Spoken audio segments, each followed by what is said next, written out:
is to do with CAF Schools Football Championship today. This is the first set of matches today. We're having Seychelles, schools from Seychelles, having schools from Comoros, from Seychelles. There's GS Singer from Comoros, Answer from Seychelles, that's the girls category, and the boys, our Perseverance from Seychelles, Tamaka JSS from Botswana. Botswana in their usual color, green, blue, and a lot of yellow. That's Tamaka from Botswana. While Seychelles represented by... Hello and welcome to the Bingo National Stadium in Lilongwe, Malawi. So we start day 3, the final day in what has been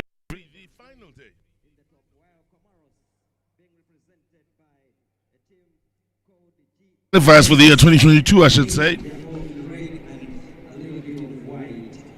It is very much a special day here where we conclude matters in what has been a very good last 3 days, lots of competitive action, and of course in the first match we will be bringing you the 5th and 6th classification from the boys with Perseverance taking on Tamaka.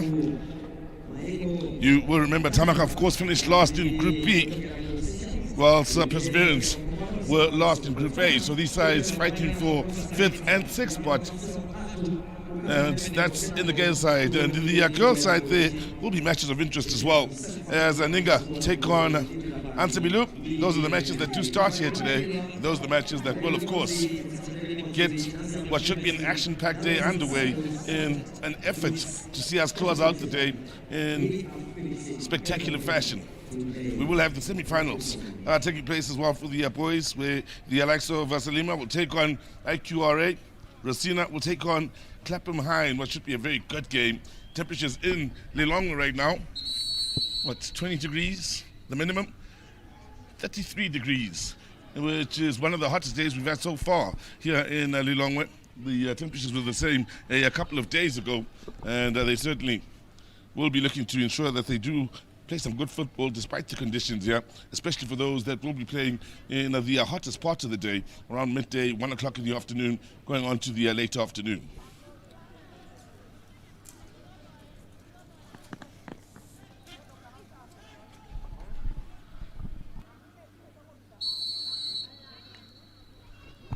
So the action underway here with the young ladies from the Comoros taking on the Seychelles. That's in the girls' action.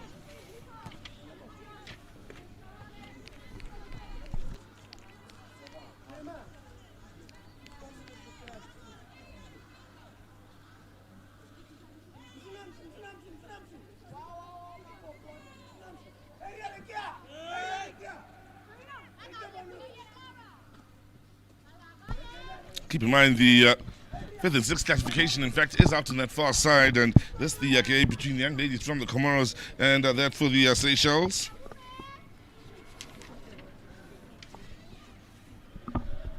Should be an interesting match here. Looking at the group stage here for the young ladies, we'll look at how things are lined up for them and how in the one group these ladies have fared. There were just 5 teams in the ladies section that did do action. These ladies found the competition rather tough in an effort to try and have an impact in this tournament. Still, they would have learnt a lot in the time they've had out here, with some of the stronger sides, of course, being from the host nation Malawi, as well as the South African ladies were rather strong here in the girls section. Edendale Technical starting off the group, top of their group on 9 points, whilst Malindi Secondary on 6, the young ladies from South Africa, followed up by Ansabilu.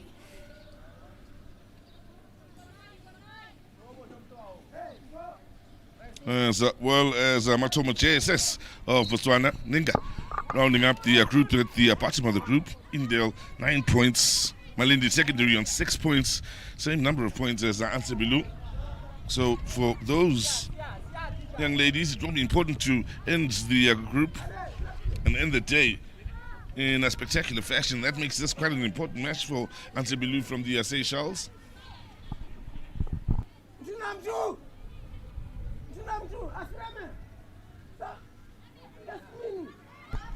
Good work out in that far side. Nice solid challenge. And ladies in blue still looking to push on here and create the first chance of this match.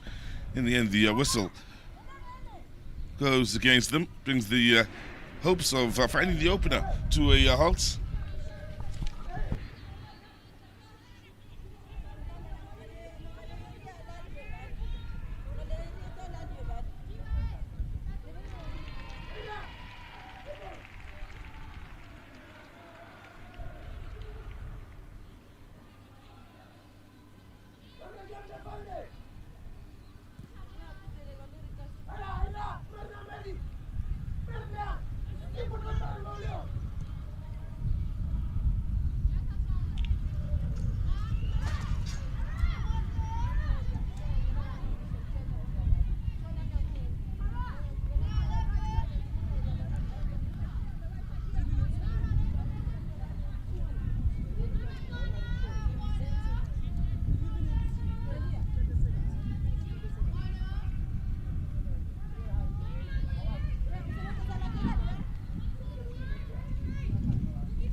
So chance here for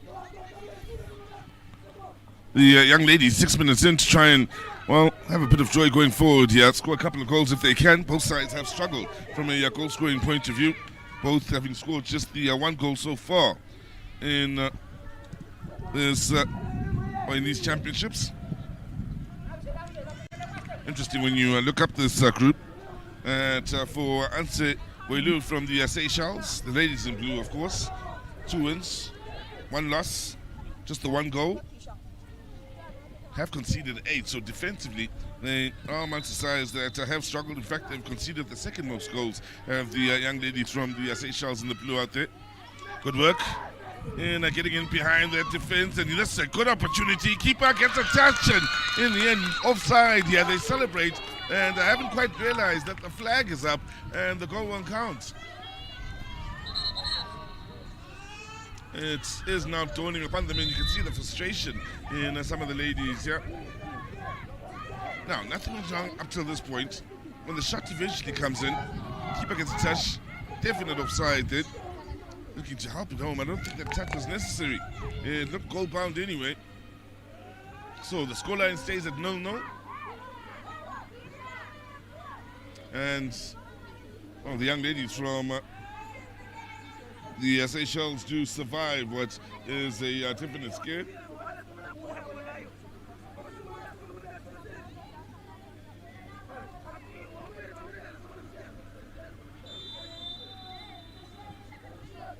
Early ball thrown forward, looking for Shannon Makina in the captain's armbands. There she is pushing forward then. And off the ball. In fact, she gets the better of the defender.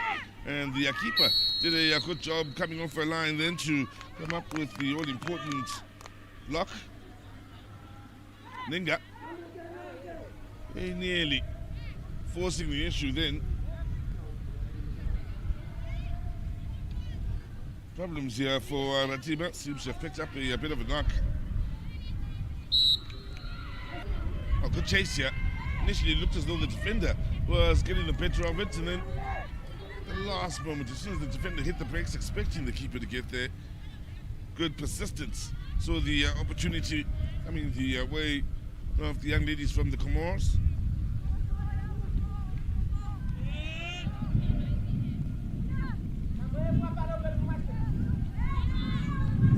So there will be plenty of action today. Semi-finals, as well as a final in the boys' game. Keep in mind, in the ladies' game or the girls' game, there won't be semi-finals and a knockout stage, so to speak. Reason being that there's just the one group in the ladies' game with 5 teams in it. So it's been a round-robin basis with Edendale Technical of South Africa sitting top of the pile. Malindi Secondary are second in the group. Ante Boilu in action here from the Seychelles, currently in third place, just 3 points behind the South Africans, so they've got reason to try and push on here and see if they can score some goals to make things interesting. Though in goal difference there is a big gap between Edendale and Ante. Edendale sitting with a goal difference of 8, while Ante are sitting at -7 in their goal difference.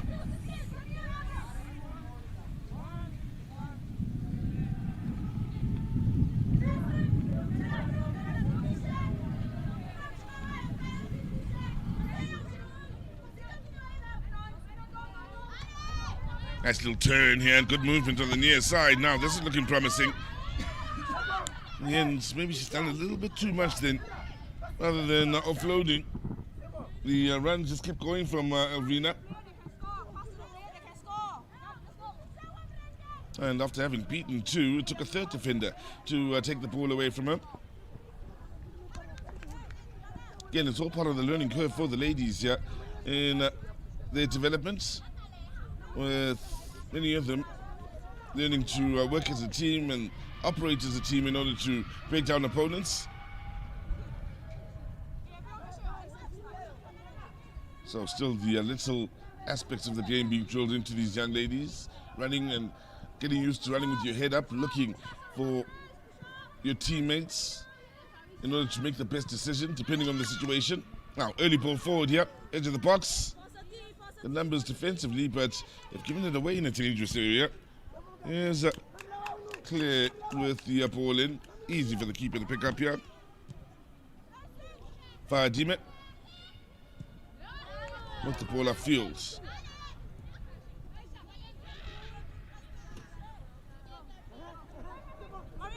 Nicely done here by the captain as she looks to push on forward here and try and make opportunities. Ninga, keep in mind, from the Comoros have only scored the 1 goal so far. They've conceded 10.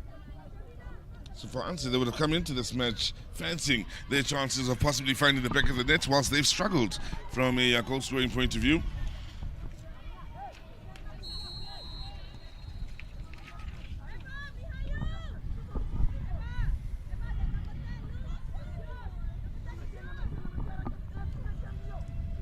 Again, just to remind those that might be joining us for the first time here on the last day of action to the Bingo National Stadium. There are 8 players in each team out of the fields, rolling substitutes, 10 minutes or 20 minutes a half, a 40-minute match it is, 10-minute break in between the two halves. So as this thing stands, we've just gone beyond the midway point of the first half.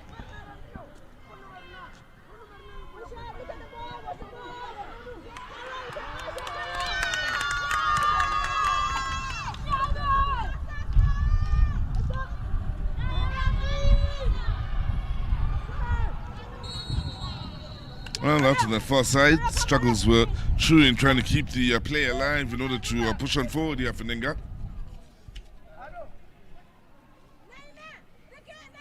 Throw in it is. That's the goal for Town. All the way from Seychelles for that Seychelles team 1. GS Lima from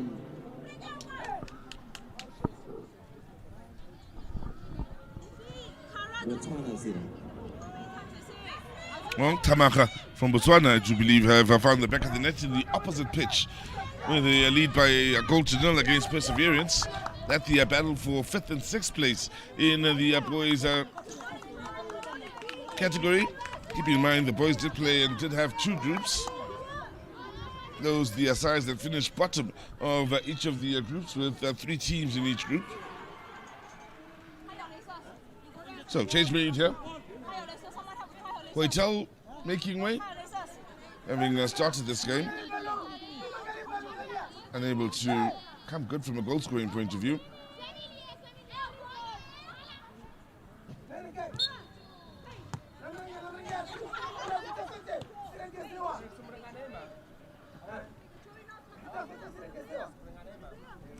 Just about 5 minutes remaining in this first half, and well, neither one of these two sides of yours that's joining us has come close to finding the back of the net. Have been moments, better moments for Anse than there have been for Ninga.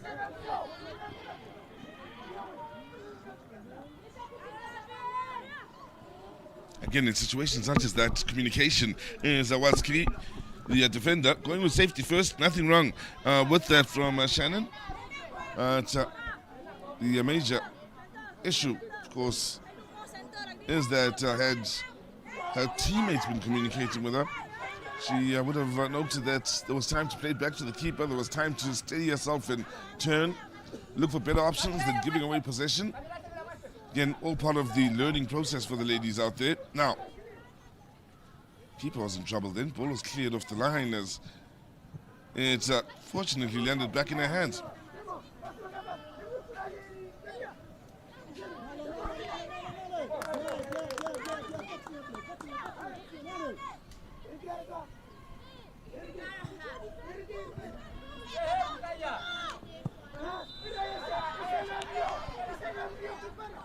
Again, safety first defensively here for Anse.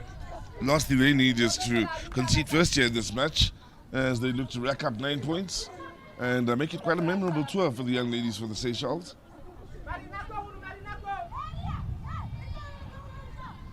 For Ninga, to their credit, things have gotten better over the last 5 or so minutes, beginning to spend some time in the opposition half of the field. A lot of their work and some good work being done by the captain.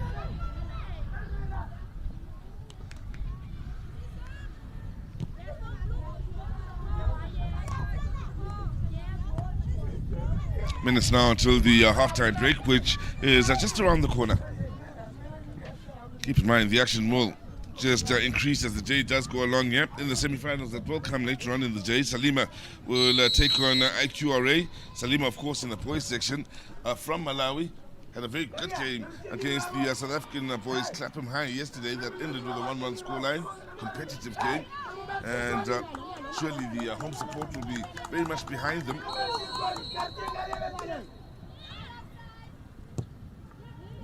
Now, set piece, keep up, doesn't hold on. Could be a chance here, but for some good work defensively. Now, that's another good chance, and the shot coming in. Had the keeper worried. Just wide of the mark. much better from outset as they begin to look at threat. Those are the best attacking moments we've seen in this match so far. Nothing wrong with having a crack, and that was just wide of the mark.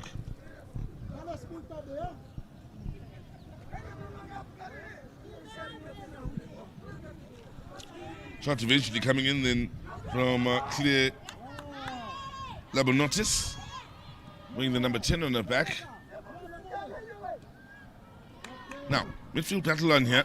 There is Clear once again with some good touches on the far side. That's good work defensively to ensure that the young ladies from the Seychelles do not continue on the forward march.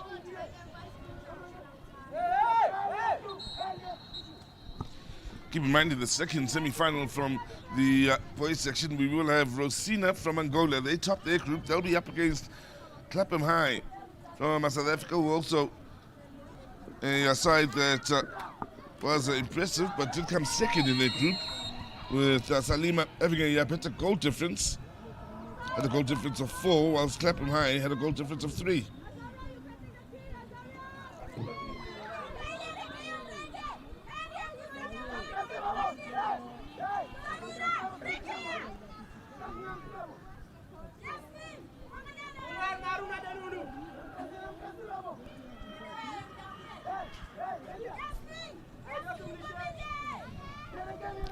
VIP area. Lots of FA presidents have been, or FA representatives I should say, have been present here at these championships in Malawi, where a bit of history was made as well with the first ever visit by a CAF president to the country. That was a couple of days ago with the symbolic kickoff coming from Dr. Patrice Motsepe.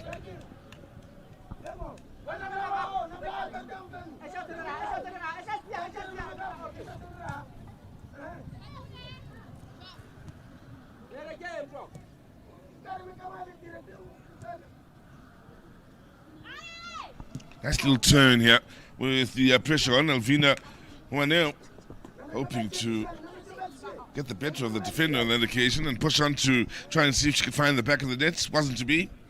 So far it has very much been a defender's game here between these two sets of ladies.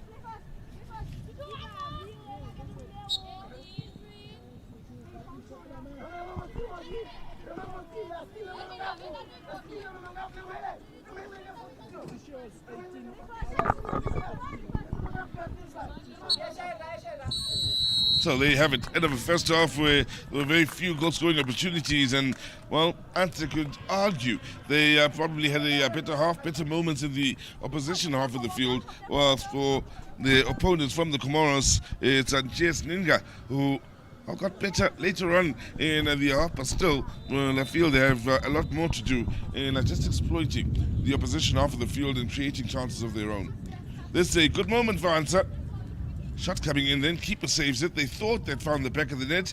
Not so sure the touch was necessary. Ball looked goal-bound anyway, but the moment at which they thought they'd scored and were celebrating, so that came to nothing with the far side official signalling for offside. And again with another of the chances. This time the shot from Claire Labonotis going wide of the mark.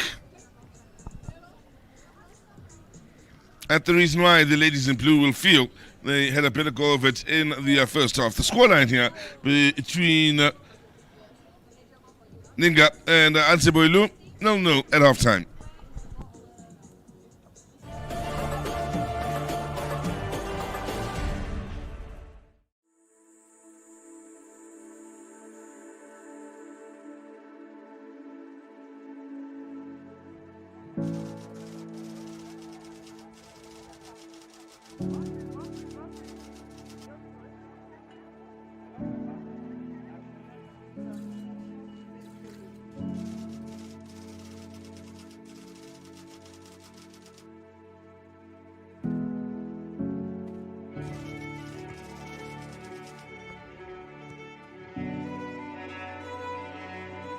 The beautiful game of football is part of Africa's song. The passion and the joy that it brings to millions of Africans unites us as people and brings us hope. The Pan-African Schools Football Championship in 2022 will completely change the landscape of the game across our incredible continent. The Pan-African Schools Football Championship will be run in 3 structured sections. Firstly, our 54 member associations, in collaboration with their relevant local authorities, will run national schools tournaments with the registered schools. Next, the very best teams will move into 6 zonal school tournaments. Finally, our zonal winners will move on to contest the continental stages, where ultimately we will crown a boys' team and a girls' team as the inaugural winners of the Pan-African Schools Football Championship.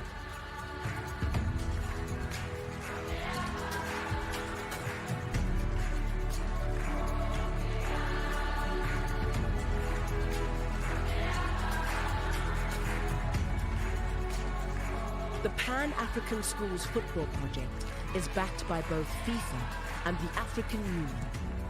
They understand the power of football and how it can shape society. The Motsepe Foundation has donated $10 million that will be awarded to the winning school to fund their needs. CAF will support the member associations that will register to participate in the competition with monetary and equipment support to prepare and deliver their national championships. Together, we can shape Africa's future, one football match at a time. The CAF president, Dr. Patrice Motsepe, expressed his gratitude to the FIFA president, Gianni Infantino, for his support and commitment to developing the Pan-African Schools Football Championship.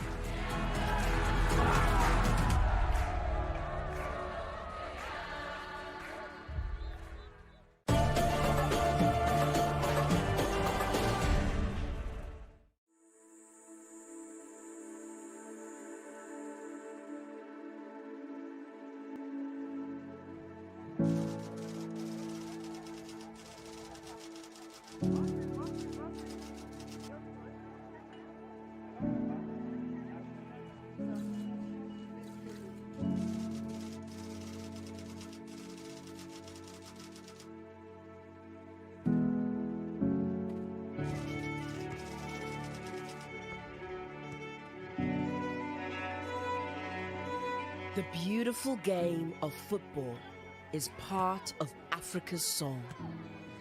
The passion and the joy that it brings to millions of Africans unites us as people and brings us hope. The Pan-African Schools Football Championship in 2022 will completely change the landscape of the game across our incredible continent. The Pan-African Schools Football Championship will be run in 3 structured sections. Firstly, our 54 member associations, in collaboration with their relevant local authorities, will run national schools tournaments with the registered schools. Next, the very best teams will move into 6 zonal school tournaments.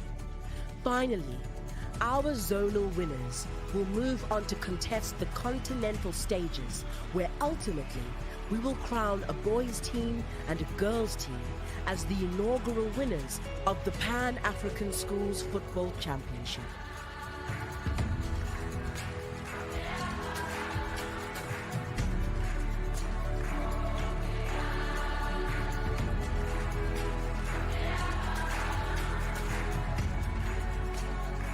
The Pan-African Schools Football Project is backed by both FIFA and the African Union. They understand the power of football and how it can shape society. The Motsepe Foundation has donated $10 million that will be awarded to the winning school to fund their needs.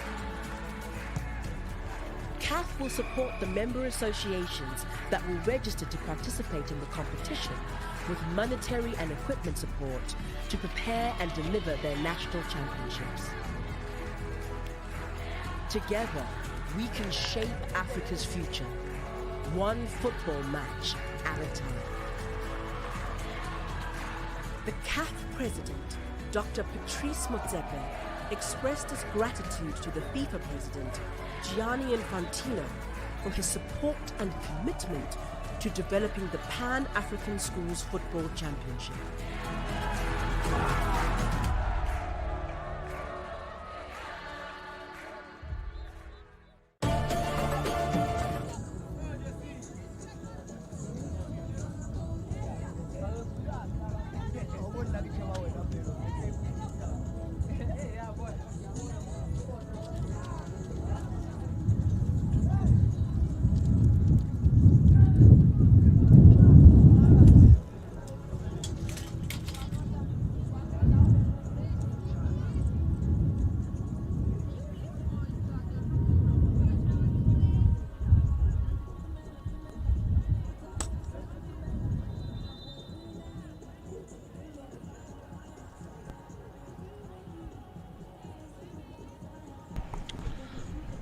Welcome back to the Bingo National Stadium here as we round up the very last day. This is the first match of the day here with Ninga taking on Anse Boilu. Comoros up against Seychelles. No the scoreline. And Ninga, the young ladies from Comoros, are in the red, if you are wondering, attacking the goal left of your picture, whilst Anse Boilu are attacking the goal to the right and in the blue. We saw first off with the best chances of the half went to the young ladies from the Seychelles. They had a goal disallowed for offside in what was the best moment of the match. There also another stunning shot that came in from Claire Labonotis. It went just wide of the mark. Those are the two best opportunities to speak of. Whilst for Ninga, they had some serious problems. Their struggles on the offensive, which have lasted throughout the championship, continue here on their last day of action. Surely for the ladies it will be a memorable last 3 days, a memorable time down in Malawi. Certainly has been for all of us. Well hosted. And good facilities as well here at the Bingo National Stadium. The national team, of course, of Malawi does play their football here, including the Ethiopian national team, as their grounds out in Ethiopia seem to be not up to CAF standards, so they did make the request to have their international games played here and have enjoyed using this venue for qualifiers and such. Games of importance, of course, on the CAF calendar.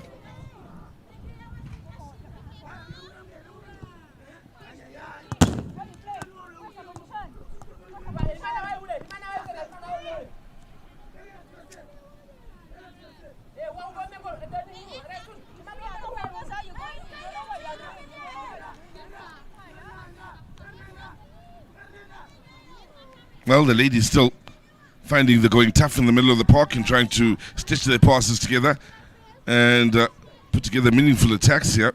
Battle still on very much so in the middle of the park as the young ladies from the Seychelles looked for a bit of joy out on that left side. Ball out for the throw-in. They certainly have looked the side most likely to score. Ante. Here they are again. Shot from range, keeper choosing not to hold on. Defense under pressure. In the end, they've conceded the corner. First corner of the second half will go the way of Ansat. Chance to try and get some numbers in the box. See if they can find what will be just their second goal of these championships.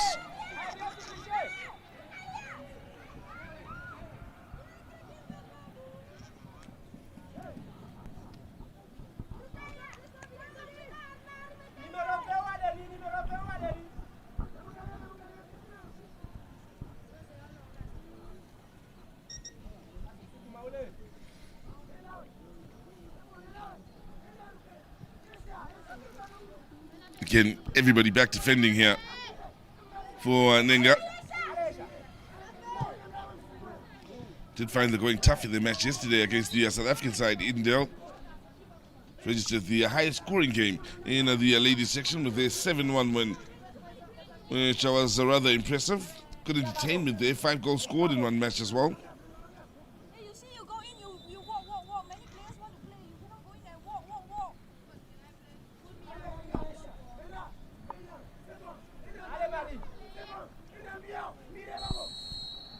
Now, good hard running on that far side. The flag, or the whistle rather, bringing it all to a halt. Another foul committed here.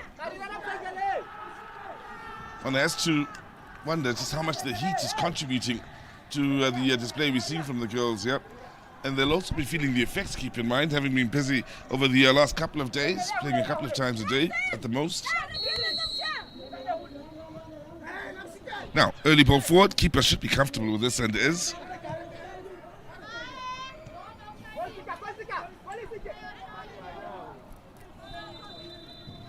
Do have an eager beaver out in the attacking areas to answer. That, of course, is Alvina Hoaneu, wearing the number 11 on her back, always willing to chase the lost cause.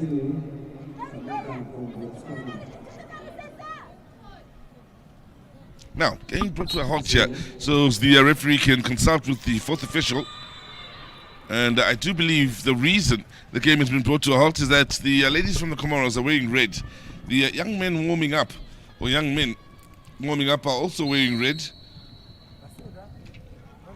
And talking to the coach, I'm sure they'll be looking to ensure those young men warming up don't, of course, come too close to the field here in an effort to cause confusion.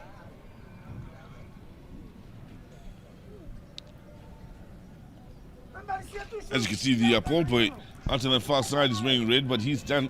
And what has had to be done is that white bib, just to single him out as one that's not a part of the activity on the field.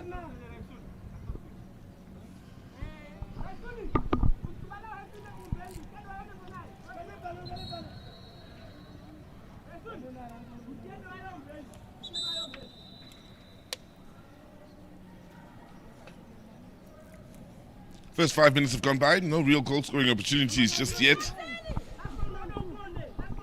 Of course, from the women's game, there are some exciting times to come at the highest level with the FIFA Women's World Cup. Not too far away.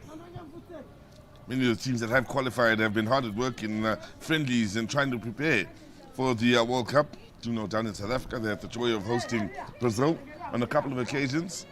The African champions, Banyana Banyana, as they are called. Also, most recently, a couple of weeks ago, did play against Australia. Also, hard lessons learned in those matches, losing by some considerable score lines, but considering they are African champions, they will look to improve quite a lot and ensure that Africa is made proud. Did mention the COSAFA region has been rather busy in the last few months with the women's championships, the beach soccer championships as well down in Durban, where we saw the guest nation of Senegal coming on tops, the most successful nation on the continent. Also gotten as far as a semi-final in the Beach Soccer World Cup. They, of course, went on to Mozambique, where they were crowned African champions once again, by far the most successful nation on the continent. Now, keeper's come out a long way here, and a bit of trouble, but in the end, she's done well with the recovery. Quick to pick it up here is Ratima Momole.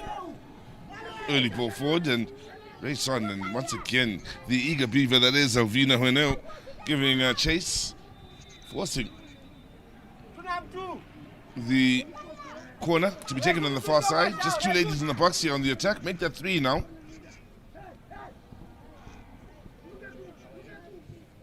Pull in. Tucked on the near post. He has a chance. Toe poked wide of the mark. The Alvina again involved. In fact, the last touch came off the defender. Another corner it will be. As Answer enjoy their best spell over the second half. Consecutive corners. Will be the outswinger this time. Getting it in towards the near post.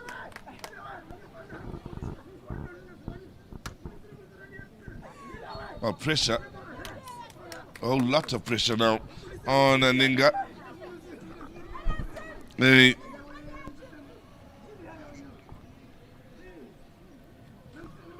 will continue to defend here as the throw in inside the final third. We'll see the ladies in blue stay on the attack. Attempted a flick on, not quite working out, and goal kick it will be.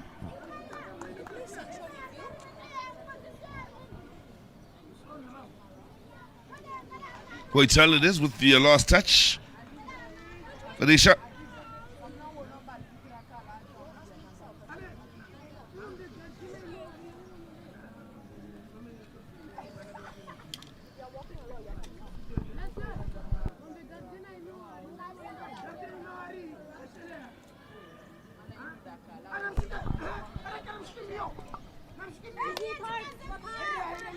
He had to pick up the pieces defensively and try and move upfield. And running out of space is Rose. Azriel. Defensively, they've had very little to worry about. The young ladies from the Seychelles. Again, we are seeing Ninga struggling at getting the ball into the opposition off the field and keeping it there. Did have a chance to do so now, and again, that's gone a begging. 10 minutes now, just about 10 minutes gone by here in the second half. 0-0 still, the scoreline. Last matches for both these nations, or these schools, at these championships. Ninga, bottom of the group. Anse, currently third in the group, behind the South African and Malawian schools.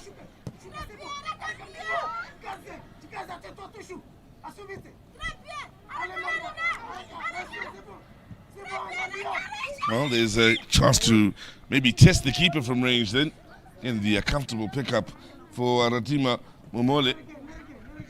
Gets distance with the kicks upfield all the way through to the other side. In fact, put too much on that, not giving a teammate a chance of getting onto the end of it. Goal kick it will be.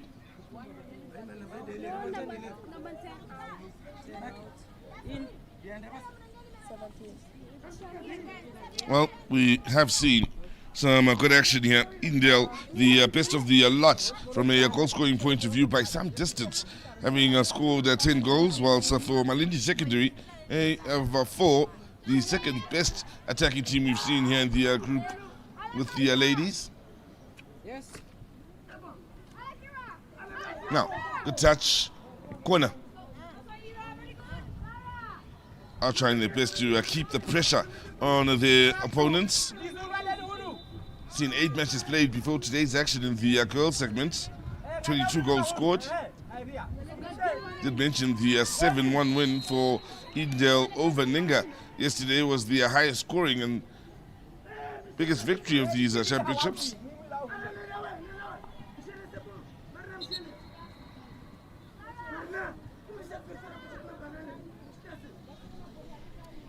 What was impressive about the game, of course, was Nobate Ntelwa's performance from Edendale Technical, scoring 5 goals. So now sits as the top goal scorer in the ladies section, having scored 6 in total. Close behind it is Victoria Mkwala from Malindi Secondary. She's on 4 goals.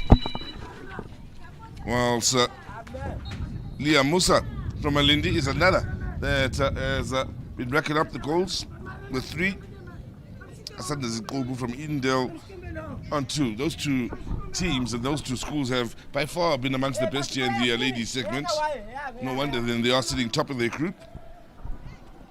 South African delegation will be hoping to walk away with a couple of gold medals here, both in the ladies, and they have reason to believe they could do well as well in the boys section. Their closest competitors, by the look of it, are the Malawian schools. Salima, keep in mind, top of their group where Clapham High were in the boys section. And Rosina are also looking at another team that's not to be ignored. The Angolan side, that's in the boys section. In the girls section, Indale Technical of South Africa, of course, top of the group. Malindi from Malawi, second in the group. Then the battle between the South Africans and Malawians continue in the ladies' game. Highlights the importance of the games today. Of course, Indale will be in action later on when they take on Matoma JSS of Botswana. Matoma, another side that has struggled, yet to score a goal in these championships. So for Indale, they'll be hoping to continue in their scoring ways and also hoping to rack up the points that will see them, of course, being crowned champions and having a bit of a gap between themselves and Malindi.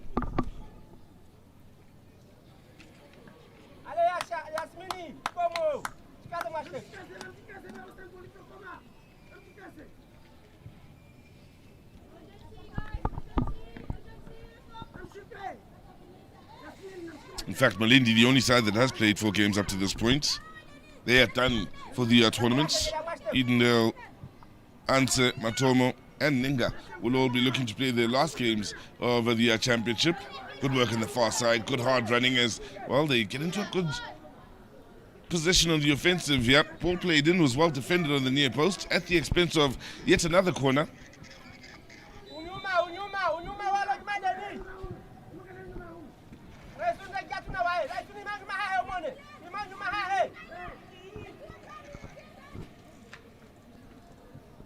Now, ball in then will be rescued on this near side.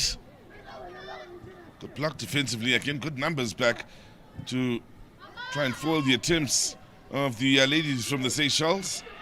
Last touch of the defender.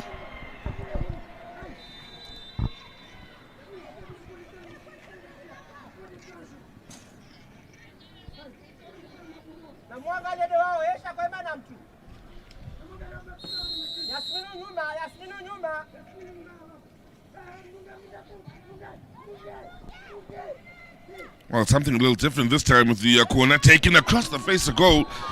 So close to being an opener, going across the face of goal. And, well, the ball played in once again comes to nothing for the young ladies from Anse. Shot from range, easy for the goalkeeper to pick up. Harudin, 15.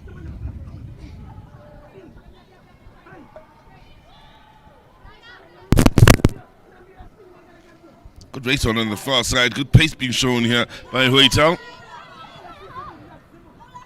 Again, a lot of the game has been played on the right side of the field here, the side defended by Minga. Pushing forward is their captain.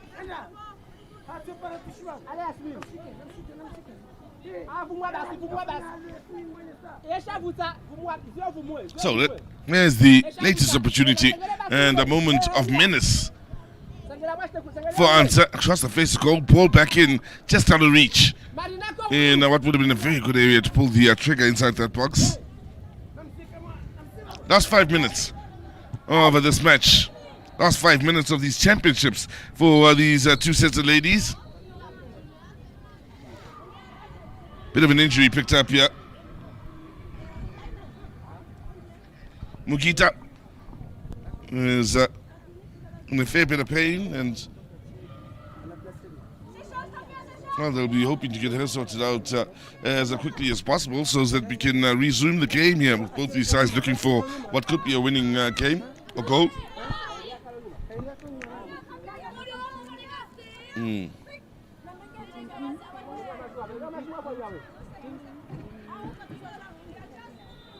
First dealt with the ball before going down.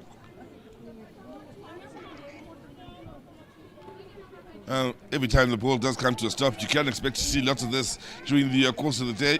Players staying hydrated and looking to stay cool in these conditions.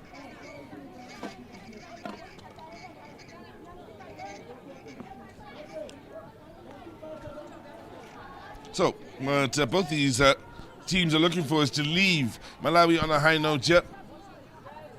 It's been a good week. We'll end with all of the teams at the end of the day preparing to make their way home tomorrow, or possibly the next, depending on their flights. And not just them, but members of the media as well, those that have traveled from far and wide in the region to try and ensure that these championships are, of course, a success. But as things stand, Anse are, of course, on course to finish third.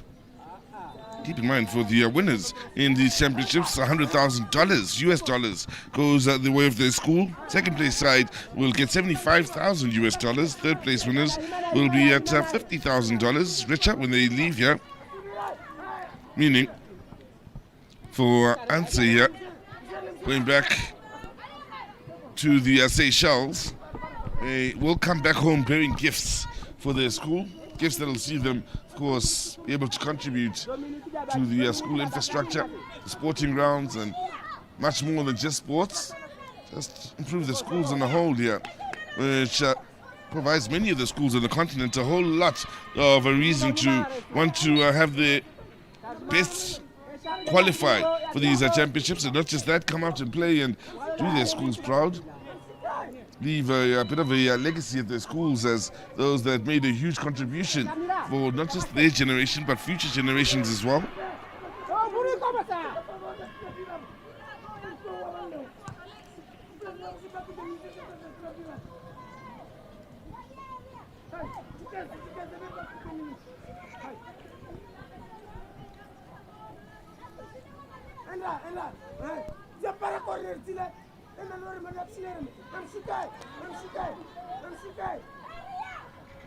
Certainly we'll be looking forward to the game with Indale Technical and the Matoma JSS in the girls section later on in the day.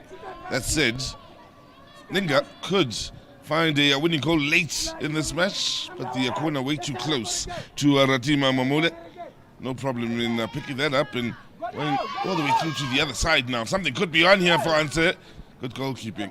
Sharp play on the goalkeeping side for Harudina.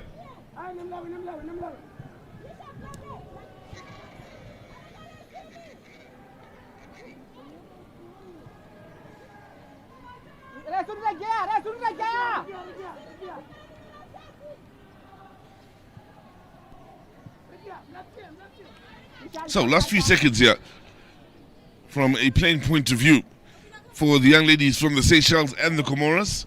Any second now, the referee will bring this game to a halt, and it will be yet another draw for these two sets of ladies. And there you have it. Their time in Malawi will be one where they would have learned quite a bit, and of course would have contributed in starting something new and something positive from the Confederation of African Football in ensuring that the development process continues to evolve and now begins to reach out at school level. Young ladies whose ages range from 12 to 15, all involved here, all would have enjoyed their first time out of their host countries and enjoyed playing against opposition from different countries. Good spirit being shown here as they all shake hands and bid each other farewell until the next time they cross paths, and we're hoping it will be at a more professional and more advanced stage as they look to ensure that they grow in their development in the beautiful game.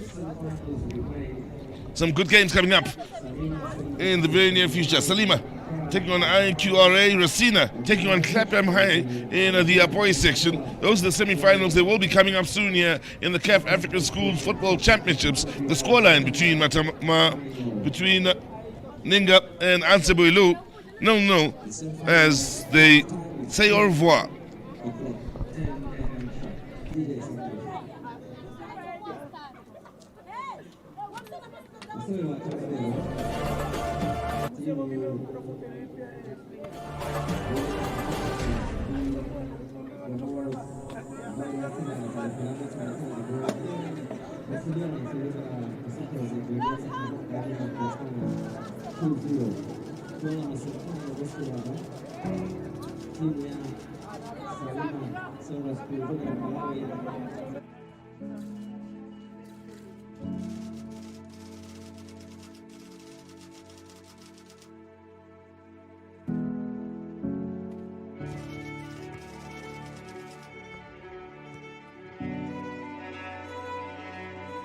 The beautiful game of football is part of Africa's soul.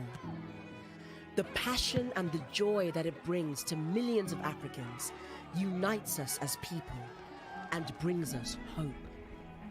The Pan-African Schools Football Championship in 2022 will completely change the landscape of the game across our incredible continent. The Pan-African Schools Football Championship will be run in 3 structured sections. Firstly, our 54 member associations, in collaboration with their relevant local authorities, will run national schools tournaments with the registered schools. Next, the very best teams will move into 6 zonal school tournaments. Finally, Our zonal winners will move on to contest the continental stages, where ultimately we will crown a boys' team and a girls' team as the inaugural winners of the Pan-African Schools Football Championship.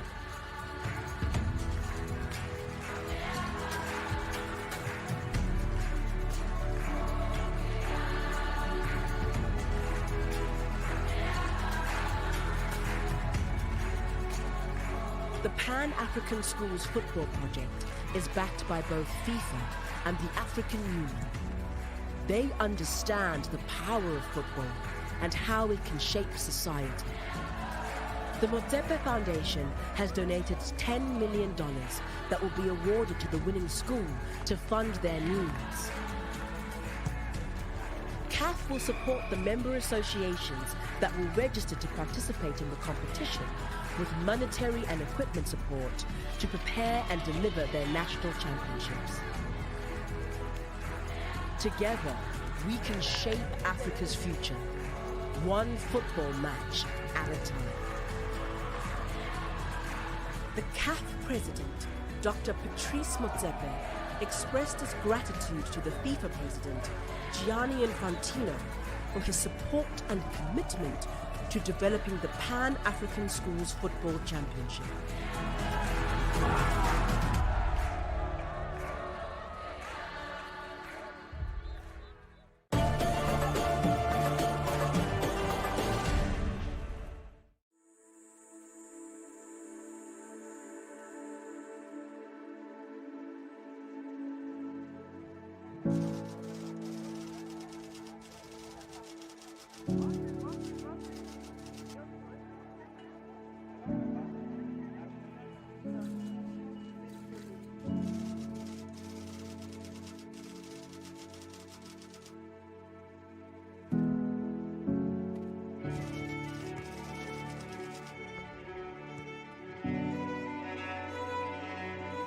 The beautiful game of football is part of Africa's soul.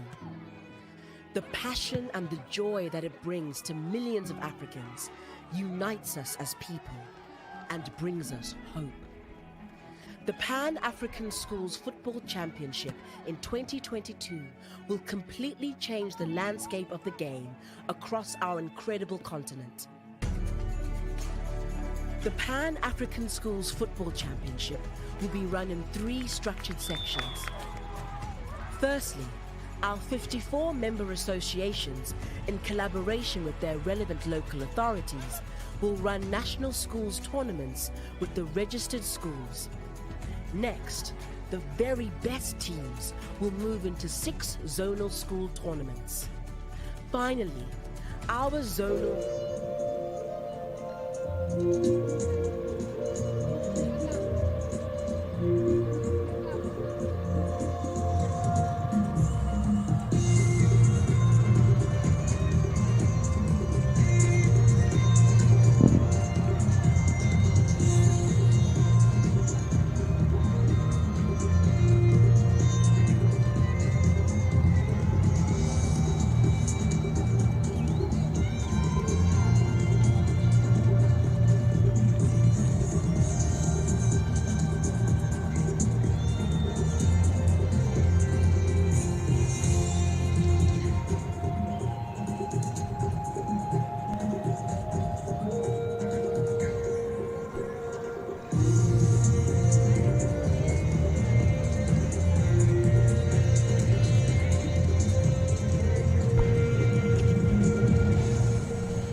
Welcome back to the Bingo National Stadium here as things get interesting with the semi-final here, seeing 2 sides that have been amongst the best we've seen quality-wise in these championships coming in to play each other for a spot in the final. To have Rosina from Angola taking on Clapham High from South Africa. Clapham High finishing second in Group A, losing out to that first spot to Salima on a goal difference, whilst Rosina, well, they walked through their group quite impressively, playing 2 matches, winning 2, scoring 5 and not conceding a goal. Clapham High, of course, did win 1, draw 1, and scored 4, conceding just 1. For Rosina, it was easy for them against opponents from the Comoros and Botswana, whilst for Clapham High. It was slightly tougher, of course, with Salima Secondary, proving a side that wasn't to be ignored or shouldn't be ignored in these championships, and perseverance from the Seychelles rounding up the group in third place. We're expecting a rather entertaining game of football here.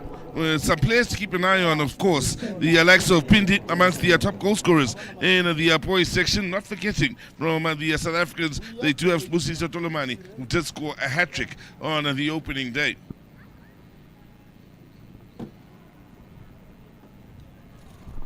Will be a couple of matches on at the same time, both of them semi-finals. Rosina taking on Clapham High in the game we are bringing you, whilst Salima will take on IQRA in the far side pitch number 2. And of course Salima from Malawi, Comoros, represented by IQRA in the semi-finals. Both these sides hoping to earn themselves a spot in the final to be played at 1 o'clock this afternoon, when the temperature will be getting slightly hotter.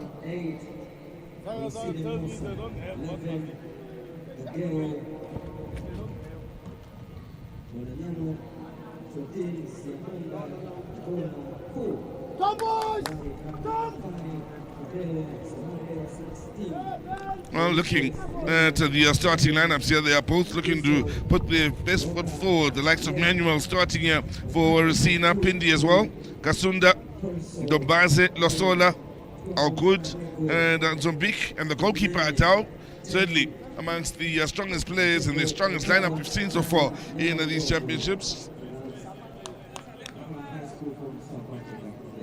For Clapham High, they do have Amaholo Ogela in between the sticks. They'll also have Tolomani starting. He's one to keep an eye on, operating out wide on the left side. Masondo Musa Munanyani wearing the number 11 jersey is exciting to watch. Mabwana amongst the goal scorers yesterday, including Sitlekama and Kamelo Sbande in the starting 8.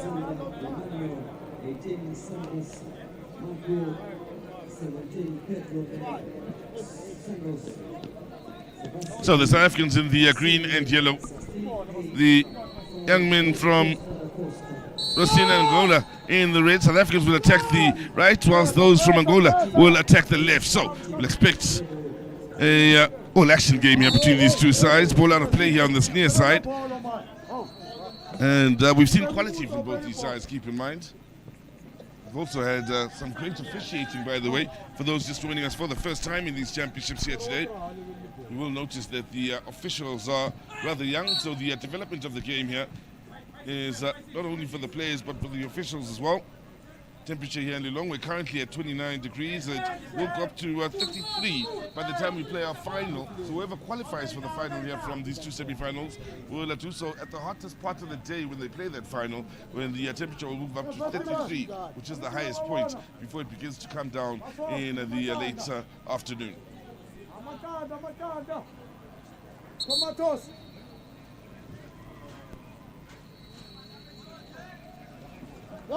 Set piece here in the early stages. Sending over it is Ndombaze. Teammates have pushed forward towards that far side, looking to go for goal, and in the end he misses by some distance. It's gone quite high. No threat whatsoever to the South African goal.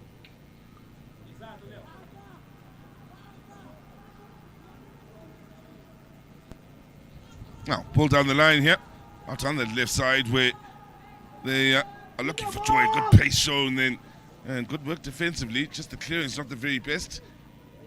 South Africans keeping their opponents on the back foot. Technically, they are a gifted bunch, this Clapham High team.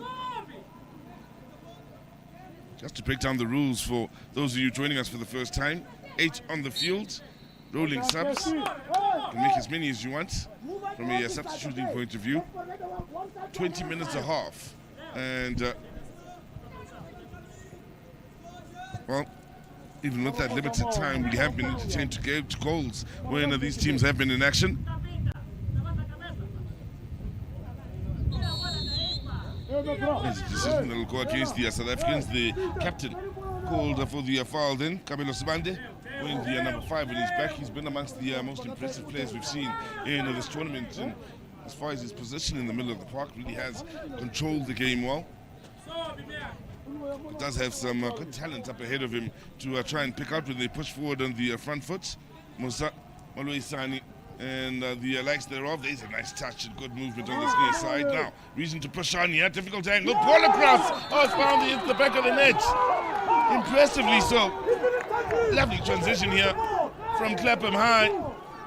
And, well, the flag's up. They'll bring it all to a halt here as they were celebrating. They are disappointed to find that that goal won't count. How quick was this transition? Picked it up. Lovely touch that was. Now, is that off? One has to wonder. Don't think that is. There is the point where there's the offside. And it's Sebande who was sliding in trying to get a touch. And in so doing, interfered with play. And that's the reason why the goal doesn't count. Tell you what, it was a lovely touch from Maluisani. With his back to goal, then to get the counter-attack up and running. Again, the South Africans, once they do hit you with pace, if you give them the space, they can really cause problems for opposition sides here. Oh, lovely skill. Drop of the shoulder. Defender completely smoked in. Went in with the start showing challenge, and quite rightly, a foul the way of the South Africans.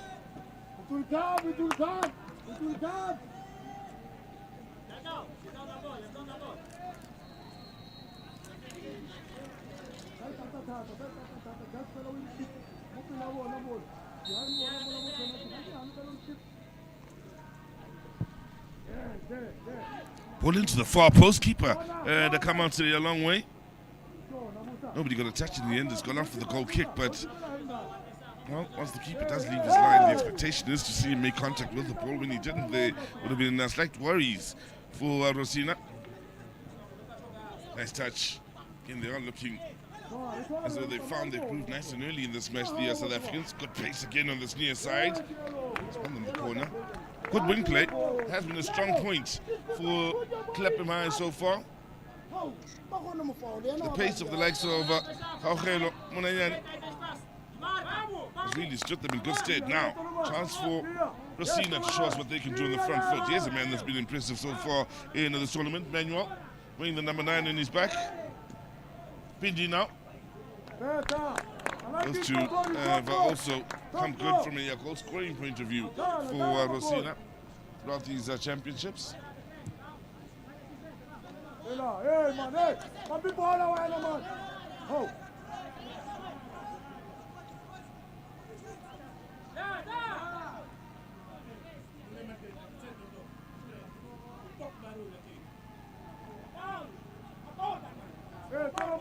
Well, we've yet to see Rosina really ask questions of the Clapham High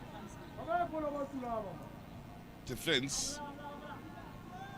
They did have to weather a bit of the storm here in the early exchanges. In the opening 5, they are now beginning to find themselves on the front foot.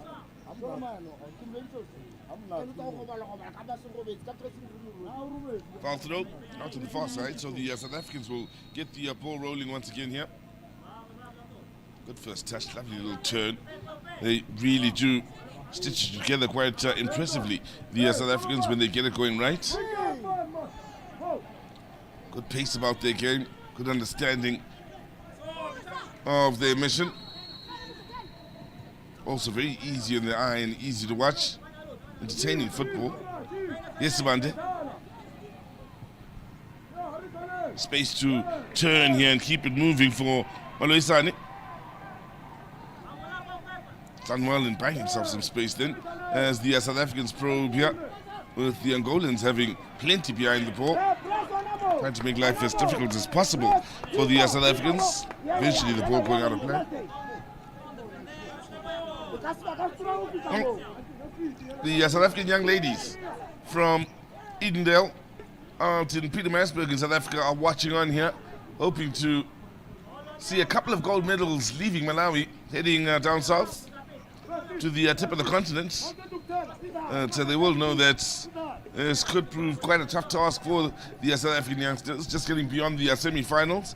Then, of course, there's the final to come. They still have a lot of work to do to get to reach their goal of walking away with gold, if it is to be. Strong play here. Simanda now from range. Oh, the keeper's come up with a good save. That was goal bound and looked to sneak into the bottom corner. Top-notch save then from Adao, conceding the corner. Now, Paul in. Yeah, post again. Header! Couldn't direct his goal was in the end. Adao stepped in to relieve the pressure of his teammates. Yes, Simanda. Hits this wall. On the bounce as well. That's a top-notch save from young Adao.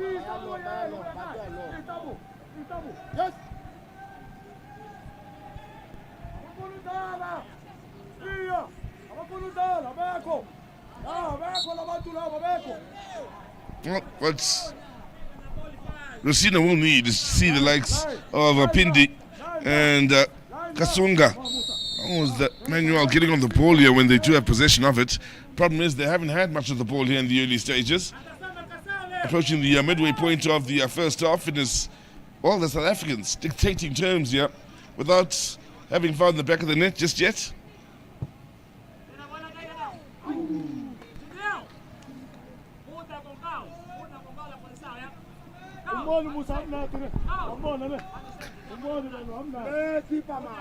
Oloisani with the set piece, looking to test the goalkeeper. In fact, it's come off the crossbar, the top of the crossbar.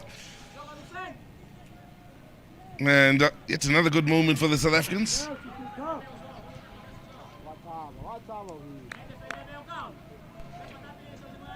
Keep in mind the other semi-final on in pitch number 2. Top of your picture, you can see the action underway then between Salima and IQRA.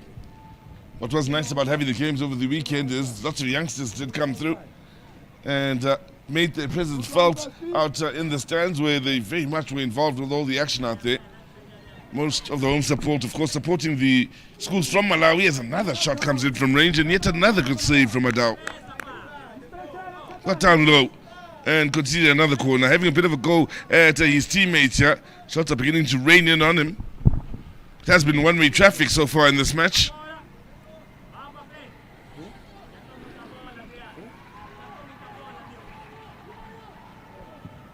Now another shot from range and yet another good save. The follow-up sees a shove in the box then, and the decision will go against the South Africans. Well, they are blasting away. Nothing wrong with that. The latest to try his luck from Marine is Munayani.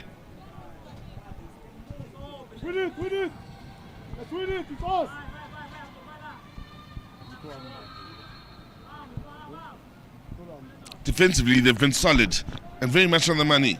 Clapham High School hardly giving away much to the Angolans. Yeah, they're going to have to earn anything they get out of this match. Thought they'd got themselves a throwing out on that far side. Manuel visibly frustrated.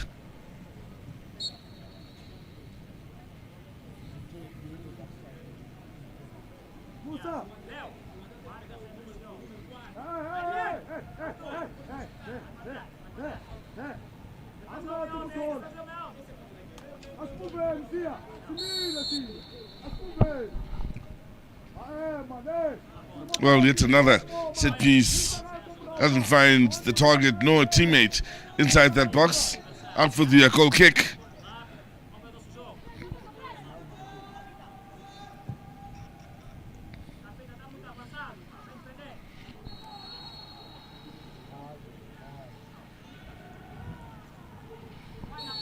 Nice skill in keeping it moving and winning the decision.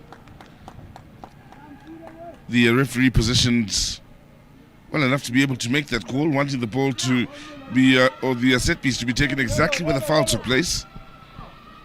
Oloisani again will stand over it to look for better quality this time in trying to find a teammate.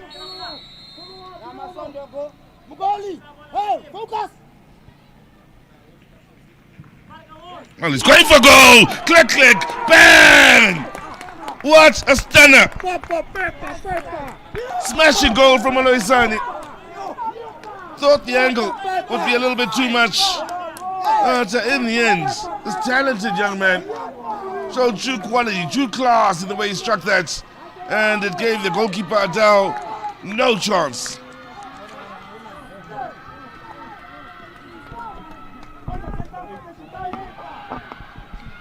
Wow, what a shot. Oh, confident in his abilities. Smashing strike then to find the back of the net in some style.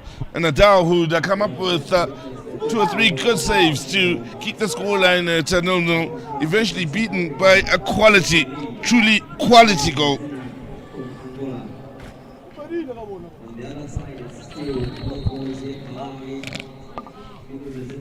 So no goals out on the far side in the semi-final between Salima and IQRA, Malawi and the Comoros. One of the, if not the goal of the tournament in this semi-final here between Clapham High of South Africa and Rosina of Angola.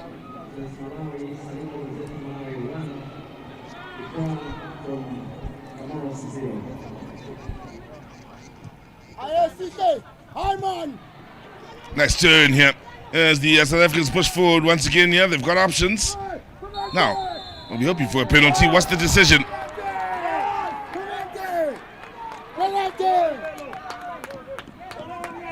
Yellow card will be shown. And, well, things going from bad to worse quite quickly here for Rosina, the side from Angola. In the first half, where they've been completely outplayed, they've just conceded. And now, a couple of minutes later, is a penalty awarded to the South Africans for this challenge on the busybody. It is Raugelo Munanyani. It is he that will step up here, and I hope to give the South Africans a 2-goal lead with just about 5 minutes until the end of the first half.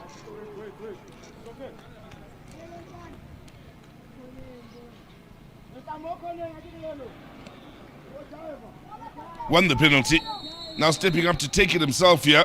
And he's beautifully found the bottom corner. They are flying away with it here, have a foot in the final for the South African lands, and they celebrate what has been a great couple of minutes for them.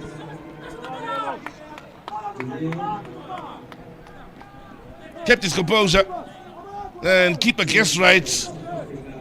Just a fingernail away from it then for Adao. Well placed penalty by Raugelo Munanyani. And, well, for a side that started this half playing great football and dictating matters, asking questions, playing all the attacking football, whilst being solid on the defensive end, Clapham High now are really making a statement here and giving a warning for whomever they might meet in the final, should they get there. But as things stand, they're looking well on their way.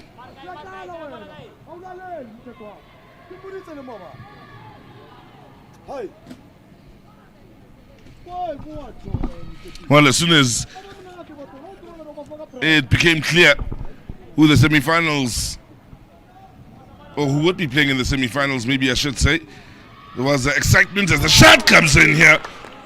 And, well, the first in anger from Rosina, and a good save then, conceding the corner. Their best moment going forward. Where has that been? In fact, it's come off the post, out for the goal kick. Wasn't a save. Lucky for the South Africans, terribly unlucky for the young Angolans who are chasing the game here, needing a moment of inspiration to lift them up. Oh, this was hit well. Lots of power. And it's a save onto the post. It should have been a corner. So stunning save it is from Pogela. Moloisani. Munanyani. Losing out in the middle of the park then. Good strong play here from Emmanuel. Here's the South African captain, Sibande. Now popping up on that far side is Pindi.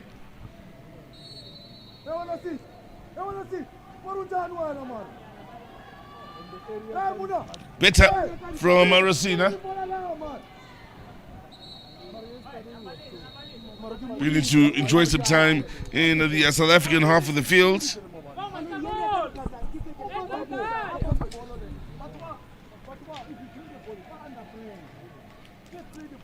Now, we saw one stunning free kick come from the South Africans. Will they be the same to come here from the Angolans? Knows the answer. Good work in getting down the line and to the byline, and pressure from the defender was enough to concede the corner. Focus!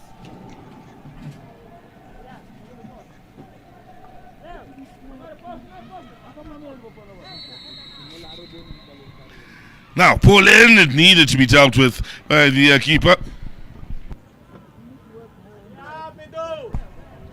Good news for the locals here, hoping to see their representatives in Salima Secondary go to the final. They are leading in the other semi-final with the 1-0 scoreline. Angola is now looking to fight their way back into this match. Have to watch out for the counter. There's plenty of speed in the South African side. Good play. Impressive play defensively then by Angola, or Algood, I should say.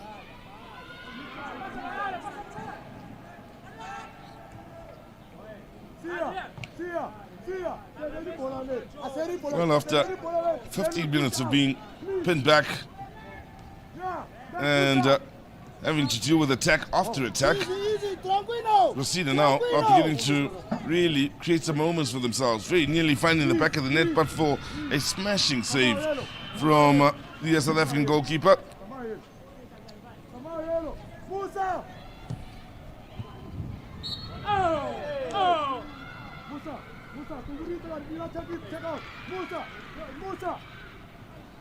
Malesani, the man who scored that stunning goal, and yet another shot from range. This time won't trouble it out. Again, he's not happy with his teammates and the space that's being afforded the South Africans. They really have kept him under pressure. Has been the much busier of the two goalkeepers. While that said, both goalkeepers have come out with some breathtaking saves in this first half. We expected quality, and have been given plenty of it in this match.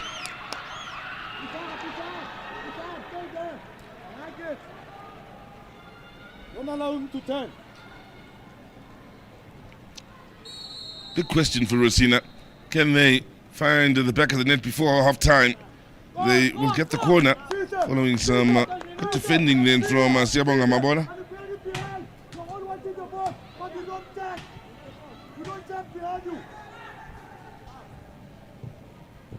Now, pull into the near post. Coming off a man in red last. Goal kick it will be. No, the first one before you cover. The first one. No, but we lay no more. Inside two tall defenders. One of the yellow though. Yellow short is between the two.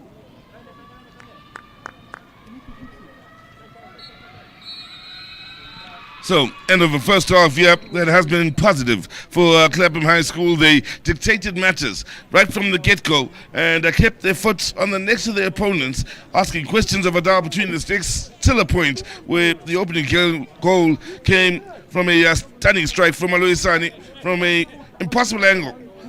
He came up with this beauty in one of the goals of these championships, if not the goal of the championships, and the South Africans were up and running. The second goal coming in then from Makhaukelo Munanyani from the spots. He had won the penalty, had no problems in beating Adal, and the South Africans were up and running and flying at that point.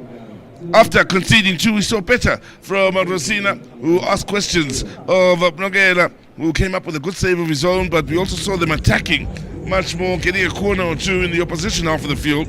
But the best chances all going the South African way, the best or the most saves coming from Adal, who was kept fairly busy. Nogela himself had to come up with moments of brilliance of his own here between the South African goal. And at halftime, in what is a thoroughly entertaining semi-final, it's Rosina no, Clapham High School 2.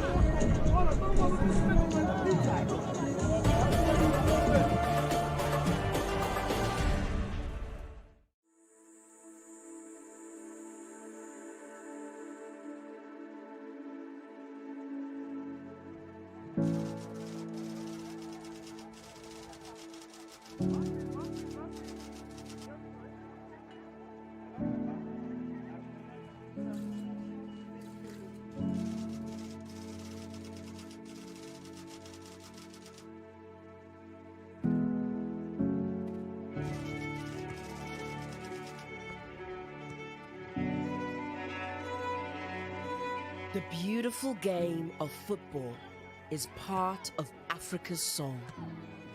The passion and the joy that it brings to millions of Africans unites us as people and brings us hope. The Pan-African Schools Football Championship in 2022 will completely change the landscape of the game across our incredible continent. The Pan-African Schools Football Championship will be run in 3 structured sections. Firstly, our 54 member associations, in collaboration with their relevant local authorities, will run national schools tournaments with the registered schools. Next, the very best teams will move into 6 zonal school tournaments. Finally, our zonal winners will move on to contest the continental stages, where ultimately we will crown a boys' team and a girls' team as the inaugural winners of the Pan-African Schools Football Championship.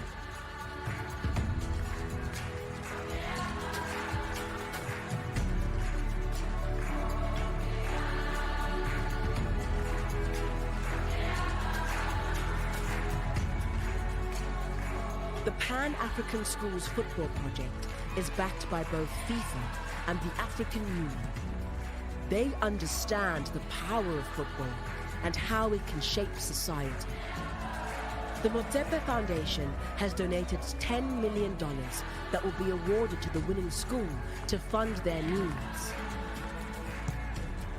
CAF will support the member associations that will register to participate in the competition with monetary and equipment support to prepare and deliver their national championships. Together, we can shape Africa's future, one football match at a time. The CAF president, Dr. Patrice Motsepe, expressed his gratitude to the FIFA president, Gianni Infantino, for his support and commitment to developing the Pan-African Schools Football Championship.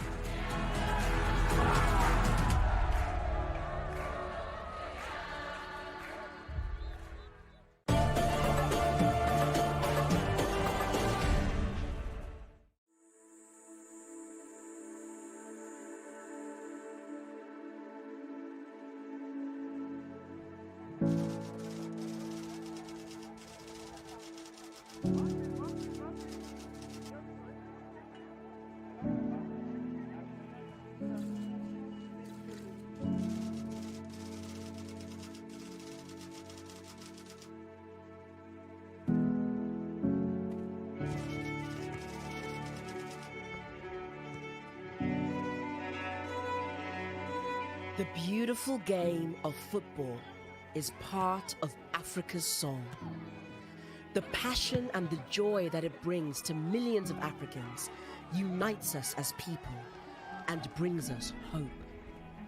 The Pan-African Schools Football Championship in 2022 will completely change the landscape of the game across our incredible continent. The Pan-African Schools Football Championship will be run in 3 structured sections. Firstly, our 54 member associations, in collaboration with their relevant local authorities, will run national schools tournaments with the registered schools. Next, the very best teams will move into 6 zonal school tournaments. Finally, our zonal winners will move on to contest the continental stages, where ultimately we will crown a boys' team and a girls' team as the inaugural winners of the Pan-African Schools Football Championship.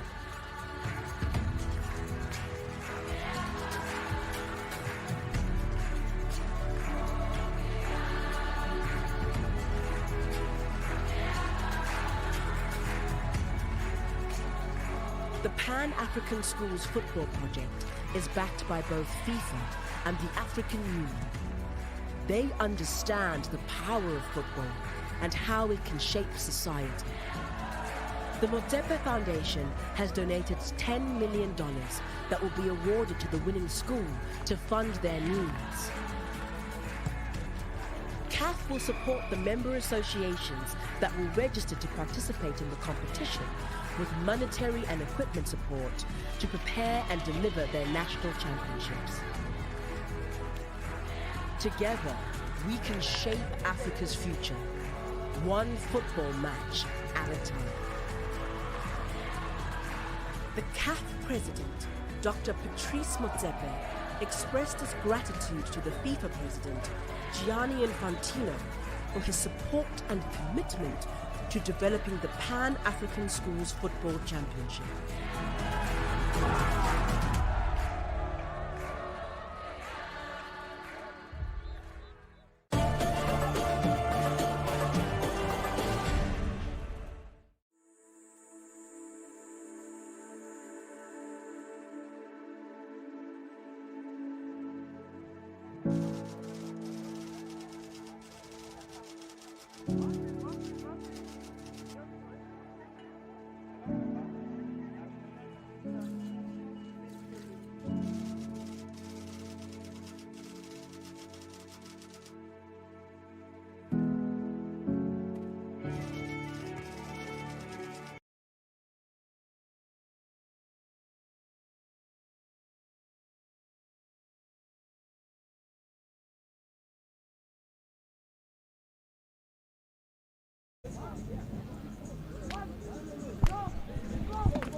Well, time now to look forward to the second half of this encounter between Rosina and Clapham High.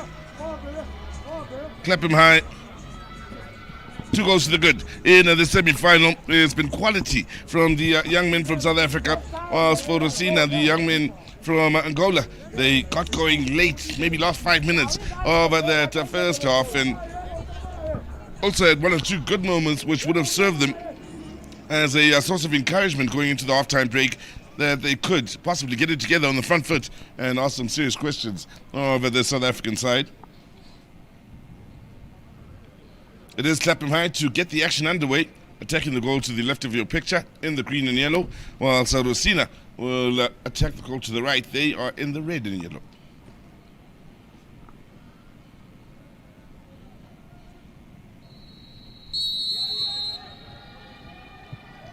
So Salima out in that far field were leading.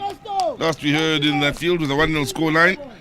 And the South Africans were in the same group as Selena, and in fact came second to them in their group.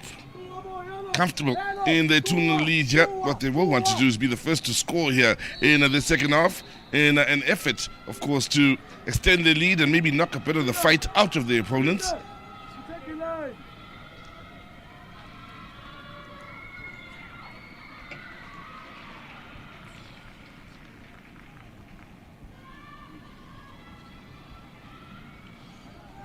Well, they looked a side that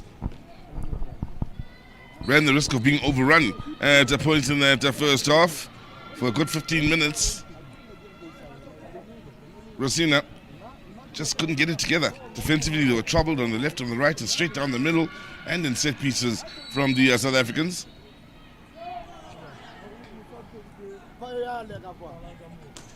They'll want to be the first to score here in the second half to switch the pressure immediately onto Clapham High.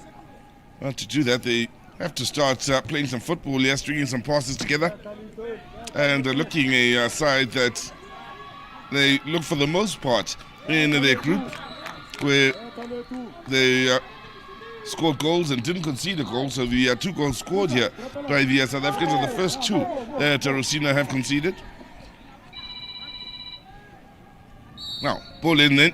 Manuel looking to roll the defender. Called for the foul. It has been a frustrating day for the Rosina number 9. He's had moments where he's looked impressive in these championships. Whenever you hear the crowd showing excitement, usually that's a sign that the host nation or the school representing the host nation has found the back of the net, which I suspect is the case out on that far side. You can see them coming back from celebrating. We'll, of course, confirm that for you as the day does move along. Now, Tolomani couldn't find a teammate then. Good work in keeping the pressure on the opponents here. Kulisani, strong on his feet. He has been one of the more impressive players here. Nice turn then. And in the end, it looked a slightly late challenge on Gaugelo Munanyani.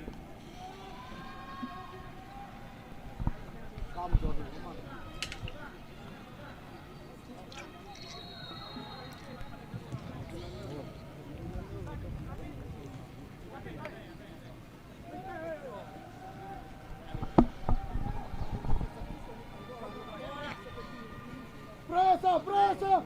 Let's win it! Let's win it! Pressa!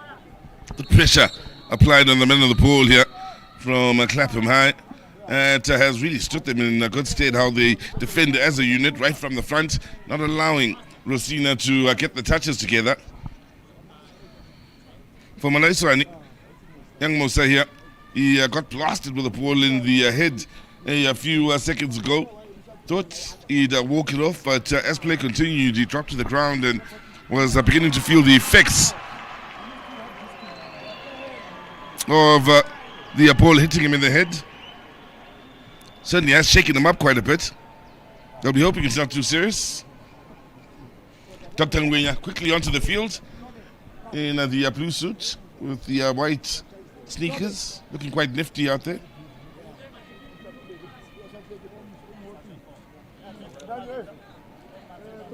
Has grown to be quite a popular figure within the South African borders, Dr. Ngwenya. Man who previously worked with the South African Football Association, now with FIFA, and does a lot of work with COSAFA, as well as the Confederation of African Football. Well travelled he has been over the last 3 or 4 months. Port Elizabeth, Durban, Eswatini, I think Qatar as well to be included on that list. He is now a child of the world as he gets around with his duties. Now, looking back at the goals here, the first from Aloisani, the man who is injured currently, was a smashing goal. Hits this with a lot of power and just thunders it into the back of the net. And one of the goals of the tournament. So the South Africans taking the lead. This is a change we've grown used to now from the South Africans in the second half. Agisto Maloka has come on in the previous games, and today is no different.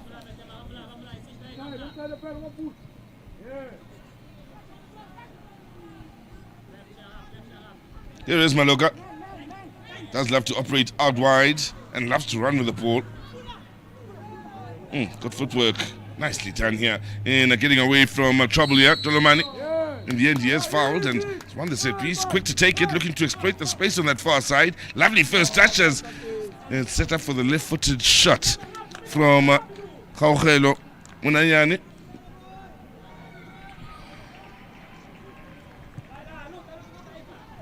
Manuel with a heavy first touch, still rolls for the young men in red.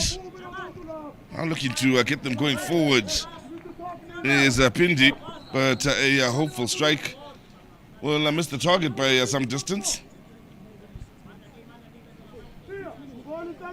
Those, of course, the more impressive offensive players from Rosina, and what Clapham High have done well is restrict those to not really getting into the game here to a point where they are looking a shade of themselves from what we've grown used to. Leandro Pindi, of course, is at the shot with 3 goals, the same as Spusi Tolomani, who are the top goal scorers in the boys section.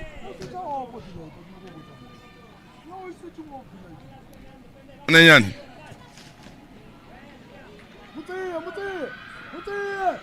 Maloka has done well, Maloka. Now goes to ground, hoping for the penalty. Referee had a perfect view. His positioning was spot on. Yet another challenge. And once again, the call doesn't come in favor of the South Africans. What will come is Adao having to get down low to make the save to his left. Well, he'll have to get forward, the young man. He felt there should have been a penalty. Referee felt otherwise. Half chance goes a begging for the South Africans.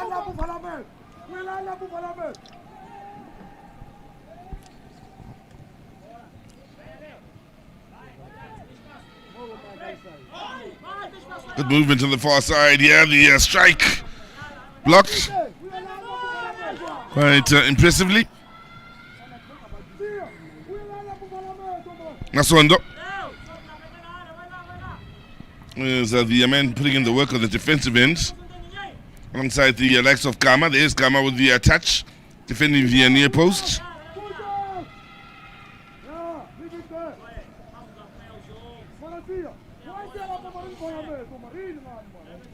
So, as we approach the midway game, or midway point of this second half, and it's still the 2 goals scored in the first that make the difference. Pressure on Adao. Good work to keep it alive. Now, cross coming in here. Here's a chance! Real chance. The connection wasn't entirely true from Masondo, I believe it was.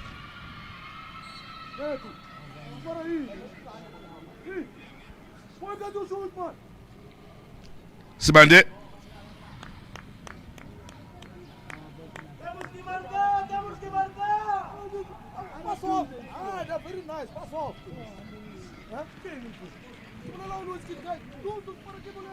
Corner to the South Africans here. Just about 10 minutes remaining. Next goal scored in this match, if it is to come, is of crucial importance. If the South Africans get it, they will really knock the fight out of the opponents, one fears. Now, here they are with a chance, and there you go. There's the goal. It's 3 for the South Africans.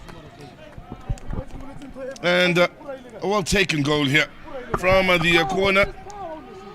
It's Siyabonga Mabona that finds the back of the net. And South Africa that now have more than just a foot in the final through Clapham High School. Ball across was good. There was time for the first touch.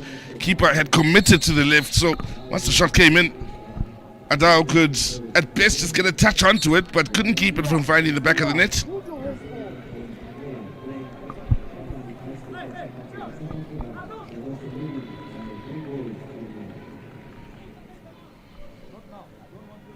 It's been a good game here from the South Africans. They continue skillfully to push forward into that final third and may create yet another. Maloka onto the left, smashes it into the side netting, and a great chance then to make it 4. Goes a begging. Lovely creative work here, full of ideas, full of little tricks and flicks, and also the beating of the man to create the yard.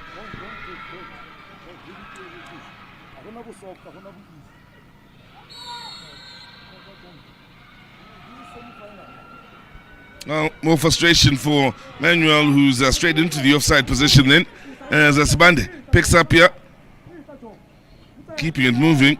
Is Masondo. Now, wayward pass here. There could be something on here for Rosina.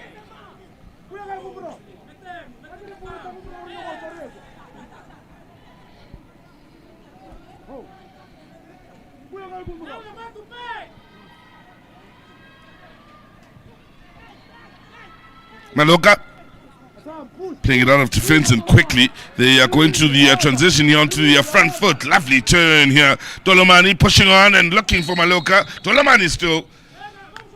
Ball coming off his hands as he tried to shrug off the challenge from the defender. Now, as they pour numbers forward here, Rosina looking to pull one back and turn the tide of this match. They run the risk of being victims of a very good counter-attacking side here in this Clapham High team. Good movement off the ball. Unfortunately for Dolomani, he has strayed into the offside position.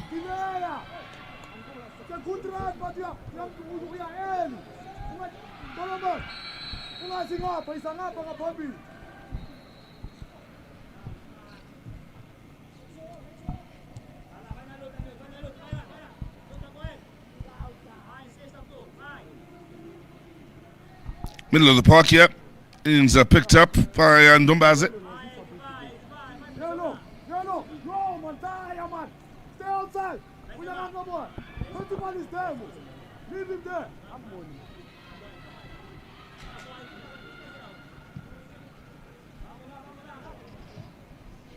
Maloka looking to get on to the end of this. It's Maloka still cleared off the line. Well, he's had a couple of great chances here to score the fourth. We're not done, clap him high. Tolomane! Good save. Now the follow-up finds the back of the net. It's goal number 4 for the South Africans. And a second on the day for Munanyani. And they're dancing away with it. Never mind running. Beautiful play again. Drop of the shoulder. Solid shot here. Good save and, well, easy tap in for a man following up and having a day to remember. They're enjoying themselves. It's been a fun day here for Clapham High. Here's Maloka.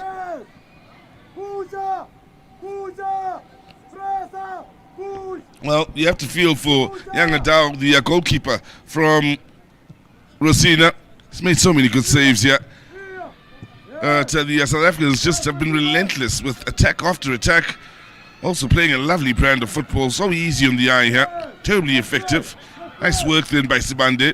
He is solid in the middle of the park. Bit of pressure on Masondo as he goes back to the man who's probably seen the least of the ball here in this half. Okay,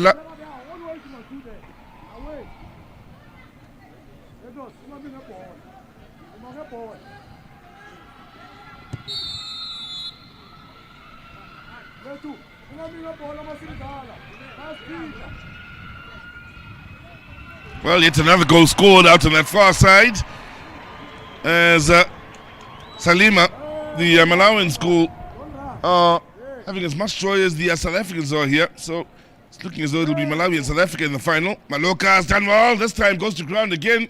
Once again, the referee's got a good view on it. Doesn't give the decision the way of the South Africans.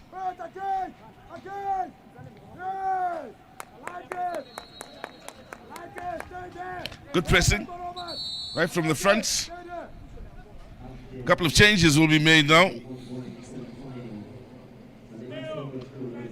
Kongoga, the goalkeeper, will be coming on.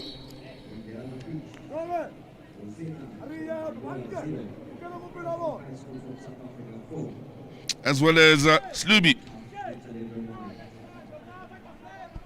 wearing the number 15 on his back.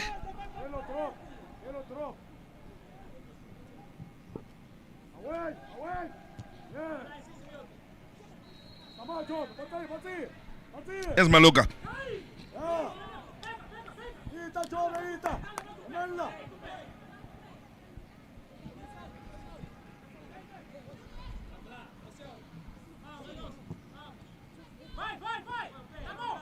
Good challenge in the middle of the park then by the man just on. As Manuel now tries to keep it moving and lost out into a well-timed challenge. Again, this is when the boys from Clapham High really look a threat as they, well, work it out wide then and, well, set up the hat-trick for a young man who is having a semi-final to remember here. Khogelo Onanyani with a smashing strike. And Clapham High now with 5. One is back and quickly. The transition from defense onto the attack led by Masondo. Once Munanyani had time and space, it was only going to be one real outcome. Quality in the goal that's found the back of the net. And it's 5-0 here in the semi-final, 4-0 in the other in favor of Salima. 9 goals scored in the 2 semi-finals. And, well, we are looking forward now to a final between sides that couldn't be separated in the group stages. They ended with a 1-1 scoreline. Could be another. Good save, good play from Adao.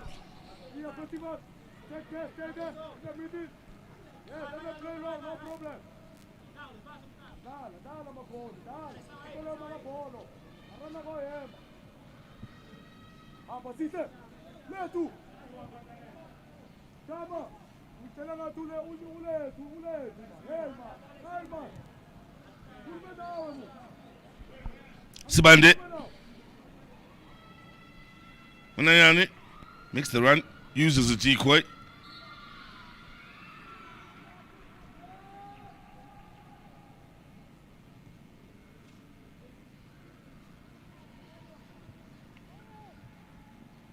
Yellow. Again, yellow. Yellow. Let's open to give on. Give on. No. Go.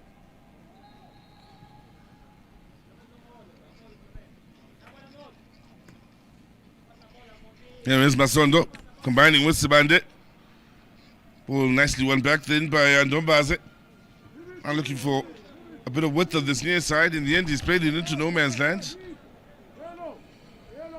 Stop rushing. Please.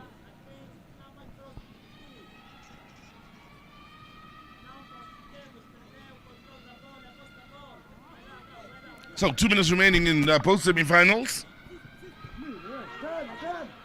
Space to turn here.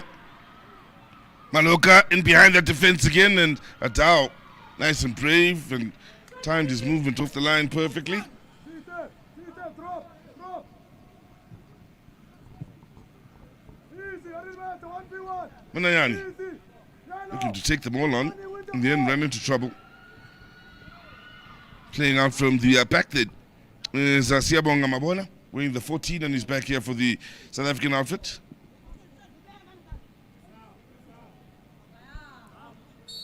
Tulumani has lost it here. To won the decision. So again, good numbers pushing forward. Tulumani wanted early. Angle of the pass was just beyond him, and a lack of communication defensively sees Rosina conceding a corner they could have avoided.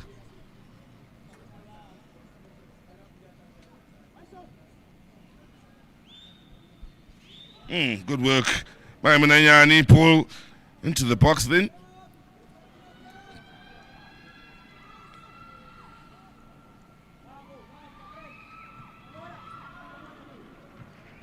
Well, we've seen plenty of goals in these semi-finals. All the reason in the world to believe the final will end these championships on a high. As well, the South Africans look for goal number 6 here. Down with a slight touch. It'll go out for the throw-in. But when one considers there was no separating Salima from Malawi and Clapham High from South Africa in their group, a game that ended with a 1-1 scoreline. Good quality game it was. Certainly one of the best we've seen in two sides that have been fairly well matched. Lovely ball in, great header. That's a good goal. That is a smashing goal from Clapham High. Great wing work, superb finish. And it's goal number 6, 6 of the best against Rosina. And we've seen some quality goals here. How's this work out wide? Good first touch, lovely ball in. It's begging to be put away. And a man who scored his 4th goal over these championships. Tolomani hasn't scored since the opening game where he got a hat-trick. As to the tally here with the very last attacking play of this match, and it's Clapham High that booked themselves a place in the final to play against Salima of Malawi. They did away with Rosina in some style. One-way traffic from the get-go, a hat-trick from Munayani in your picture. What a performance from the young winger. Not just he that was outstanding here today. Oloisani again having a good day, as well as Kabelo Subande, the captain, not forgetting Masondo wearing the number 6 jersey.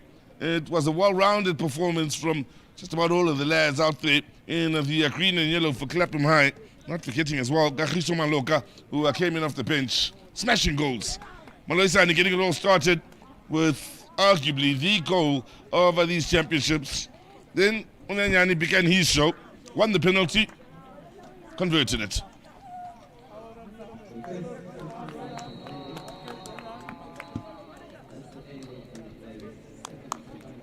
And the ball across finds time and lots of space for Mabona, who had no problems in adding to the goals for Clapham High here. How's this for a lovely bit of skill? Shots well saved, but it rolls into the path of what is truly a danger man here this morning. Manayani, no problems with the easiest of the goals he scored so far. At that point, Clapham High were running away with it. Masondo winning it back defensively, starts the transition and the counter-attack. Nice Manayani, that's a smashing goal. The best of the bunch that he's scored here. Well done. Lovely cross here, begging to be put away, beautifully met. On the move then, who had momentum, of course, was Sibusisa Tolomani, scoring his fourth over these championships, one ahead of Amunanyani. And, well, what a performance. It's clap him high. They get the better of Rosina and book themselves a place in the final with a smashing 6-0 win.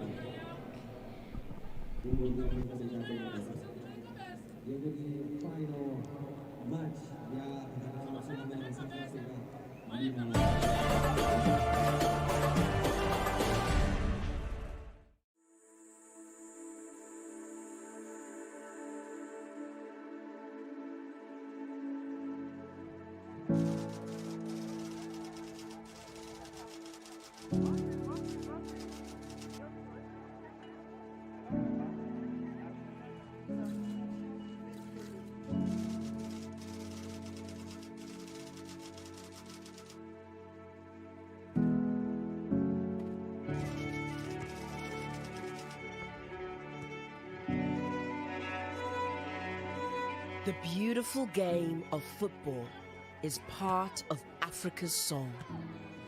The passion and the joy that it brings to millions of Africans unites us as people and brings us hope. The Pan-African Schools Football Championship in 2022 will completely change the landscape of the game across our incredible continent. The Pan-African Schools Football Championship will be run in 3 structured sections. Firstly, our 54 member associations, in collaboration with their relevant local authorities, will run national schools tournaments with the registered schools. Next, the very best teams will move into 6 zonal school tournaments. Finally, our zonal winners will move on to contest the continental stages, where ultimately we will crown a boys' team and a girls' team as the inaugural winners of the Pan-African Schools Football Championship.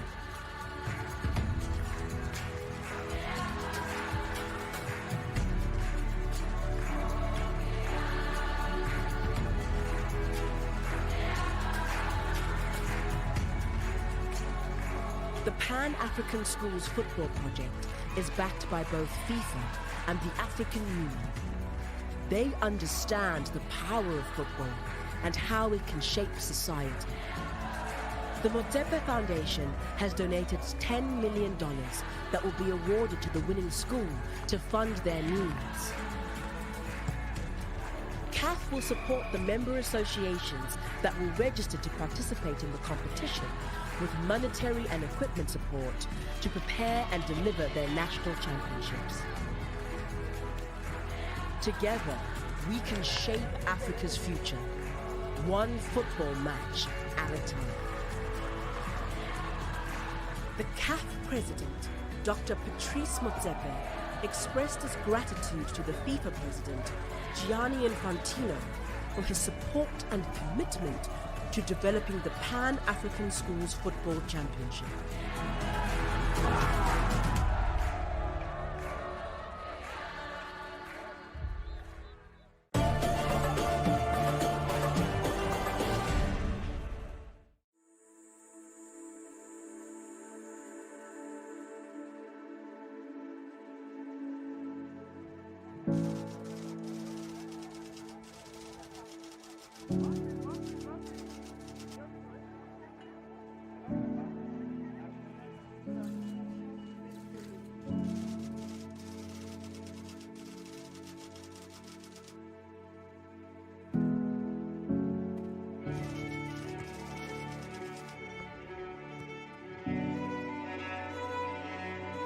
The beauty.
Well, the CAF African Schools Football Championships COSAFA qualifiers of 2022 will be rounded up here for the ladies and or the girls here with Indale Technical taking on Matamo JSS. Has been a lot of action over the last 3 days here. Indale Technical from South Africa up against neighbours Matamo JSS from Botswana. And well, it's worth noting here that Indale Technical are sitting pretty right at the top of the pile with 9 points, and well, they would have seen Malindi Secondary, of course, having completed their match. It's not in action today, meaning Indale Technical are really going through the motions here, but gold will be coming their way. And for Matoma JSS, so far, they've picked up just the 1 point, and they find themselves sitting second last in the group at the start of the day.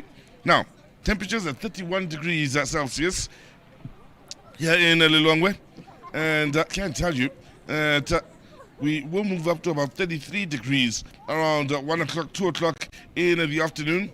In the late afternoon, temperatures will begin to drop around 4 o'clock, or maybe I should say 5 o'clock, but we are just about reaching the hottest parts of the day.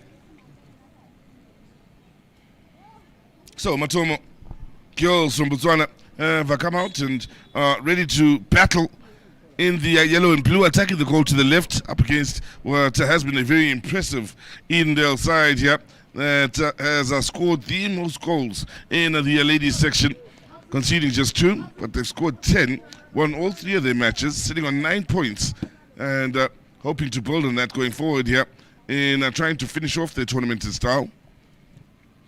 Just the 5 teams in the girls section, meaning that they did play in one group on a round-robin basis.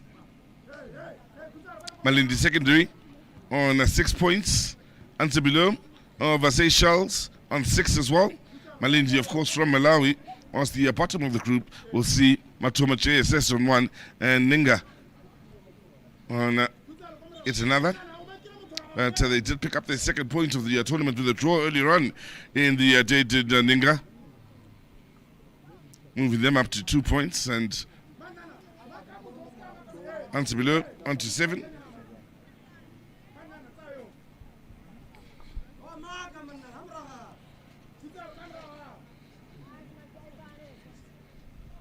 One throw in here for the South African girls.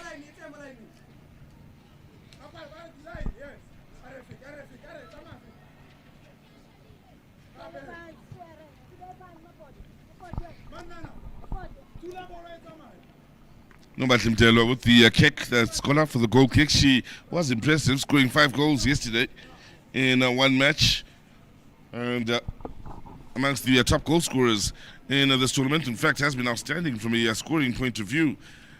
Nobody Mtelo sailing on 6 goals in these championships, 2 ahead of Victoria Mkwala from Malindi Secondary.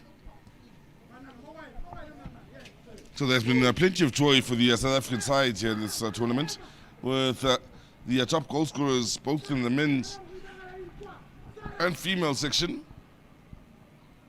coming from South Africa, who will be hoping to walk away with goals both in the boys and girls section as well.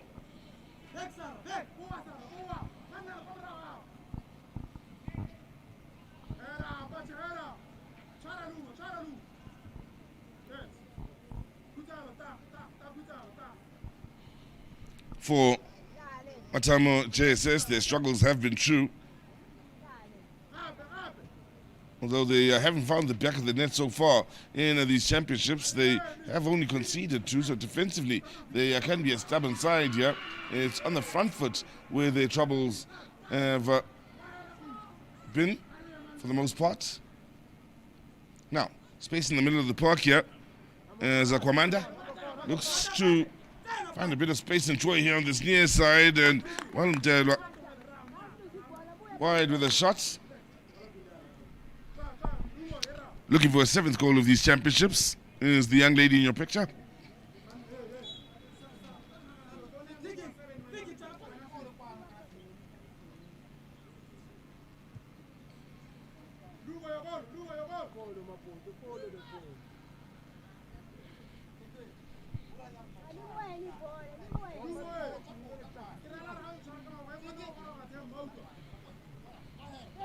Set piece it is to Matoma girls.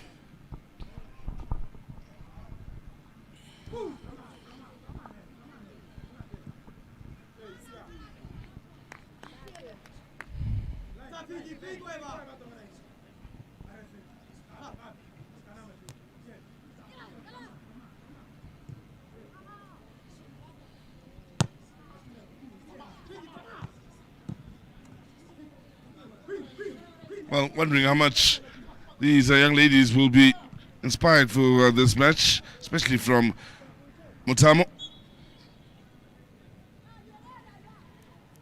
Knowing that, well, they are just going through this match just to honor their fixture list, if you will. Things already decided on who will be first, second, and third. I think it is fair to say here from the girls' game.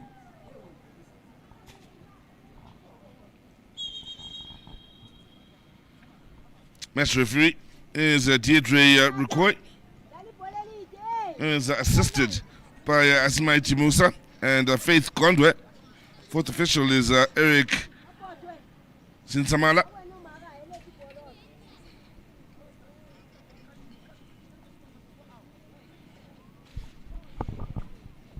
There is Dr.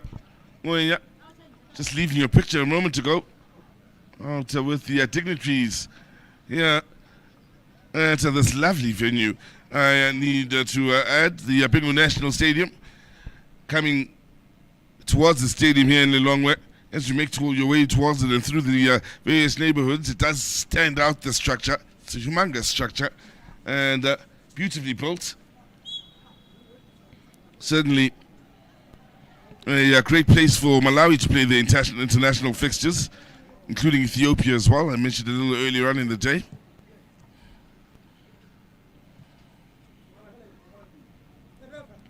For those that may not have caught that conversation, Ethiopia, of course,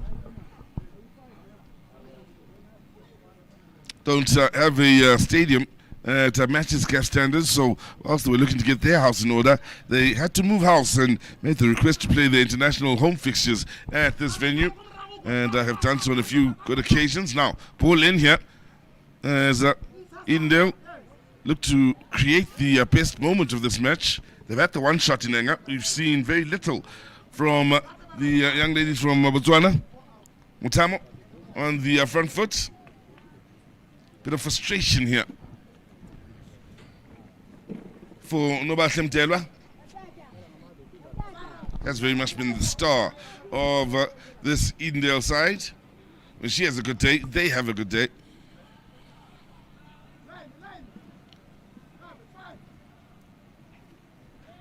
Now, here is Mtelwa with a look at goal here. Loses the defender and with the left foot. Can't get it through the traffic. Very quick to offer apologies to a teammate then for not playing it across the box.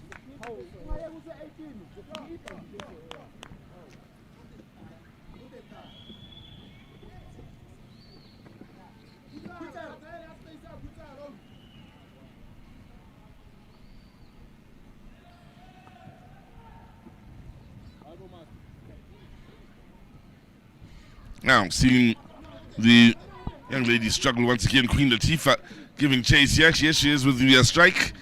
Looking to follow it up then, and in the end it's nicely done by Dlamini in picking it up. And for those of you that are wondering, yes, I did say Queen Latifah Bakhanda wearing the number 11 jersey for Motamo.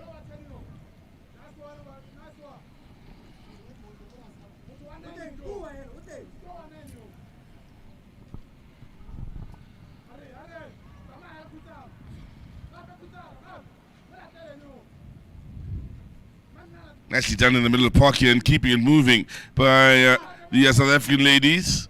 Looking to find a few 1-2s then on the edge of the box to try and unlock that defense. Good work, good hustle.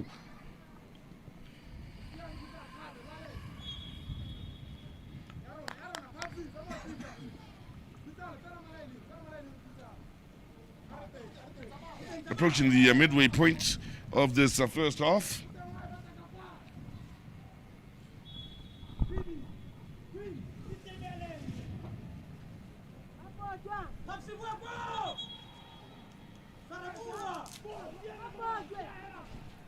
This is the very last game for the ladies at these championships.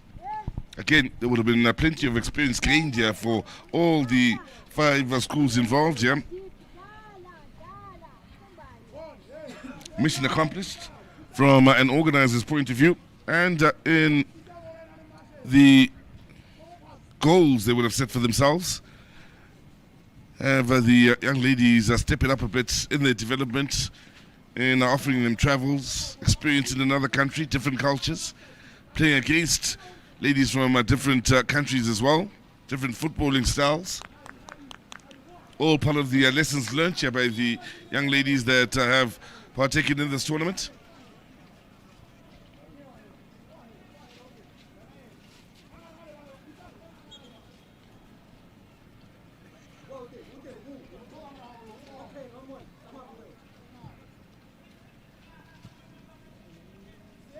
Now, pushing forward here. Edendale, the shots goes over the keeper and is the opening goal for Edendale.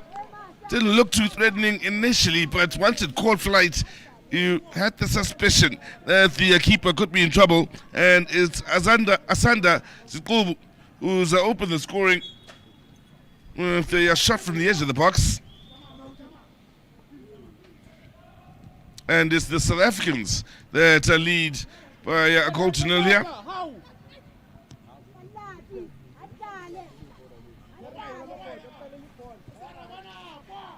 Now, chance out to the far side, and it's goal number 2.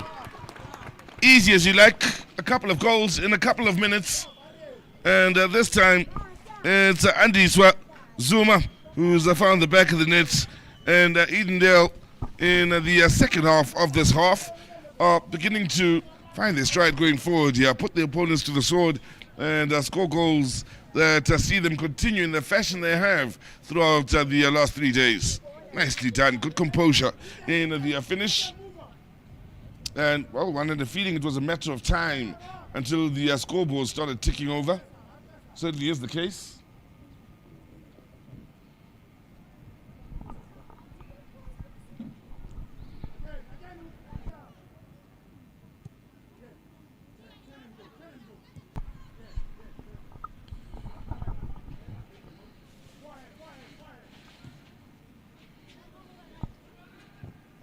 Now, heavy touch from one young lady that's yet to really get going in this match, which may come as a surprise to a few. Nobatlim Delwa. Here she is now, on the turn. Loves to run with the ball at her feet.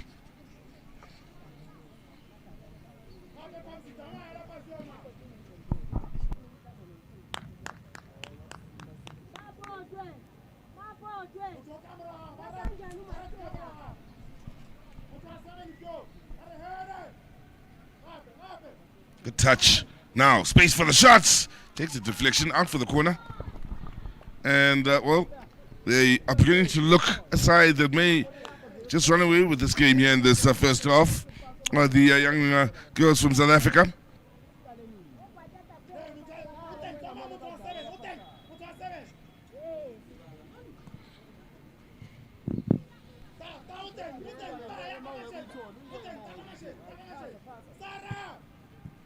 Ball played forward, yeah. Delwa will give chase.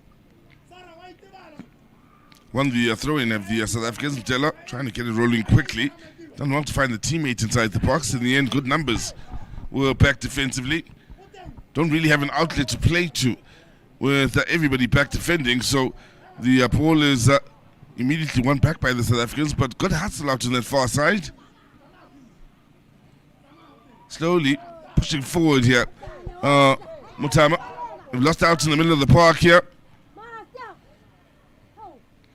Good work in defense by Tsepiso.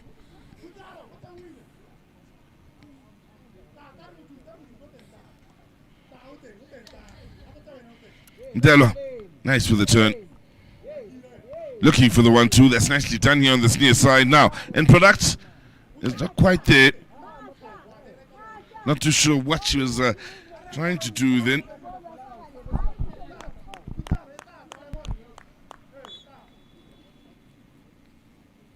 Well, for the ladies from Botswana here, they would have hoped to end the tournament by causing a bit of an upset with a win against the South Africans. That certainly would be the right word if they are to turn things around and walk away with the win in this match.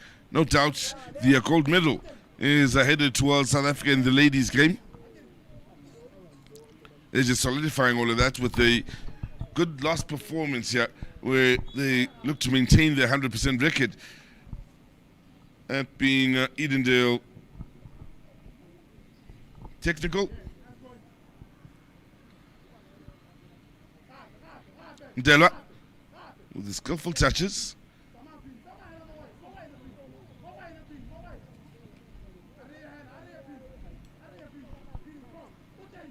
Katelo then under pressure in the end. Dlamini will have time on the ball here.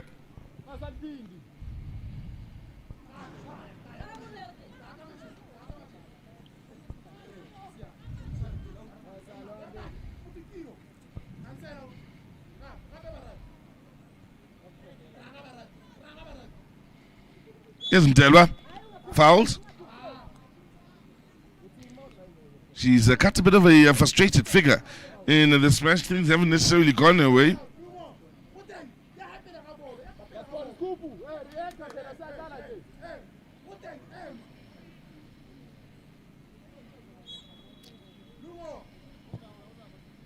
Early set piece, keepers come out and misjudge the flight of the ball, and it's goal number 3 for the South Africans. Mistake then by the keeper.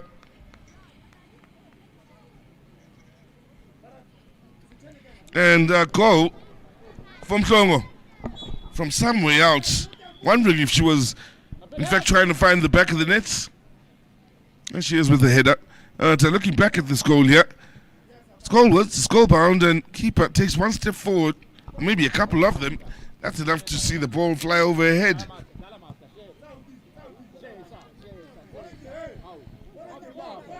Do you believe the intention was to go for goal? The keeper will certainly feel she should have done much better on that occasion. Now, chance here to pull one back, and the shot just goes over the bar.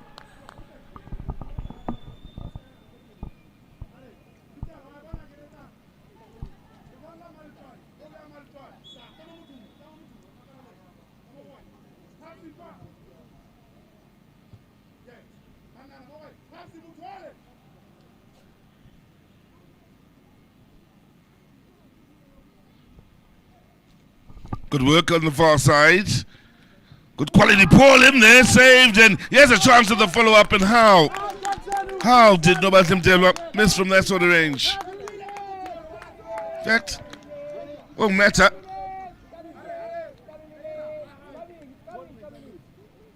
Yes. Stunning save. And, well, it should have found the back of the net. Especially the second attempt. Here's Mdelwa, this time looking to turn provider. Good ball into that far side. Found the teammate, quite undecided. So, here's another chance. And a good save once again.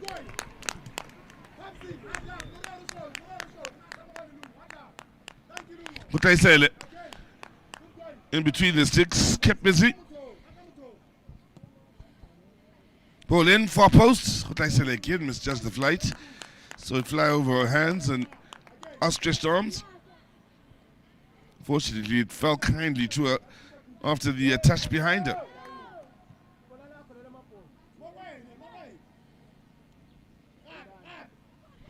She is strong, Mdelwa.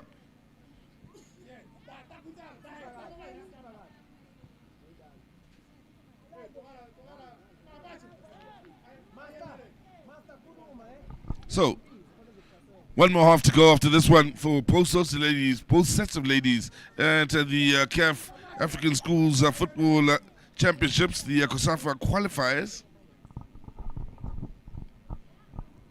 Just about a minute and a half remaining in this first half.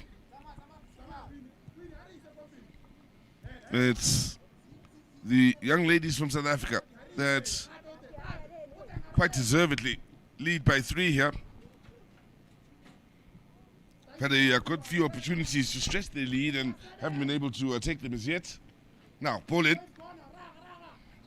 Got so many back in defense that once they do get it out of that box, they really aren't getting enough options here. Reason why it's difficult for the lady receiving it outside of the box, in that she has to buy time for her teammates to push out of the box. And in so doing, often loses possession.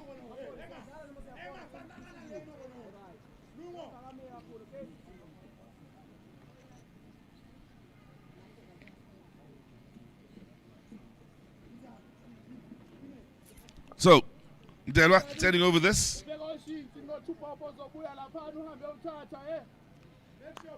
Had a chances to get in on the scoring.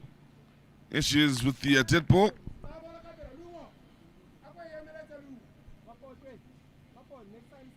Hasn't quite worked for her in this first half. Still time to turn it around, Delwa.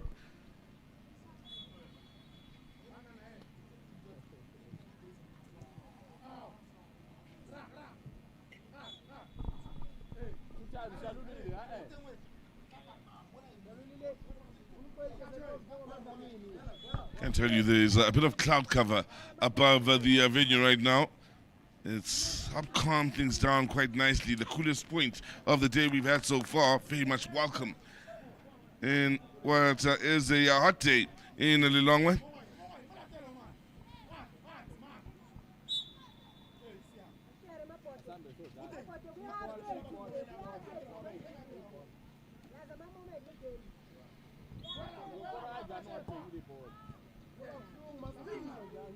Any second now, the referee, Deirdre Rukoy, will bring this half to an end.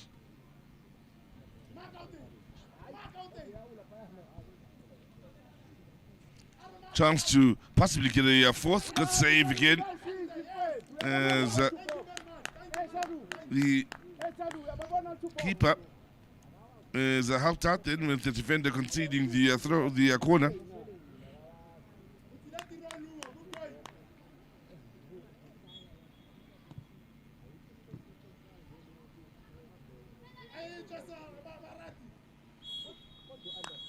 There you have it, end of a half where things were a little slow to get moving, but once they found the back of the net, the young ladies from Edendale in South Africa started to run away with this match. Goal scorers Asanda Zgobo as well as Andiswa Zuma, and let's not forget Apelele Mhlongo, who've all contributed from a goal scoring point of view here, and have put this game what looks beyond Mutamo from Botswana. It's been good stuff for the side that leads the girls group here and is quite certain for gold with another half to go in this match.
The beautiful game of football is part of Africa's soul. The passion and the joy that it brings to millions of Africans unites us as people and brings us hope. The Pan-African Schools Football Championship in 2022 will completely change the landscape of the game across our incredible continent. The Pan-African Schools Football Championship will be run in 3 structured sections. Firstly, our 54 member associations, in collaboration with their relevant local authorities, will run national schools tournaments with the registered schools. Next, the very best teams will move into 6 zonal school tournaments. Finally, our zonal winners will move on to contest the continental stages, where ultimately we will crown a boys' team and a girls' team as the inaugural winners of the Pan-African Schools Football Championship.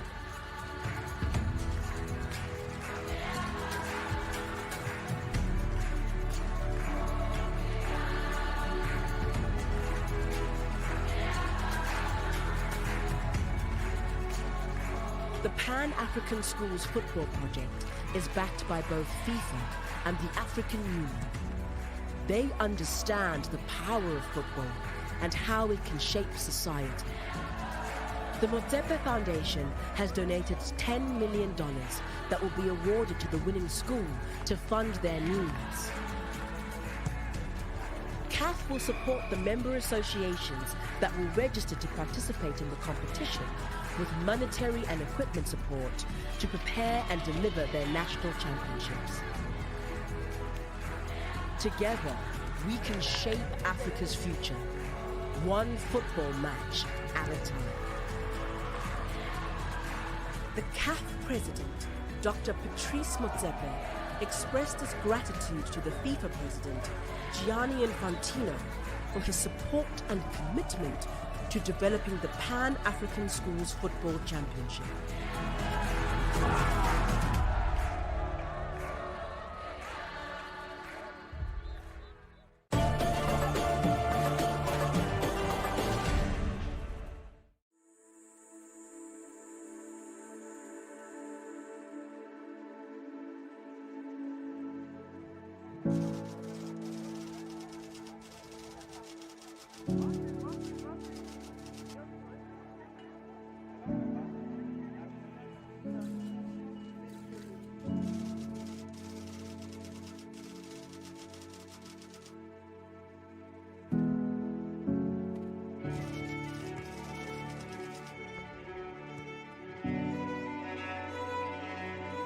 The beautiful game of football is part of Africa's soul. The passion and the joy that it brings to millions of Africans unites us as people and brings us hope. The Pan-African Schools Football Championship in 2022 will completely change the landscape of the game across our incredible continent. The Pan-African Schools Football Championship will be run in 3 structured sections. Firstly, our 54 member associations, in collaboration with their relevant local authorities, will run national schools tournaments with the registered schools. Next, the very best teams will move into 6 zonal school tournaments. Finally, our zonal winners will move on to contest the continental stages, where ultimately we will crown a boys' team and a girls' team as the inaugural winners of the Pan-African Schools Football Championship.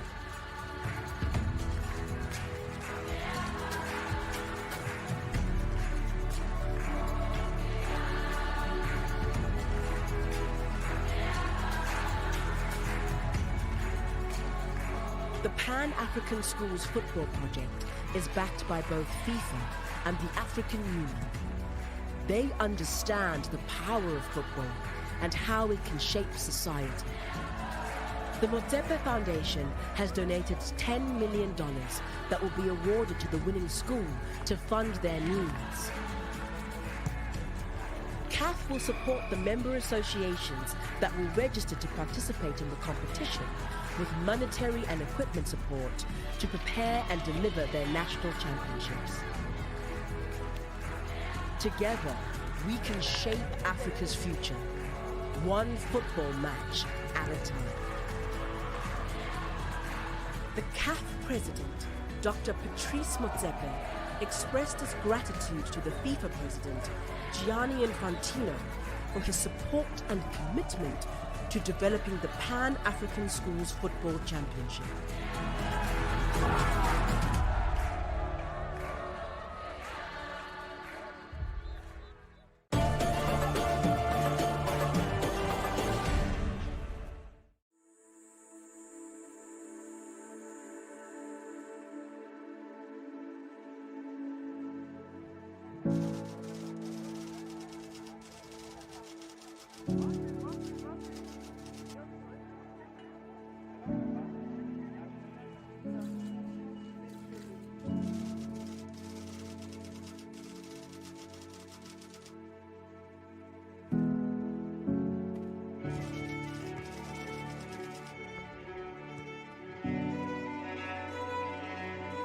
The beautiful game of football is part of Africa's soul.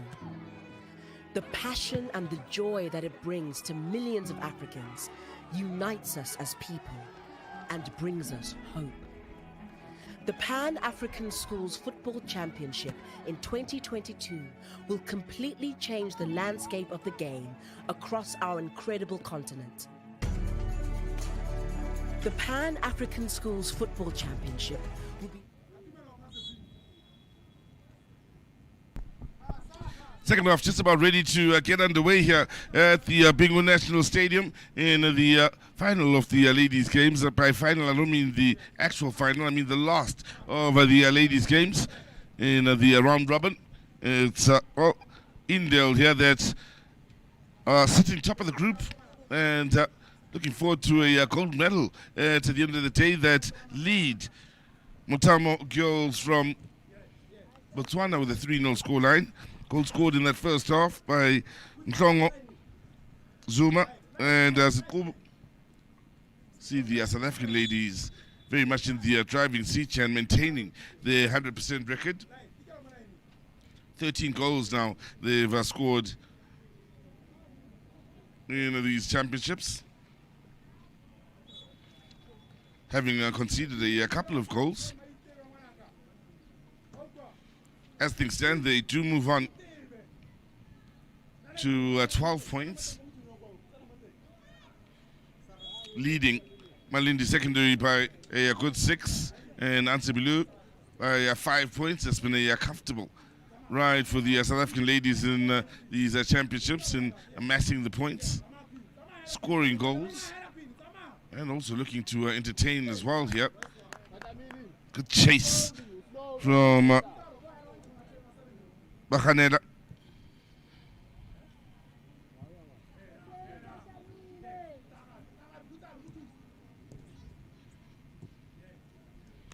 Took a while to get going in the first half. The young ladies from South Africa, but once they started finding the back of the net, they started creating a good number of chances. Could have led by more than just the 3 at the end of that first half. We'll be happy with the way they've conducted themselves, scoring goals, entertaining, and with things looking as comfortable as they are. There will be some changes made. Bottom of your picture, you can see preparations are made or being made to have new personnel out in the field. 8 players aside, rolling subs, waiting to come on here for the South Africans is Apiwe Ndlovu. She'll be wearing the number 5 jersey. Now space to turn here as they get the decision for the handball.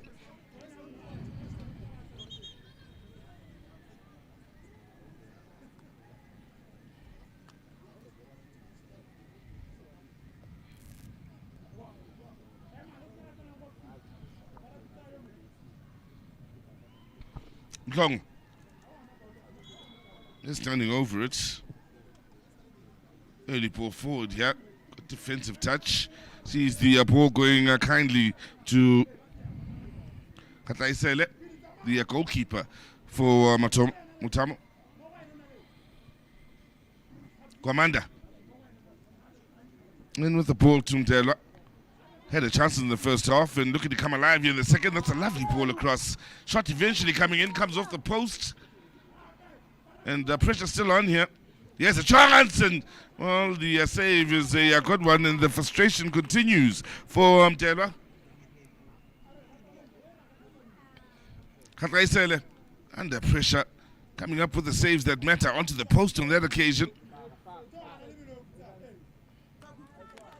Good ball in to find Mtelwa, who couldn't get the beating of the keeper on the near post. Well covered was that near post by Khatlaisele.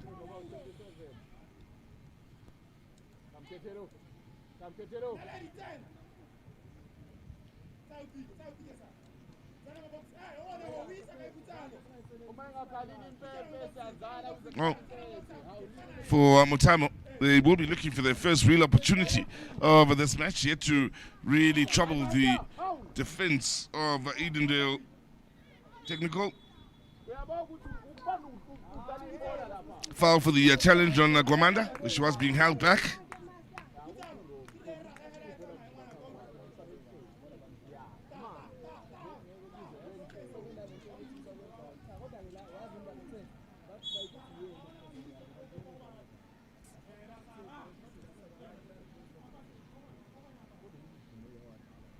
Here's Mtelwa looking for the little nutmeg. Papato did well defensively.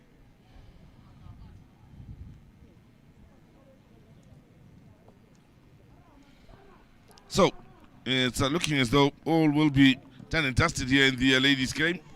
Gold medals will be ready, including the fact that the young ladies from South Africa will be well on their way to the African Schools Championships come early next year.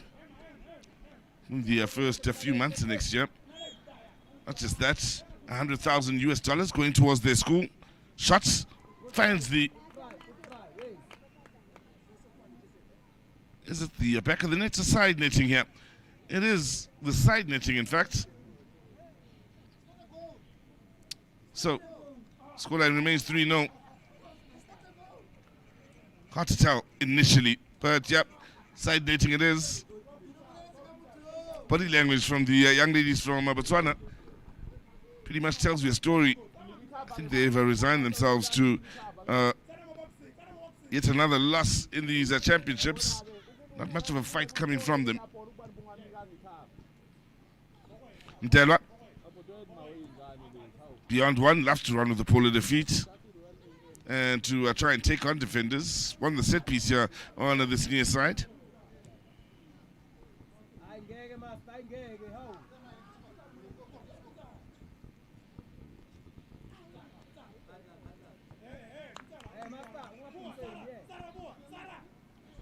Keep in mind this is the last day of these championships, the third day.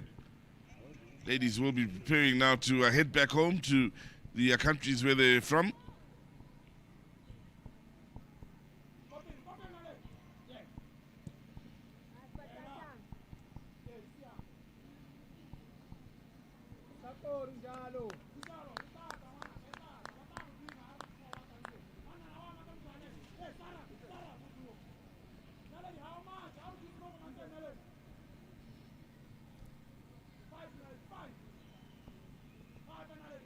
Good hustle on the far side. It's eventually won by the Motamo defense.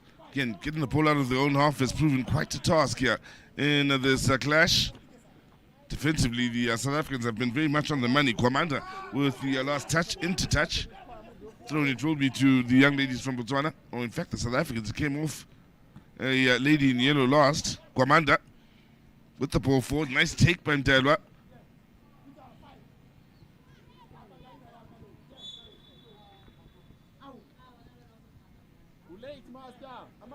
Whistle is gone, and the yellow card shown here for the challenge. First yellow of this match. Caused problems then. Kwamanda, as she fell over, fell into the knees of the opponent, who has since stayed down, and understandably so. Now Lady Podiso, who's coming off the bench, is in some pain here. is beginning to sit up now, which is a good sign, but unintentionally, Samgelo Kwamanda, in being fouled, tumbled onto her knees, and it looked a rather, well, nasty clash between the two.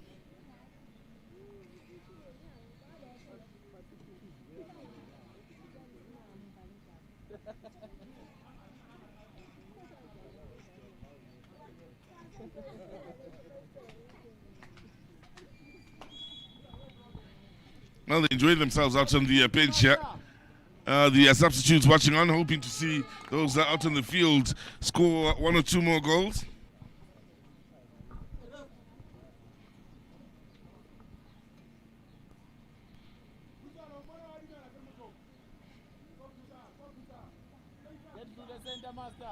In the first half, it was very similar. Opening 10 minutes, didn't see too much in the way of action from Edendale from a goal scoring point of view. In the second 10 minutes of the half, they really came good and started to really put Motamo under the sword and scored a couple of goals and make that 3 goals they scored in that first half. We are yet to see a goal scored here in the second.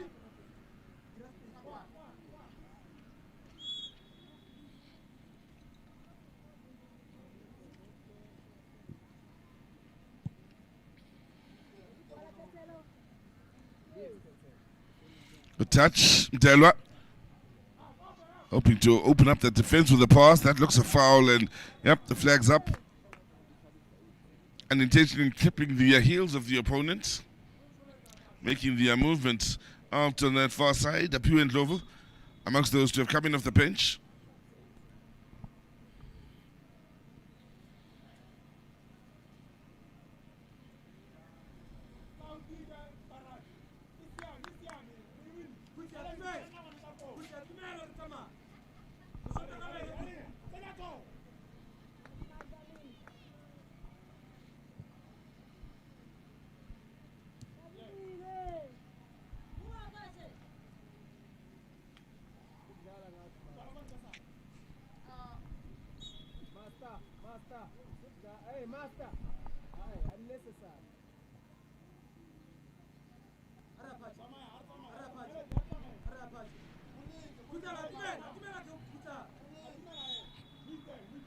Yep, definite foul then. Late challenge. Still, they haven't been able to get much joy from the dead ball situations, the few they've had in the opposition off of the field. Motamo. Nice first touch by Kwamanda, bringing the ball down.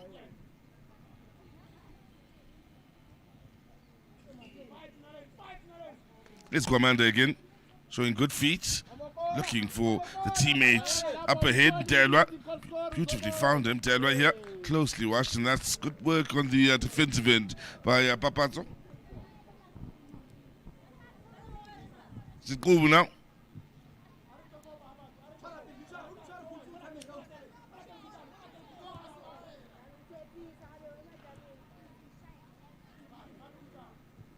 Has taken charge of this game quite impressively in the middle of the park is Samkelo Kwamanda with the number 7 jersey. There she is, right on cue.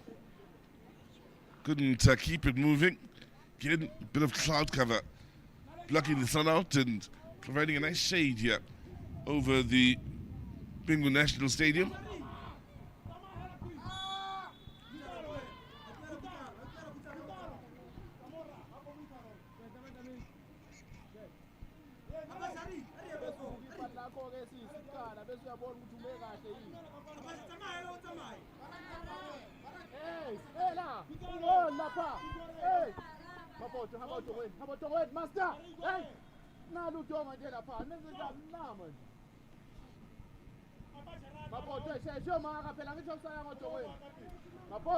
Well, here's another dead ball situation here for Motamo, and once again, no joy for them. Now they need to watch out on the or for the counter attack here, having pushed numbers forward for the dead ball. Zitko couldn't quite take it in a stride, so the ball lost out then, and a chance at finding that fourth goes a begging. Some nice touches coming in here including a shot at goal, and that's beautifully taken. Finally, Nobatlem Delwa has come to life in this match, finding the first goal of the second half and the fourth of the match in total. Started off with a nice skill, plays it forward, and this time popping up in a central part of the field. Good first touch, getting it in behind that defense. Powerful left-footed strike. Katlese given no chance. And the South Africans in the second period of the second half are doing what they did in the second period of the first half. Start to keep the scoreboard ticking over.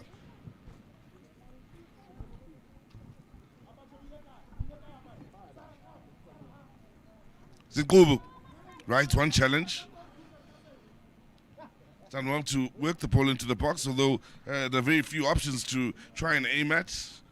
Teammates not getting into the box quickly enough to give a good option.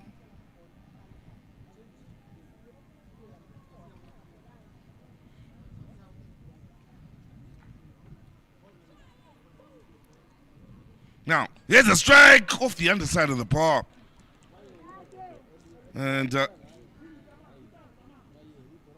well, didn't cross that line, so the scoreline remains at 4-0. How's this for a good solid strike here? Keeper beaten, looking for the roof of the net and finding the underside of the bar and staying out, quite importantly.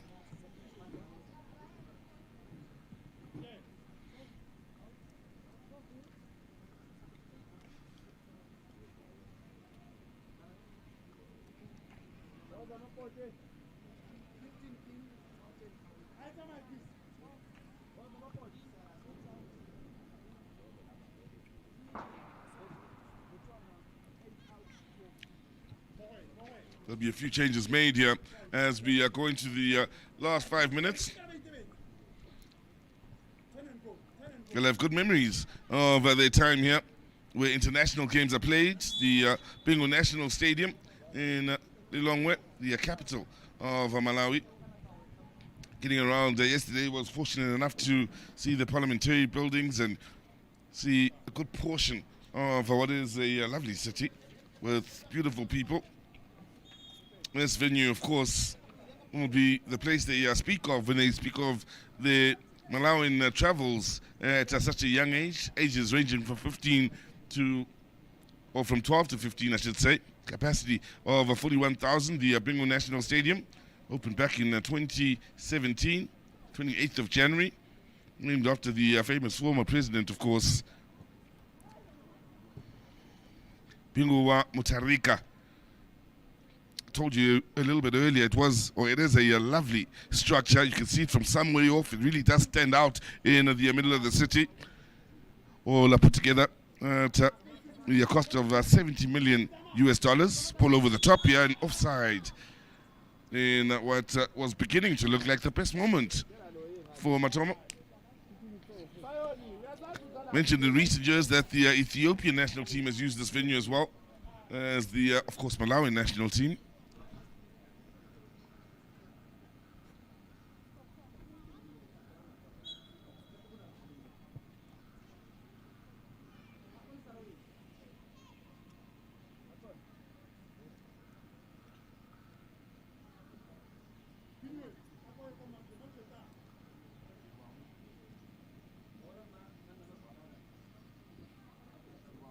Last 3 minutes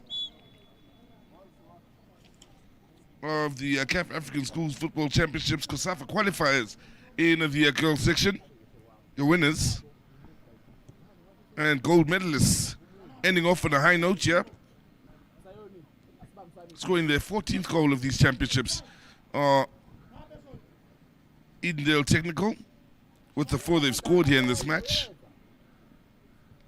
They'll be happy if they can keep the clean sheet, having conceded just 2.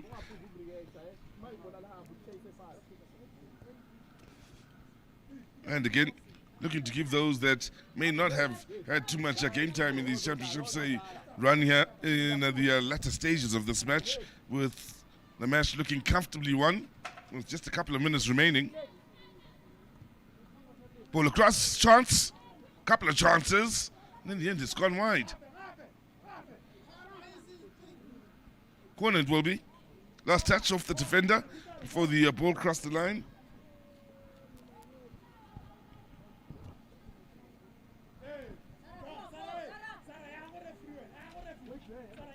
Keep in mind, there will be a couple of matches to look forward to, including the final a little later. We'll have the third and fourth playoff shortly after this match at midday here in Lilongwe, and then move on to the final an hour later.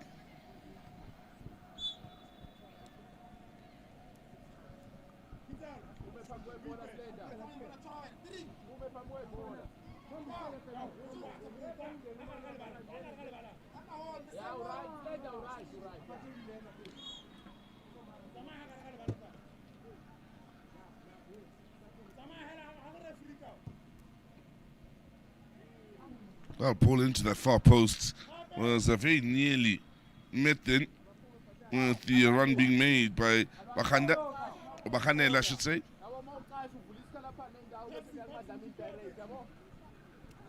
Beaten by the bounce.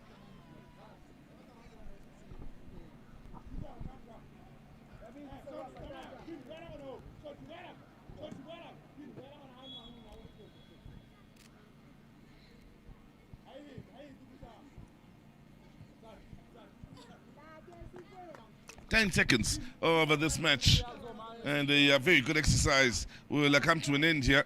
Great initiative started by the Confederation of African Football, the Schools Challenge, which of course will ripple through the rest of the continent. Early next year we will be having the African Championships, which should be of a true quality when you consider the best schools from the continent will be battling it out, or some of the best schools I should say. They do get through their nationals to qualify for a place and these championships. Then from these they move on to the African Schools Championships after having battled it out in the region.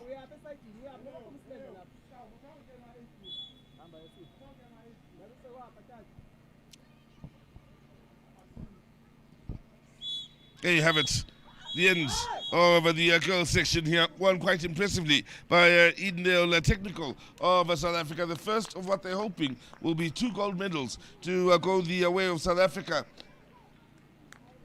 On the side of the puzzle, done with the girls, rather impressive, winning all of their matches here, conceding 2 goals, scoring 14, and doing a stunning job of impressing, scoring goals and entertaining. And for all of the ladies teams that have been involved in these championships, it's been a truly worthwhile exercise, whilst lessons have been learnt. And for some, including Delwa, they'll be hoping to be awarded the medals for the impressive performances here. Apelele Mhlongo, the South African captain, led a team well here. The technical team will also be happy with the work put in by Edendale. They'll go back to their schools having done the business, and scoring some rather impressive goals as well. First goal from Zikubu. Took a chance, wow, from the edge of the box. Good times kept rolling here for the South Africans. The second drilled home from close range in what was a testing angle for Zuma. Well, they weren't done. They kept the good times rolling with Mhlongo, the captain, getting in on the goals. And one lady we were waiting to come to the party certainly did. Nobahle Mdelwa. Good touch then. Drives on, and with that powerful left foot, thundered the fourth home. And at that point, that is all she wrote. Job done. They'll go back home having grown and being impressed with their development here, and we hope they continue to develop moving forward. The South African side, Edendale, grabbing gold here, coming first in the girls section, and in the final game, beating Motamo of Botswana with a scoreline of 4 goals to 0.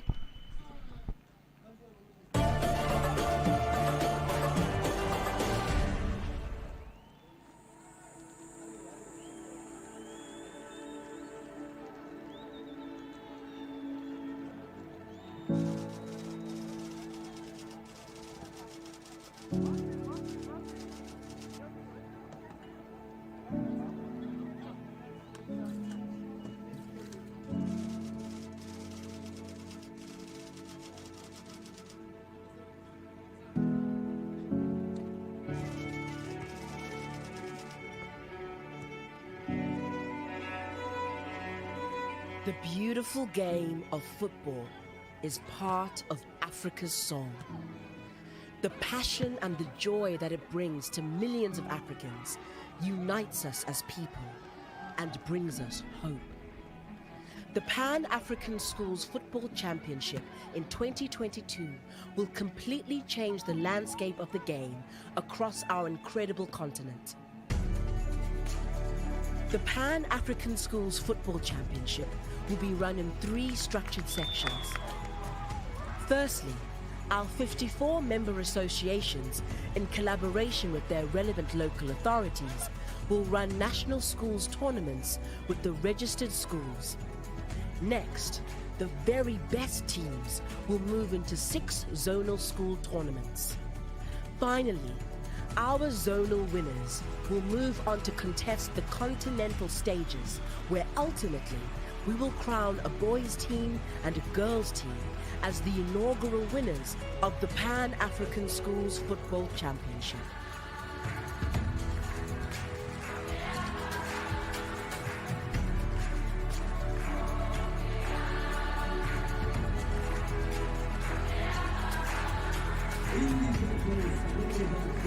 The Pan-African Schools Football Project is backed by both FIFA and the African Union. They understand the power of football and how it can shape society. The Motsepe Foundation has donated $10 million that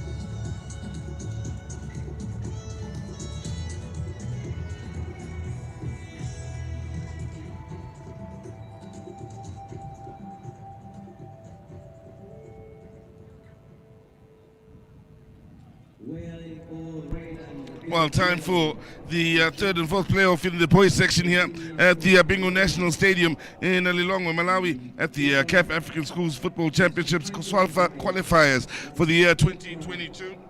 We will have Racina from Angola taking on IQRA from Comoros.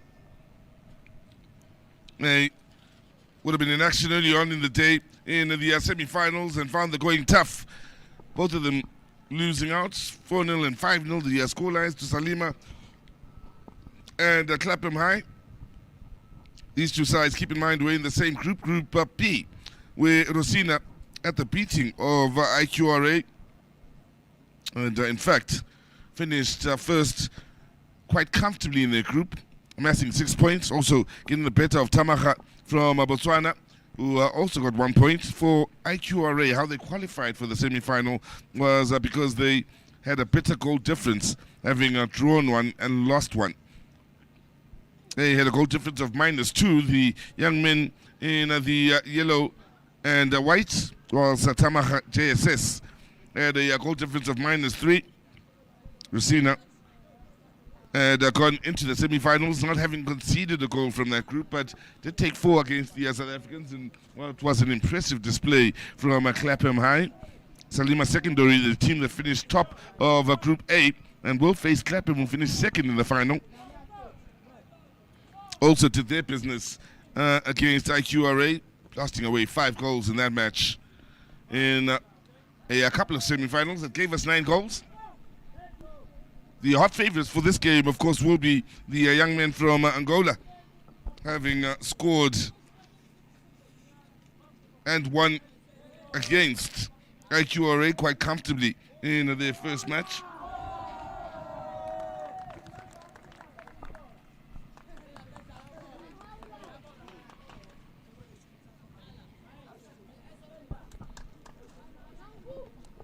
They would have been frustrated and looked a frustrated bunch in the way they were bundled out of the semi-final, completely outplayed by the South Africans, and will look to make up for that. Will the young men from Angola For those from Comoros, they'll be happy at the fact that they got this far, and I will know they do have quite a test, an uphill battle, one could argue, up against them here as they try and end their tournament on a high note and snatch up third spot in the tournament. Keep in mind, there's still 50,000 on offer for the side that does finish third. Second place winners will get $75,000. Winners get $100,000. It's Rosina that will get the match underway. First man to get a touch will be Manuel, wearing the number 9 jersey and the captain's armband for this match.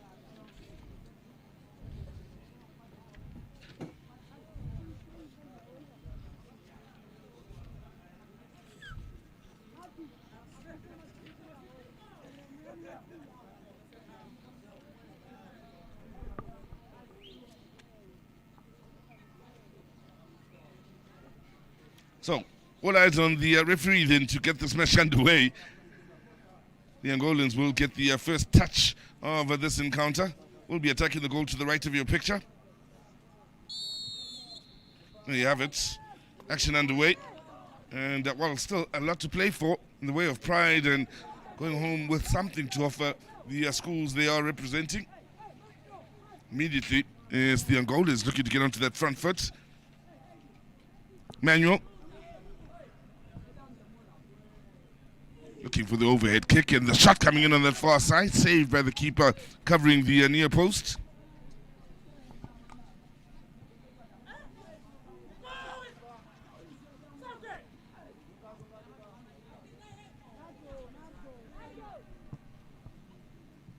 Early ball over to Manuel on the far side. He had come from an offside position to get involved with the play.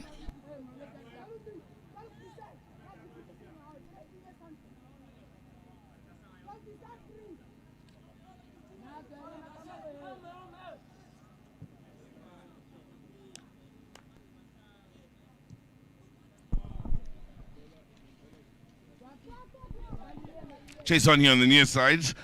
Won't be able to get onto it then.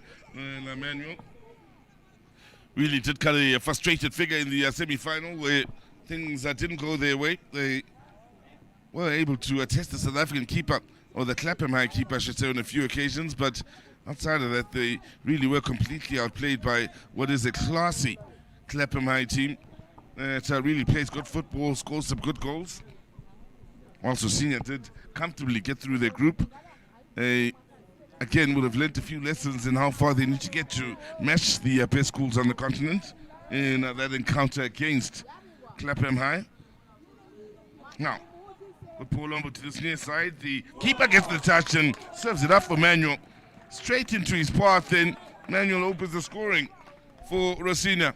It's taking them just a couple of minutes to find the back of the net. Shots initially coming in from Gasunga. Keeper, well, they come up with a save here, but parries it straight back into the danger area, straight at Manuel, who's got the easiest of jobs to do in sending it straight back to where it's from and beyond the keeper. So, it's Rosina that opened the scoring. IQRA to have it all to do here and trying to turn things around. Hardly had a chance to get into this game via IQRA.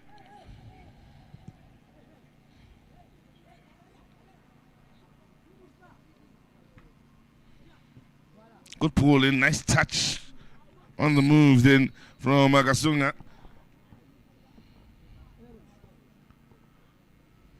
Was what looked a late challenge on that occasion. The reason why play has been brought to a halt here. Both men involved have gone down and stayed down.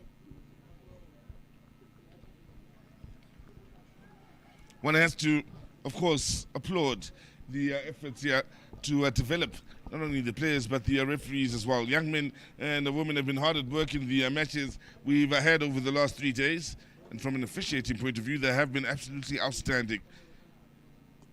Getting the basics right, positional play, their decisions have been on the money. We've hardly had reason to question any of their decisions or the way they've officiated the matches. We'll look to go on to be amongst the best, not only in the region, but the continent and the world from a refereeing point of view. remember the strides the continent has made over the last, 10 years, where refereeing might have been a huge talking point in years gone by. Those in the decision-making positions up atop here at the Bingo National Stadium have over the years ensured that the standard of refereeing has very much moved in the right direction.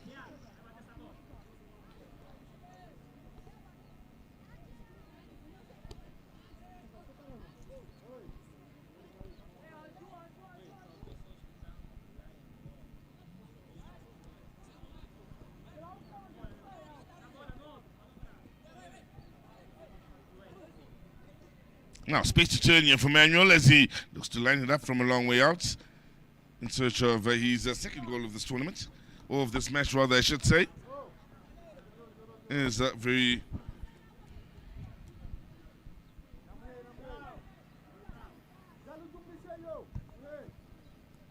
goal-orientated type of player is Manuel. Did miss a penalty in the group stages.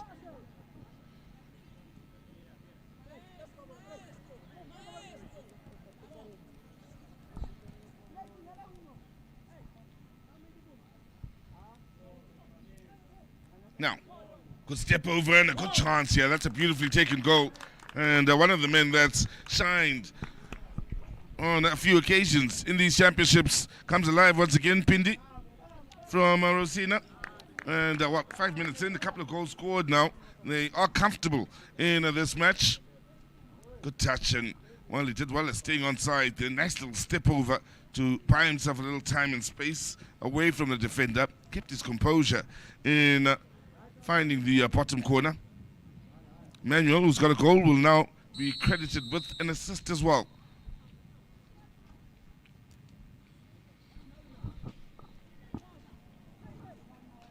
Good movement on that far side as the shot eventually comes in then. Manuel again doing the good work.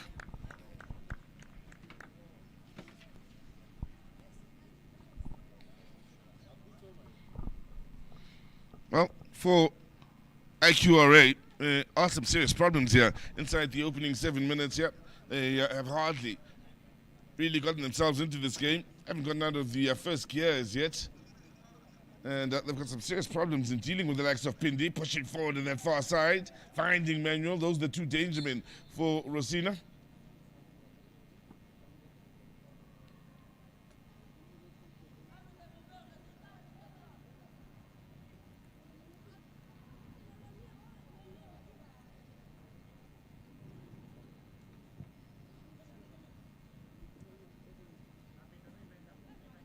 Well, here they are, middle of the park, looking to push forward for the first time here in this match, really.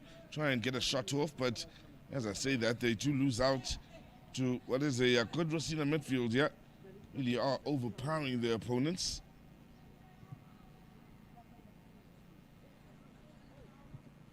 Now, that's a good ball. Just offside then was Pindi, including the fact that the pass was slightly overcooked. He's always looking to get in behind the defense, and that's something IQRA haven't been able to deal with as yet. The movement of both Pindi as well as Manuel.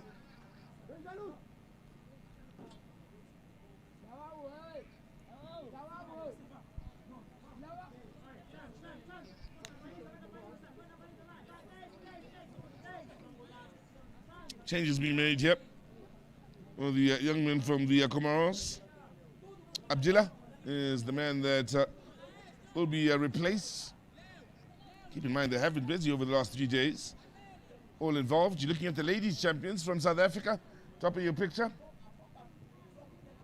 That, of course, being Edendale.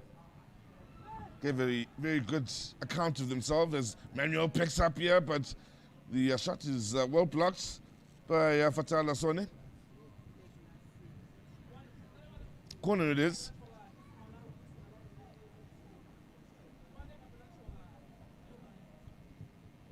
Ball in, defended on the near post. Follow-up shot is a powerful one. The keeper's done well, and well, they needed to react to that. Ball wasn't out of the danger area just yet. They cleared it up for yet another corner. Rosina coming close to a third. Yeah, that's a good save. Oh, looking to drop on the keeper.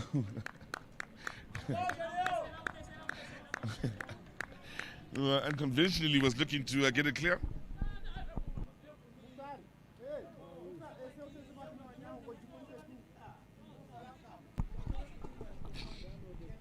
A little bit of space here on this near side for Kamal. Amongst those that's coming off the bench. Here he is on the ball again. Young men out on the field here for the school representing the nation of Comoros. Again, for those, or for the benefit of those that are joining us for the first time, let me just point out here, the ages range from 12 to 15.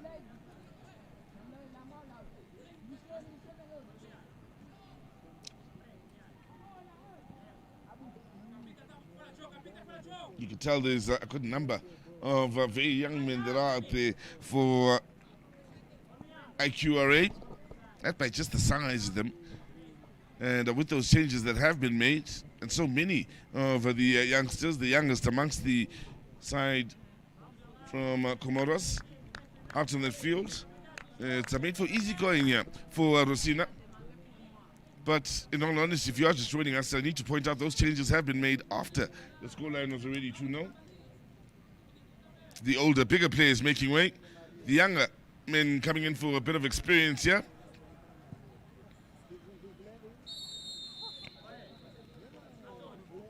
You can see the foresight in that from the IQRA coach, and that they are trying to make sure that they give as many of the players as much experience as necessary, even giving them a chance to play in the third and fourth playoff. Results not really of a high importance. What is that they do make it worthwhile for the youngsters that have come here and do reach the goal of having them gain as much experience as possible from the trip.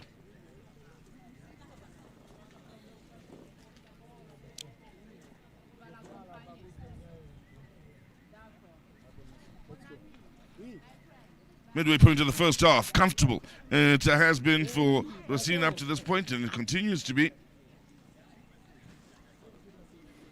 In no rush as they keep it moving. Nice first touch beyond the defender. Driving forward here is Pindi. Still Pindi as he gets the third quite comfortably again in getting it beyond the goalkeeper. He's second of the day. Nice individual goal then.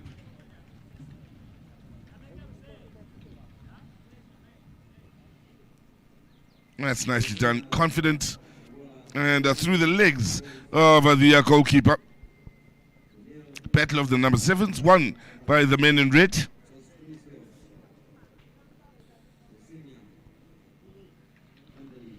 So Rosina on their way here to a bronze medal. And not just that, $50,000 going towards their school with the way they're going about business here in getting the better of IQRA. Comoros is another nation that has over the years been quite involved in the various ages where the COSAFA region is concerned and the different platforms of the game.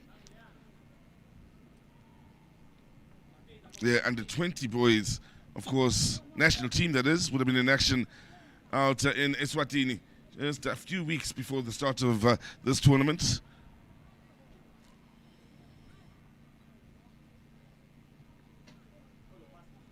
Did make a bit of history. Comoros had never won a game in all the years they had taken part in the under-20s. And all in the end, they did amass a couple of victories, so much so that they came close in their group to not only causing a huge upset, but qualifying for the knockout stages, the semi-final, to be undone on the very last day.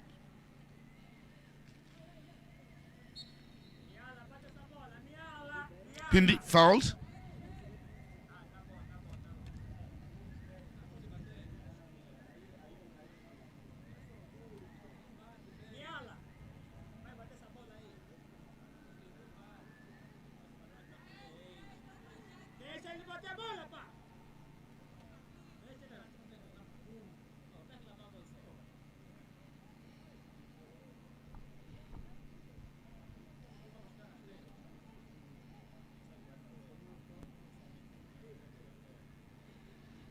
Now, leading by 3 goals to 0, with just over 5 minutes remaining in this first half. They've got the dead ball here to Rosina, and well, a good set piece, taken with power and very accurate, saved impressively by Hussein.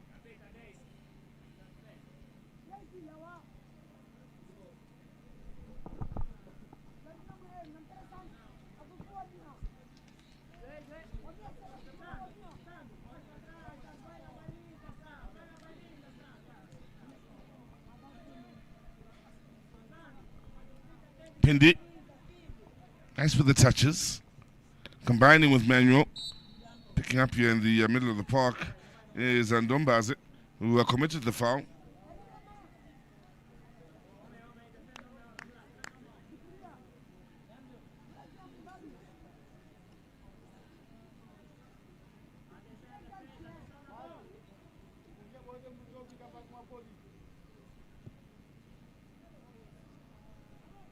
Red touch in this first half for the man between the sticks for Rosina Adao.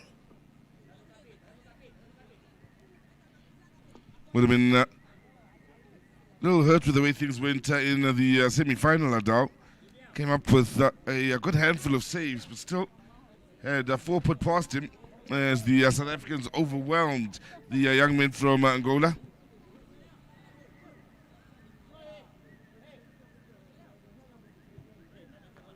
That shot lacking power and not directed well enough then from Zumbik.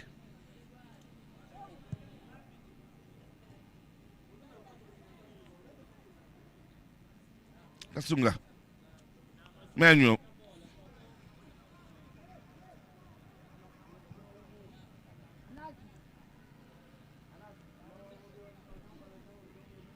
Again, comfortable.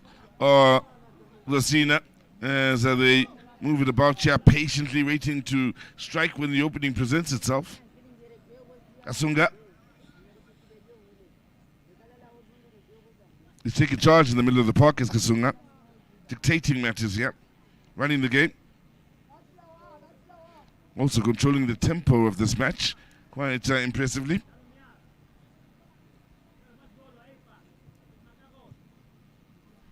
Keep in mind, this is the second last game of these championships. Coming up later, we will have the climax of the championships with the 2 best teams, no doubts about it, that met in Group A of these championships and couldn't be separated with a 1-1 scoreline. They'll meet in the final. Again, Salima from Malawi up against Clapham High from South Africa. Quality in both those teams. The match they had earlier was, by some distance, the best match we've seen in quality on both sides of the field in these championships. So, all the reason in the world to look forward to that final.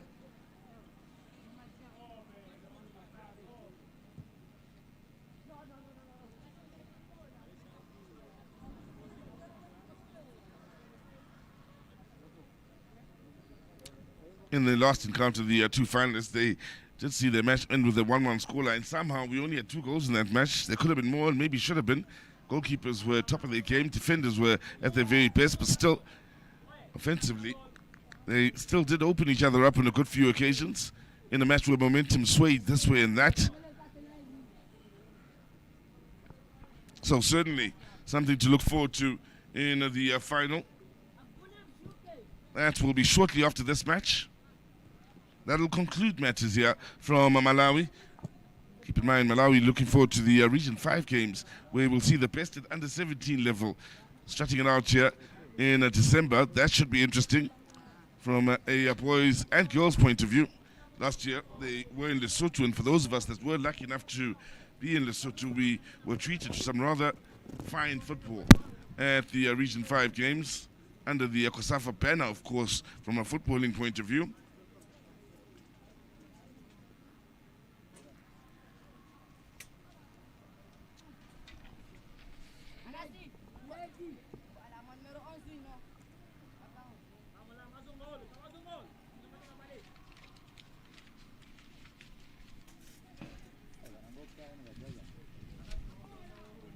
last minute. One has to wonder if Rosina have a goal in them in the time that remains in this match.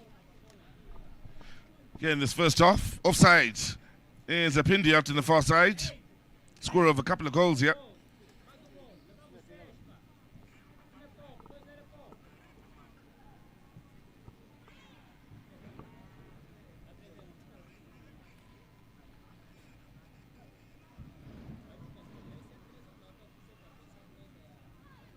Well, one has to wonder as well if the young men from the Comoros can, at the very least, create a clear-cut goal-scoring opportunity. It's been tough going for them in this match.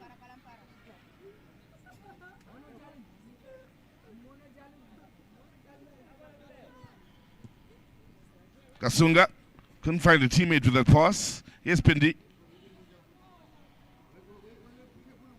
Now, here's a rare attack here, looking for the 1-2 on the far side. It's smart defensive play then as the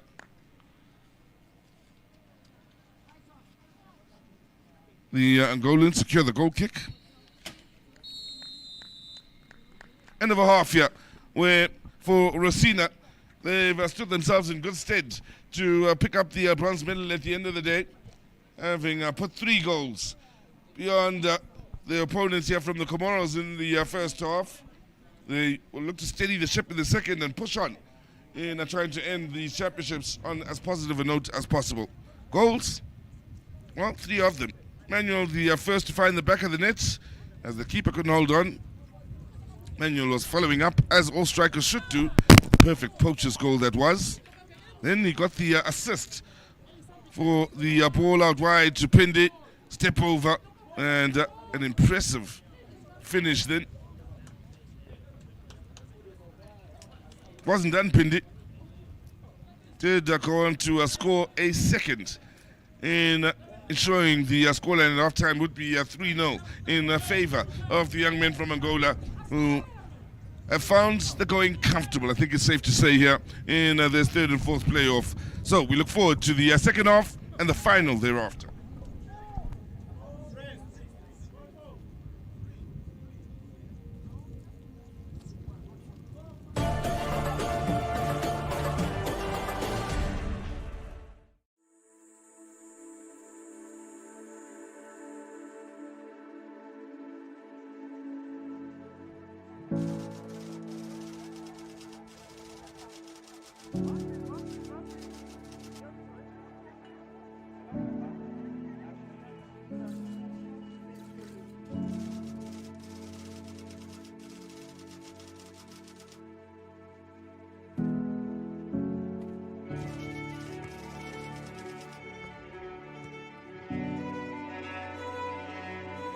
The beautiful game of football is part of Africa's soul. The passion and the joy that it brings to millions of Africans unites us as people and brings us hope. The Pan-African Schools Football Championship in 2022 will completely change the landscape of the game across our incredible continent. The Pan-African Schools Football Championship will be run in 3 structured sections. Firstly, our 54 member associations, in collaboration with their relevant local authorities, will run national schools tournaments with the registered schools. Next, the very best teams will move into 6 zonal school tournaments. Finally, our zonal winners will move on to contest the continental stages, where ultimately we will crown a boys team and a girls team as the inaugural winners of the Pan-African Schools Football Championship.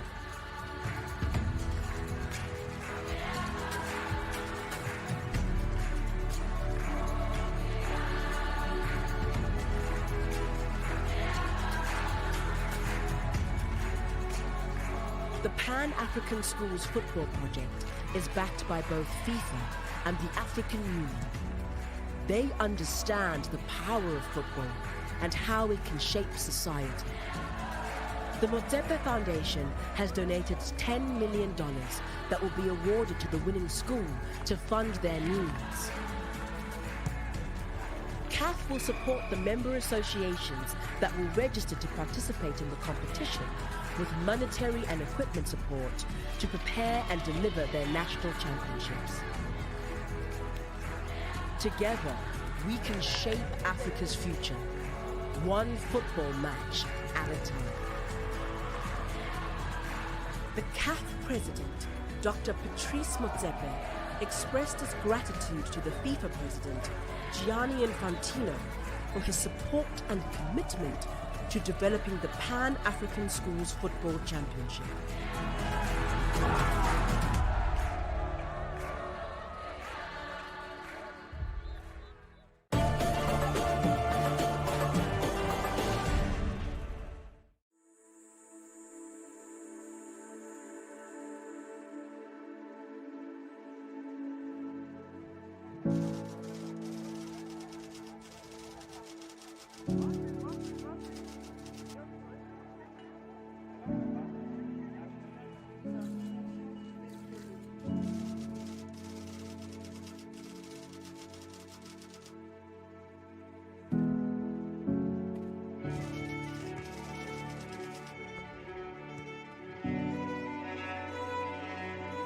The beautiful game of football is part of Africa's song.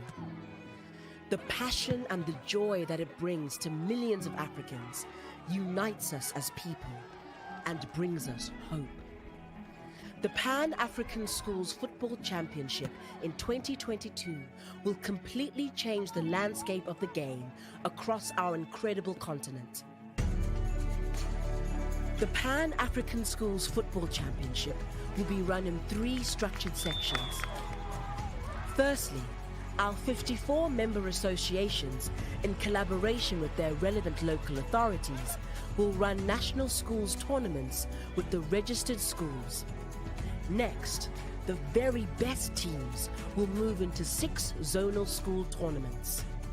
Finally, our zonal winners will move on to contest the continental stages, where ultimately we will crown a boys' team and a girls' team as the inaugural winners of the Pan-African Schools Football Championship.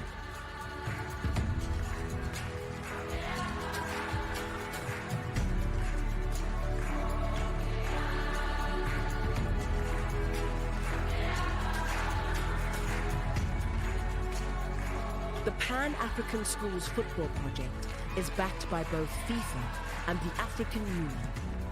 They understand the power of football and how it can shape society. The Motsepe Foundation has donated $10 million that will be awarded to the winning school to fund their needs.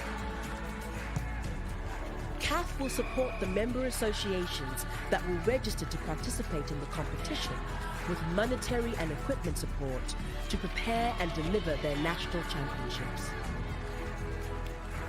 Together, we can shape Africa's future, one football match at a time. The CAF president, Dr. Patrice Motsepe, expressed his gratitude to the FIFA president, Gianni Infantino, for his support and commitment to developing the Pan-African Schools Football Championship.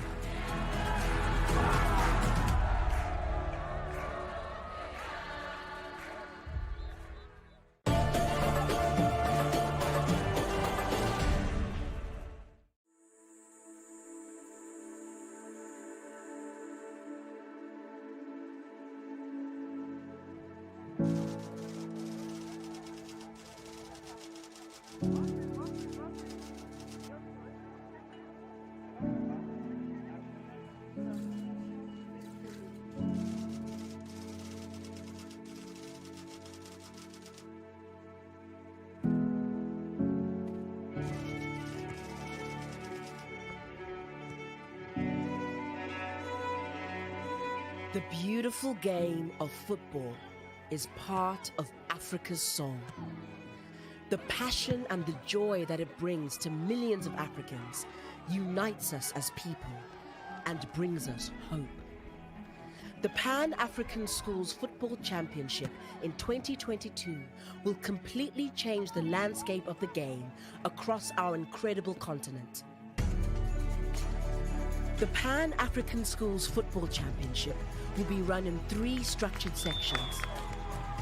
Firstly, our 54 member associations, in collaboration with their relevant local authorities, will run national schools tournaments with the registered schools. Next, the very best teams will move into 6 zonal school tournaments. Finally, our zonal winners will move on to contest the continental stages, where ultimately we will crown a boys' team and a girls' team as the inaugural winners of the Pan-African Schools Football Championship.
Well, there you have it. The third and fourth playoff has come to an end here because a few players from the Comoros have picked up injuries in the half, and while they aren't looking to continue with the game, there you can see they are being helped off.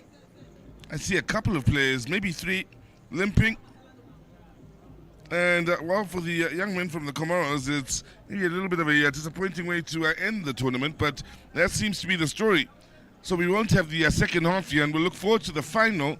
And in the end, it's Rosina that will pick up the bronze medals and the $50,000 for IQRA. It's ended in a fashion that they wouldn't have wanted, yeah. Well, they do have quite a number of walking wounded out there. And, well, job done for Rosina. Something we're not quite used to in the way it's all come to an end, but it's Rosina that will be smiling and happy with the way things have gone here. And it's unfortunate for IQRA that they did pick up so many walking wounded. They look as though they're coming back from war, these young men, helping each other back into the change room. So that means the scoreline as we know it will remain. Then it's Rosina that we're leading with the 3-0 scoreline. And job done for the Angolans. Unable to get to the final, but still would be proud of how they conducted themselves in this tournament. So we now look forward to the final and conclude matters in the third and fourth playoff.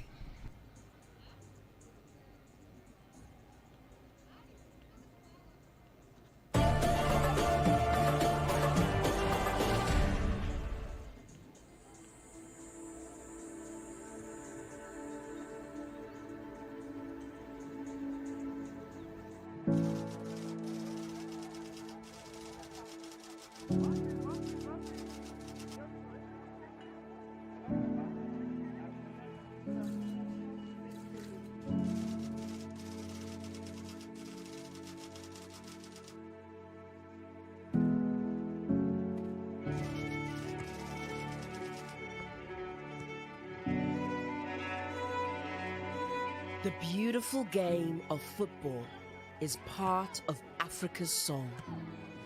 The passion and the joy that it brings to millions of Africans unites us as people.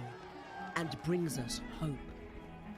The Pan-African Schools Football Championship in 2022 will completely change the landscape of the game across our incredible continent. The Pan-African Schools Football Championship will be run in 3 structured sections. Firstly, our 54 member associations, in collaboration with their relevant local authorities, will run national schools tournaments with the registered schools. Next, the very best teams will move into 6 zonal school tournaments. Finally, our zonal winners will move on to contest the continental stages, where ultimately we will crown a boys' team and a girls' team as the inaugural winners of the Pan-African Schools Football Championship.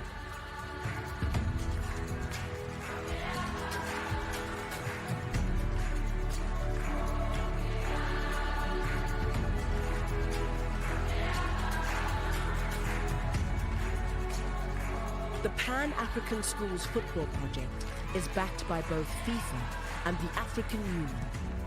They understand the power of football and how it can shape society.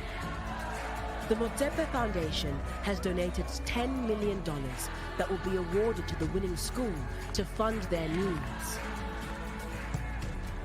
CAF will support the member associations that will register to participate in the competition with monetary and equipment support to prepare and deliver their national championships. Together, we can shape Africa's future, one football match at a time. The CAF president, Dr. Patrice Motsepe, expressed his gratitude to the FIFA president, Gianni Infantino, for his support and commitment to developing the Pan-African Schools Football Championship.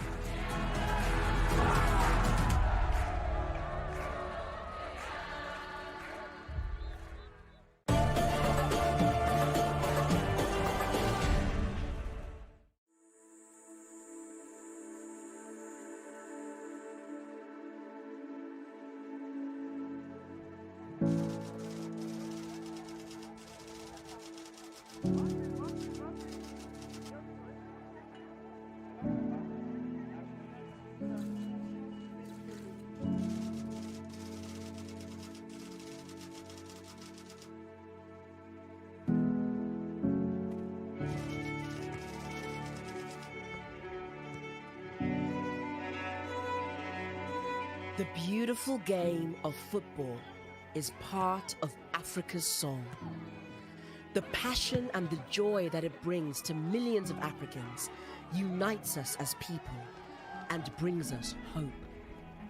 The Pan-African Schools Football Championship in 2022 will completely change the landscape of the game across our incredible continent. The Pan-African Schools Football Championship will be run in 3 structured sections.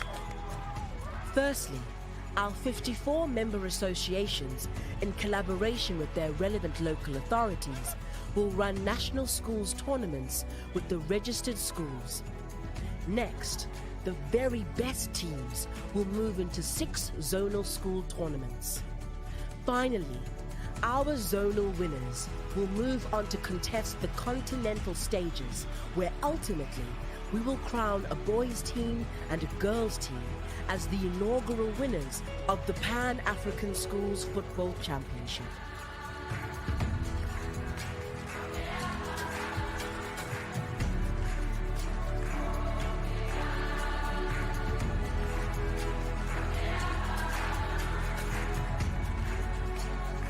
The Pan-African Schools Football Project is backed by both FIFA and the African Union.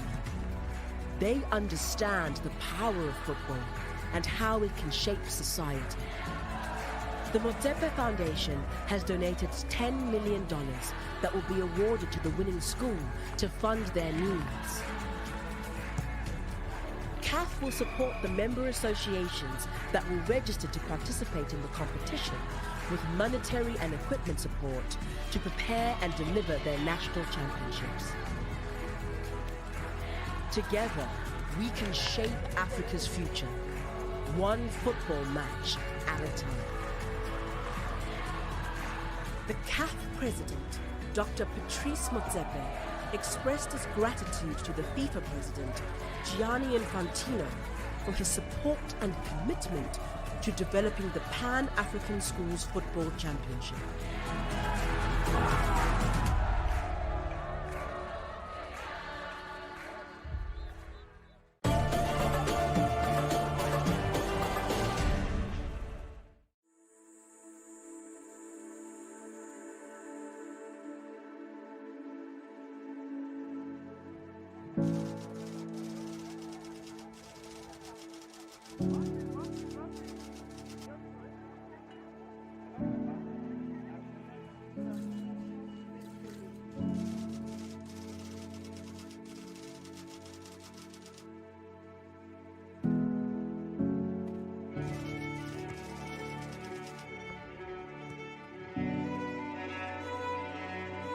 The beautiful game of football is part of Africa's soul. The passion and the joy that it brings to millions of Africans unites us as people and brings us hope. The Pan-African Schools Football Championship in 2022 will completely change the landscape of the game across our incredible continent. The Pan-African Schools Football Championship will be run in 3 structured sections. Firstly, our 54 member associations, in collaboration with their relevant local authorities, will run national schools tournaments with the registered schools. Next, the very best teams will move into 6 zonal school tournaments. Finally, our zonal winners will move on to contest the continental stages, where ultimately we will crown a boys' team and a girls' team as the inaugural winners of the Pan-African Schools Football Championship.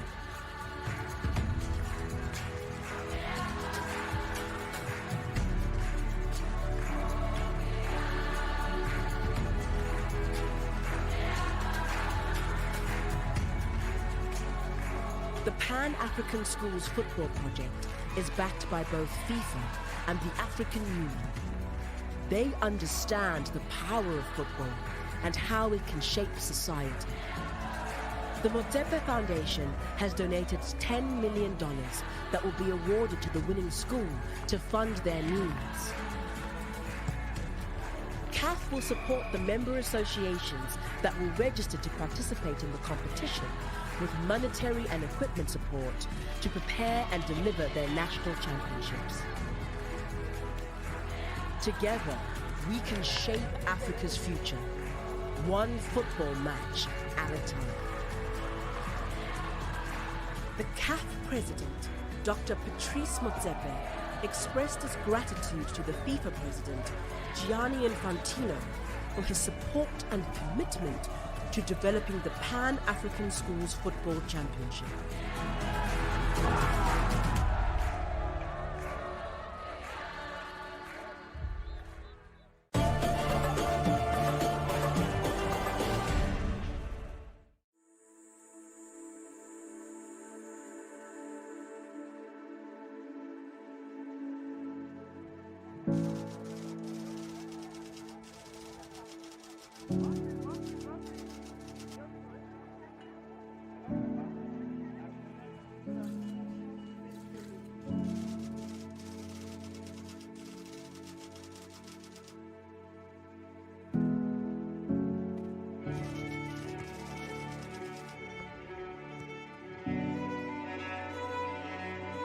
The beautiful game of football is part of Africa's soul. The passion and the joy that it brings to millions of Africans unites us as people and brings us hope. The Pan-African Schools Football Championship in 2022 will completely change the landscape of the game across our incredible continent. The Pan-African Schools Football Championship will be run in 3 structured sections.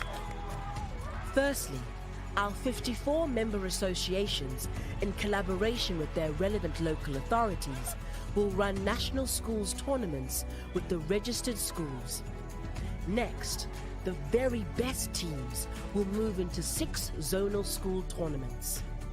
Finally, our zonal winners will move on to contest the continental stages, where ultimately we will crown a boys' team and a girls' team as the inaugural winners of the Pan-African Schools Football Championship.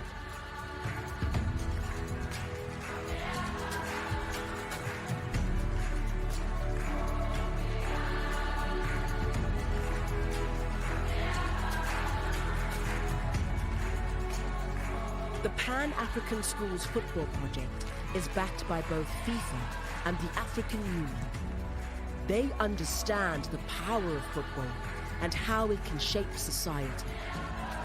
The Motsepe Foundation has donated $10 million that will be awarded to the winning school to fund their needs.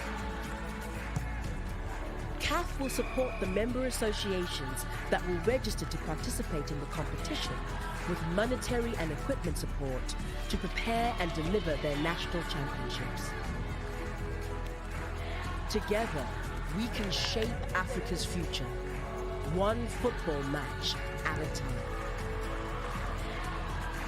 The CAF president, Dr. Patrice Motsepe, expressed his gratitude to the FIFA president, Gianni Infantino, for his support and commitment to developing the Pan-African Schools Football Championship.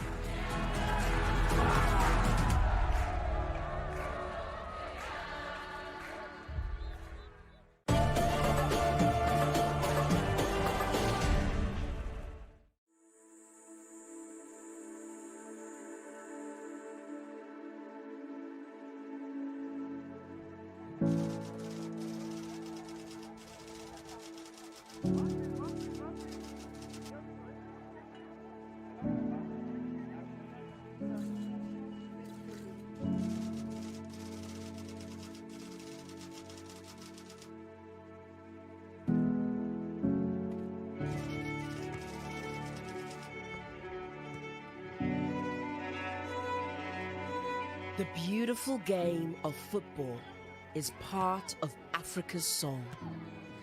The passion and the joy that it brings to millions of Africans unites us as people and brings us hope. The Pan-African Schools Football Championship in 2022 will completely change the landscape of the game across our incredible continent.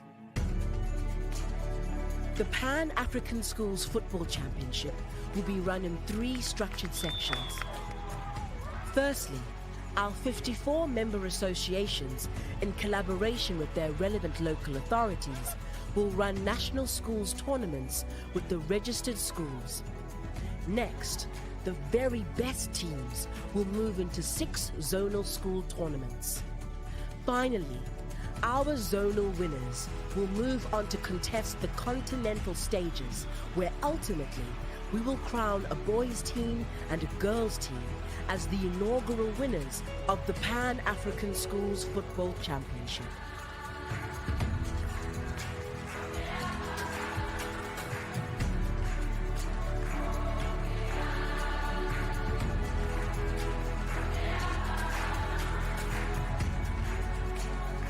The Pan-African Schools Football Project is backed by both FIFA and the African Union.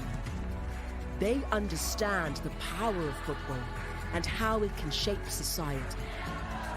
The Motsepe Foundation has donated $10 million that will be awarded to the winning school to fund their needs. CAF will support the member associations that will register to participate in the competition with monetary and equipment support to prepare and deliver their national championships. Together, we can shape Africa's future, one football match at a time. The CAF president, Dr. Patrice Motsepe, expressed his gratitude to the FIFA president, Gianni Infantino, for his support and commitment to developing the Pan-African Schools Football Championship.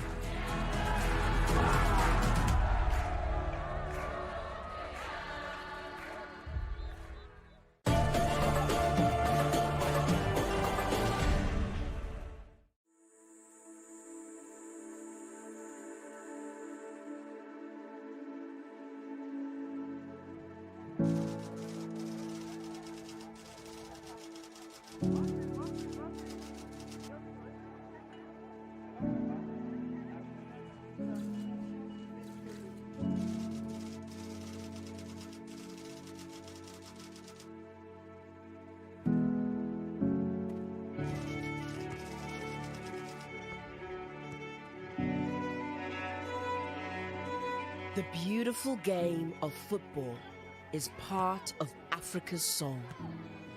The passion and the joy that it brings to millions of Africans unites us as people and brings us hope. The Pan-African Schools Football Championship in 2022 will completely change the landscape of the game across our incredible continent. The Pan-African Schools Football Championship will be run in 3 structured sections. Firstly, our 54 member associations, in collaboration with their relevant local authorities, will run national schools tournaments with the registered schools. Next, the very best teams will move into 6 zonal school tournaments. Finally, our zonal winners will move on to contest the continental stages, where ultimately we will crown a boys' team and a girls' team as the inaugural winners of the Pan-African Schools Football Championship.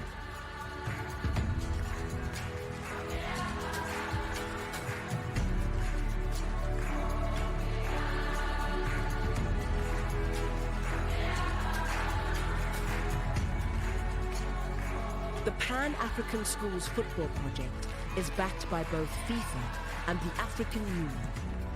They understand the power of football and how it can shape society. The Motsepe Foundation has donated $10 million that will be awarded to the winning school to fund their needs. CAF will support the member associations that will register to participate in the competition with monetary and equipment support to prepare and deliver their national championships. Together, we can shape Africa's future, one football match at a time. The CAF president, Dr. Patrice Motsepe, expressed his gratitude to the FIFA president, Gianni Infantino, for his support and commitment to developing the Pan-African Schools Football Championship.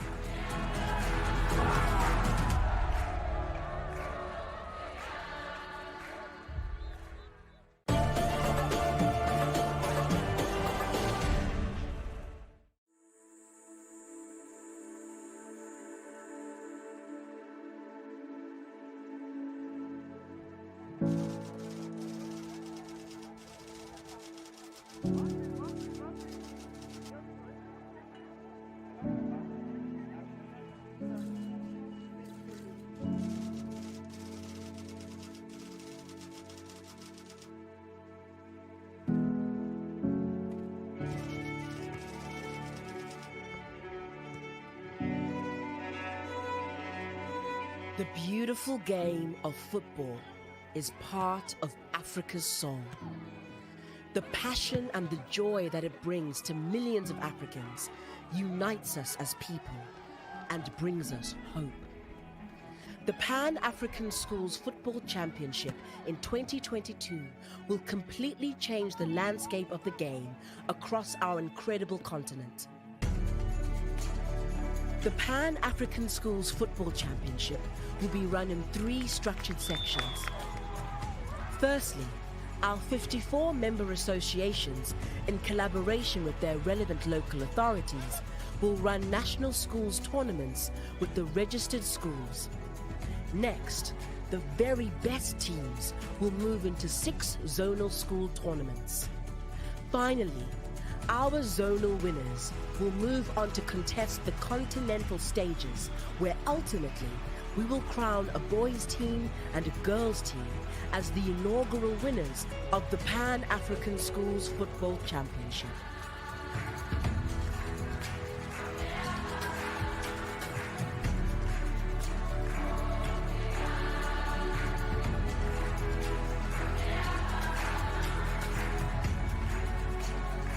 The Pan-African Schools Football Project is backed by both FIFA and the African Union. They understand the power of football and how it can shape society. The Motsepe Foundation has donated $10 million that will be awarded to the winning school to fund their needs. CAF will support the member associations that will register to participate in the competition with monetary and equipment support to prepare and deliver their national championships. Together, we can shape Africa's future, one football match at a time. The CAF president, Dr. Patrice Motsepe, expressed his gratitude to the FIFA president, Gianni Infantino, for his support and commitment to developing the Pan-African Schools Football Championship.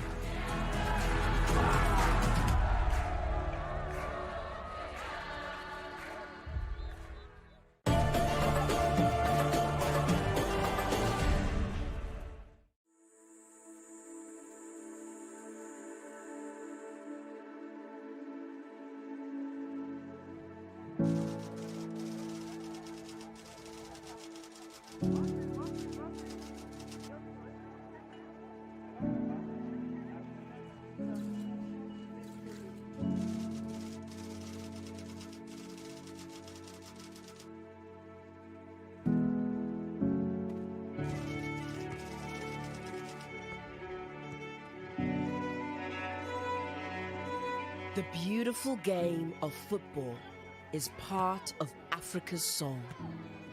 The passion and the joy that it brings to millions of Africans unites us as people and brings us hope. The Pan-African Schools Football Championship in 2022 will completely change the landscape of the game across our incredible continent.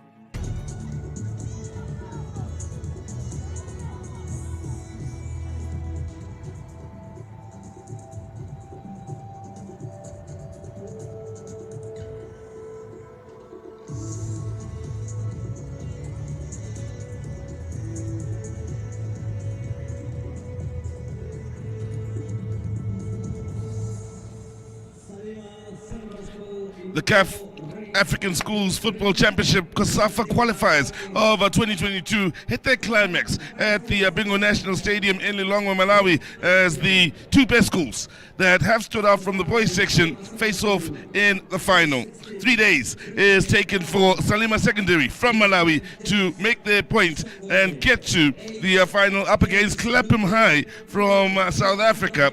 Both these sides were in the same group, Group A.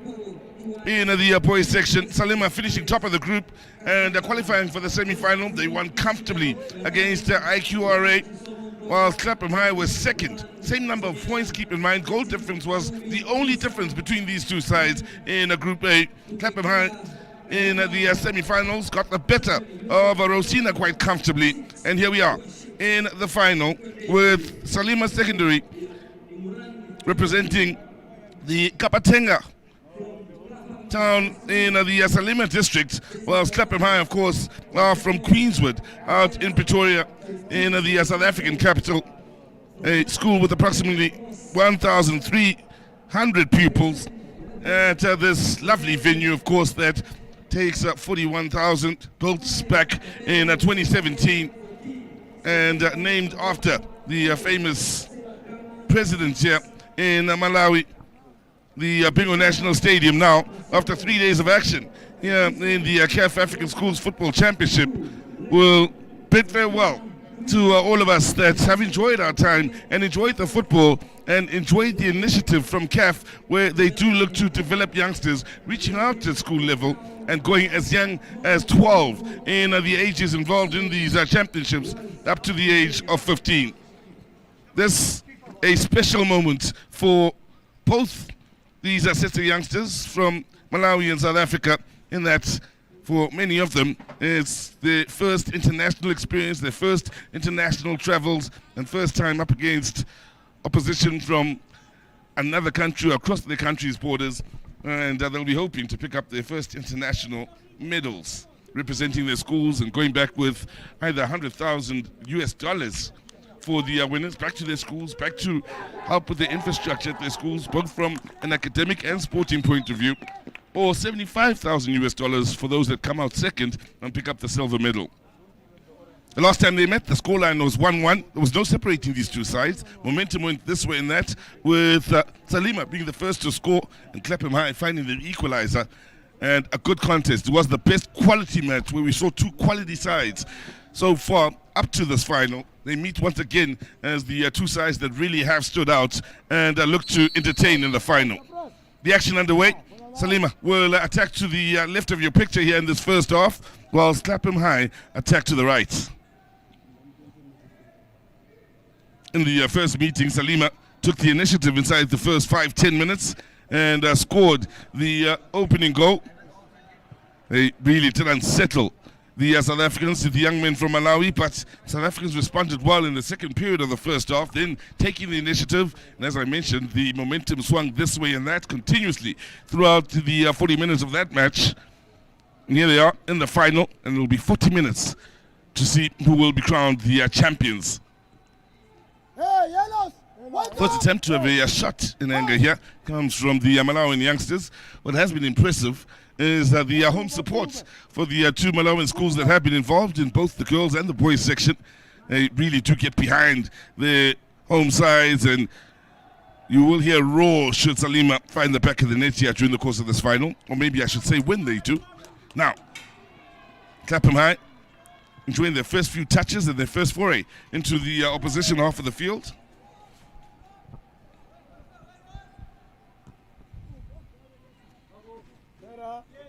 Two sides that cancelled each other out in the group stages. They really did match each other pound for pound here, which is the reason why we so look forward to this final. Now, good touches here on this near side. Young man who scored a hat-trick in the semi-final. Kaukelo Mananyani operating out wide on the right side. Exciting to watch. He is troublesome on the right. On the left, they do have another player that has scored a hat-trick, Sibusisa Tolomani. He's on 4 goals in these championships. Keep in mind, the South African girls have already picked up a gold medal. They will be taking home, including the winner's prize in the girls section. South African team hoping to leave with a couple of medals here, both in the girls and in the boys. Good work defensively. Important little touch it was, but the South Africans have picked it up here and look for joy on this near side. Again, good touches in trying to move forward. This is what we saw earlier in the group match between these two sides, where things are rather competitive, challenges coming in, and it does tend to get a bit physical, the struggle between these two sides, which makes for an entertaining game. Good contest. And just about everywhere on the field there's a matchup here between those in the red and those in the yellow and green. Here's Sibande, the South African captain, got with a turn, gets away from 2. Now options to the left and right. Sibande has numbers then to his list of victims. Corner. Well, they thought it would be a corner, the South Africans, as did I. In the end, the near side official signaling for the goal kick. Number 10 yellow. Good movements on this near side. The ball in, couldn't find the teammates. Bit of discomfort then as he kicked the ball. Then Sagala wearing the number 10 on his back.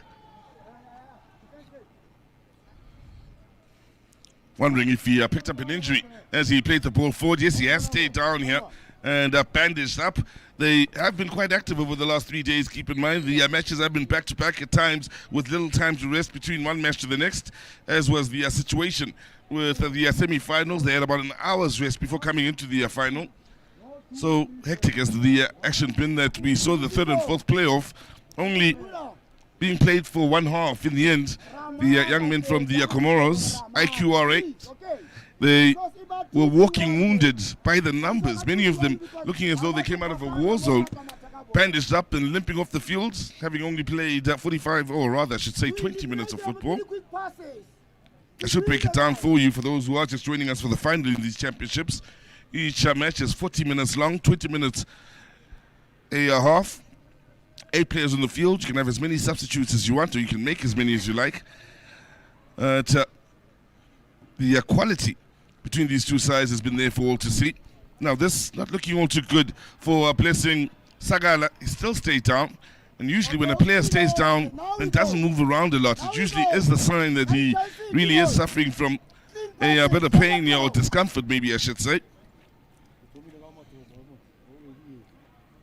So they'll be worried out of that bench and wondering whether they will be forced into a change where one of the stars of their side may very well only last a few minutes in this final.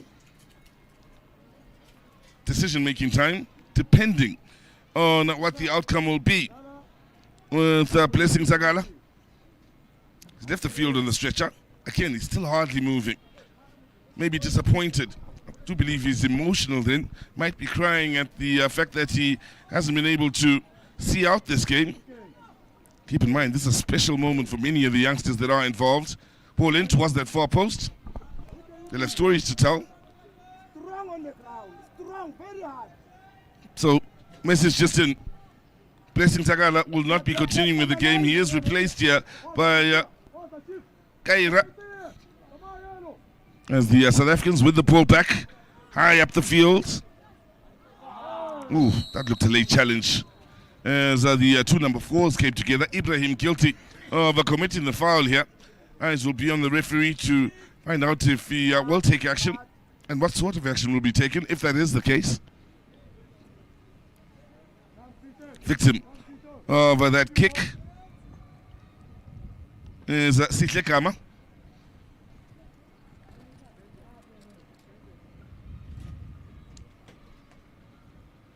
Well, we've seen one player leave the field, unfortunately injured in the early exchanges of this final. And by the look of it, Kama should, I do believe, be coming back. The good sign is he is leading himself off the field.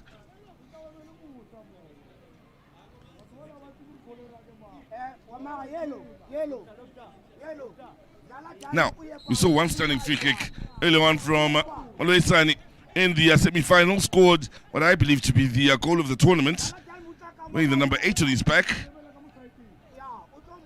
He may very well fancy his chances from this sort of range. Here is Oloisani going for goal. That's landed in row number 74, out in the stands.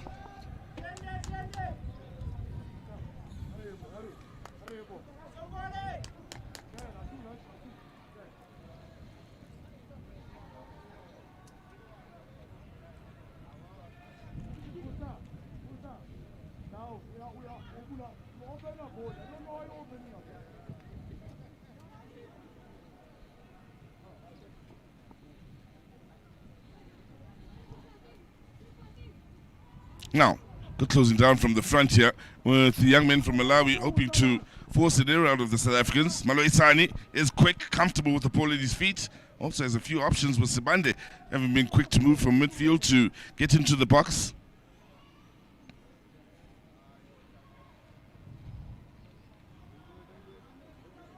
They are a solid bunch on the defensive end, the Malawis. In fact, both these sides have proven themselves to be quite apt in the defensive game, but both of them conceding just one goal in the group stages, and in this tournament, since they didn't concede in the semi-finals either, and the goals they conceded were against each other. So for Salima, the only side to have scored against them throughout these championships is Clapham High, and for Clapham High, the only side to have scored against them throughout these championships is Salima.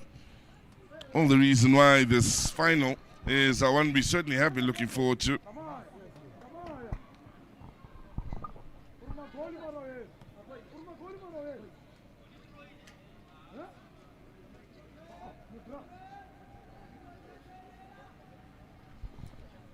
We approach the opening 10 minutes of this first half, the midway point of the half.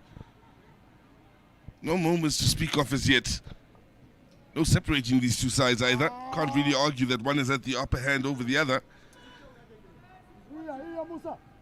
Interesting to note how different their approaches are forced to be now that they are playing against each other. Usually you see the ball on the ground moving around quite a bit when they are in action against other sides.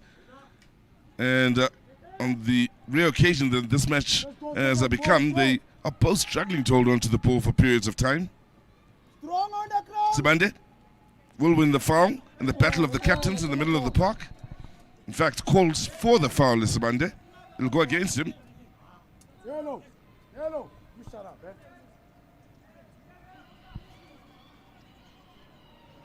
Stay there. Control the line. Msongole, the Salima captain, is standing over this, fancying his chances at goal, and well, he goes wide of the mark. Pogela looked as though he had that covered comfortably. Now, space in the middle of the park here to exploit for Sibande. Nice driving run straight down the middle, and his final ball just running away from its intended recipient, Tolomani. Yes, Tolomani again onto that right foot, and well, he can score a cracker or two. Nicely done with the overhead to get it clear then by the captain Mongole. Point of interest, both the captains wearing the number 5 jersey.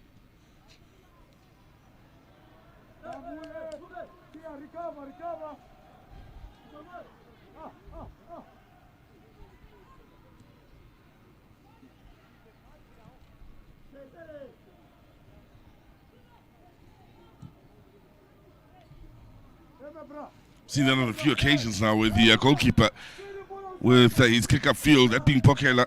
Has put a little bit too much onto it, seeing it roll onto the goalkeeper on the opposite end of the field. Nice little shimmy to get beyond the opponent.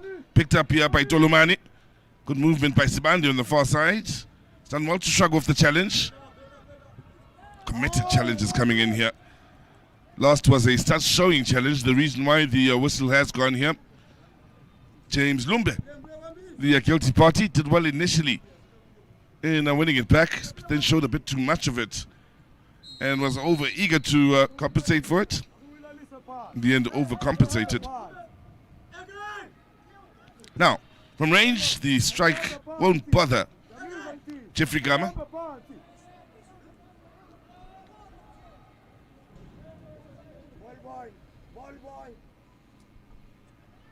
Well, these two sides have by far scored the most goals and had the best defensive records of the sides that have been involved in these championships. Again, for the benefit of those joining us only now for the final, just go through the groups for you. Group A had Salima finishing top on 4 points, Clapham second to them on 4 points. Goal difference, the difference between the two sides, and Perseverance from Seychelles picking up no points, having lost both their matches. Group B had Rosina from Angola qualifying at the top with 6 points, winning all of their matches in the group, or I should say the two of them. And IQRA from the Comoros finishing second on 1 point, same as Tamaha from Botswana. They also had 1 point. Again, goal difference was what separated those two sides. Point of interest is Rosina did get through their group without conceding a goal. They came up to the semi-final and took a handful from the South Africans, which just shows how strong these two sides were, both having met in Group A.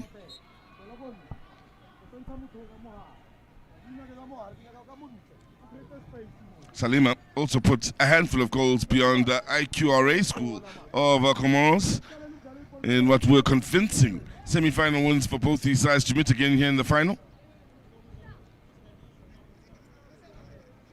So far, no clear-cut goal-scoring opportunity. Set piece towards the South Africans. Pull in. Runners coming in here, and they found the back of the nets. Beat the offside trap, and a beautifully scored goal then. Sliding in was Asitle Kama. And it's taken a dead ball situation to create the first opening and the South Africans that are celebrating with joy. That was beautifully done. The Salima defense went to sleep here. Beautifully floated in ball here. The quality of the ball matching the quality of the run. Timed perfectly was that run. Flag stays down. Top corner. Top draw stuff. Now, frustration here from the youngsters from Salima. They need to watch themselves just a bit here. Can't let the emotions get the better of them. There's still some work to be done here. Another set piece it is.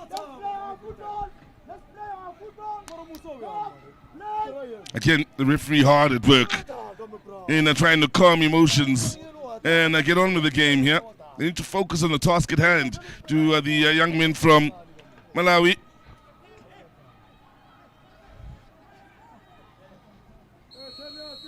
This game far from lost as yet, so need to be at their best defensively. Ball floated in, far post, and again it's a South African that's the first to get to it, but a difficult ball to bring down.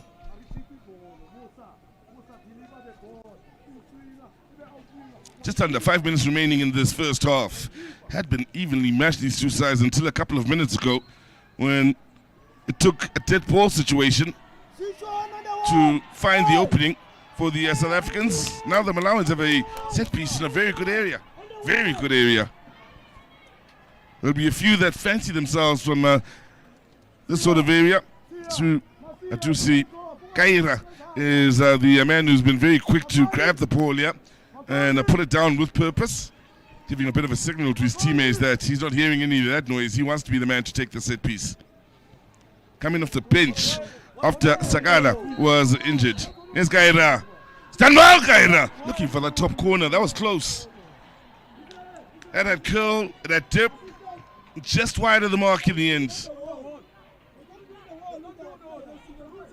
Pokela, the South African keeper, just stood, watched, and prayed, and his prayers were answered.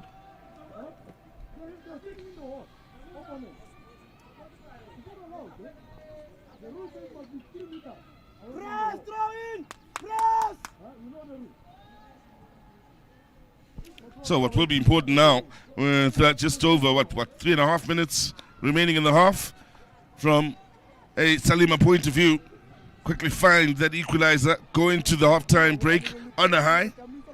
From a Clapham High point of view, keep the clean sheet here and the lead going into the halftime break. That in itself will be a bit of a mental victory. Sibande. Oloisani fouled with the challenge from behind. Yes, Sibande. Tolomani shrugged off one challenge, couldn't make it two. Strong play here from the Salima captain. Getting rid of the danger as well. Songole.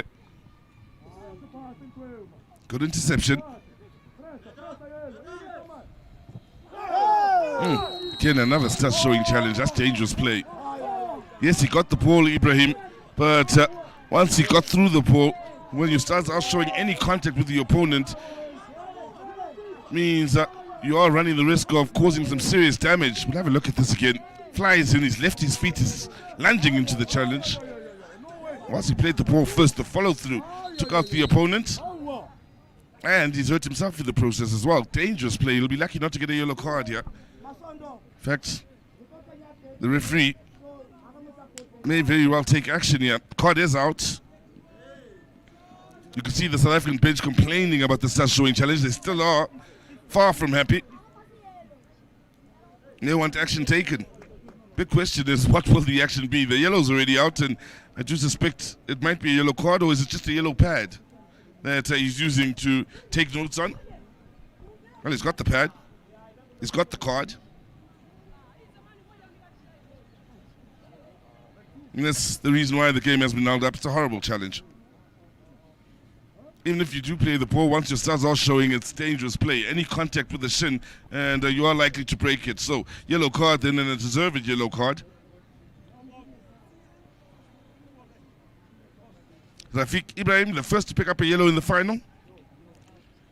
We've had a couple of stoppages here in this first half. One for the injured man earlier on, Sakala, who eventually was substituted. another for this moment right now. We are getting through, and a change will be made here by the South Africans. So it's unfortunate for the victim if his final is to end in this fashion.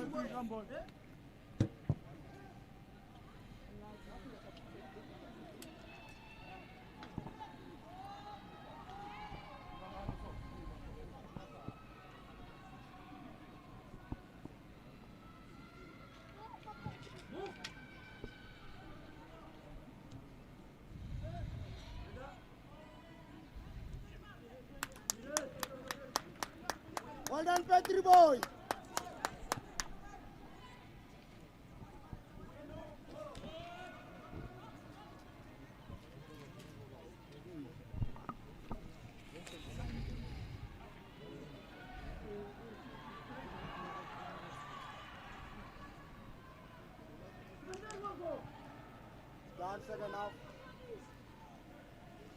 So it'll be interesting to see how much time is added on to the 20th or the 20 minutes of the first half. Maloisani. Done well, Maloisani. Just couldn't find the right angle for the pass then to keep it moving for the South African boys.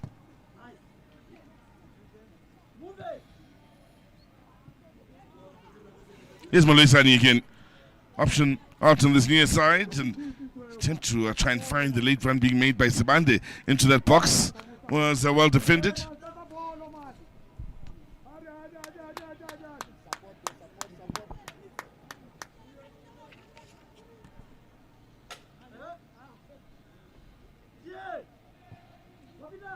So, cleaning up and taking no chances is Masondo. The Tukuchula Masondo, wearing the number 6 on his back. They have been solid defensively. They have defended Pokela rather well. Hasn't been troubled here by the Malawis. There he is picking up now, Pokela. Very well protected by his team here in this first half, and they will take the lead into the halftime break here. Will Clapham High School, as things stand, have maybe a few fingers on their trophy and on the gold medals at the end of the day, but there's still lots of football to be played here, an entire half where Salima will be looking to bounce back and find an equalizing goal and make a battle of this. They were evenly matched for the most part until this moment. A beautifully floated ball, beautifully met, the run and the pass matching each other perfectly. There was still work to be done in the finish then, and Sitlekama was very much on the money with his touch, finding the top corner. That's a top draw goal. Well earned and well taken. Take a picture. So, half-time here in this final between Malawi and South Africa, if you will. Salima and Clapham High School see the scoreline at 0-0.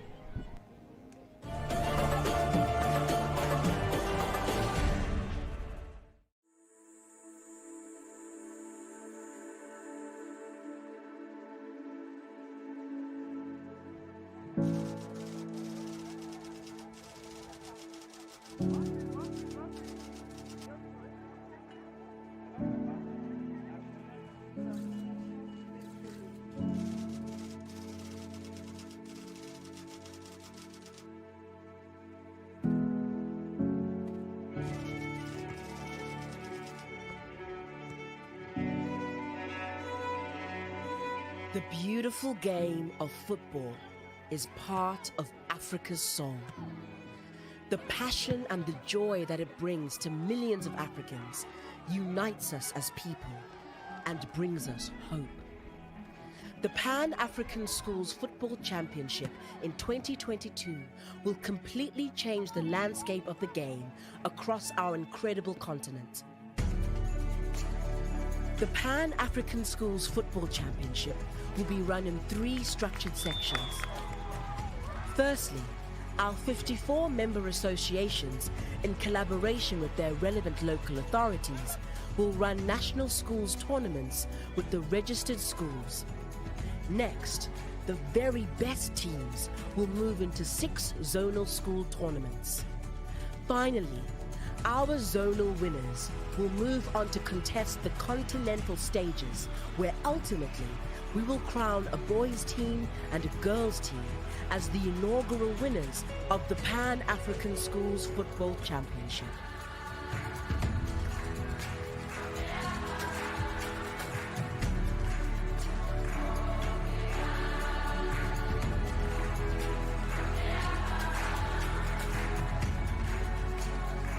The Pan-African Schools Football Project is backed by both FIFA and the African Union. They understand the power of football and how it can shape society. The Motsepe Foundation has donated $10 million that will be awarded to the winning school to fund their needs. CAF will support the member associations that will register to participate in the competition with monetary and equipment support to prepare and deliver their national championships. Together, we can shape Africa's future, one football match at a time.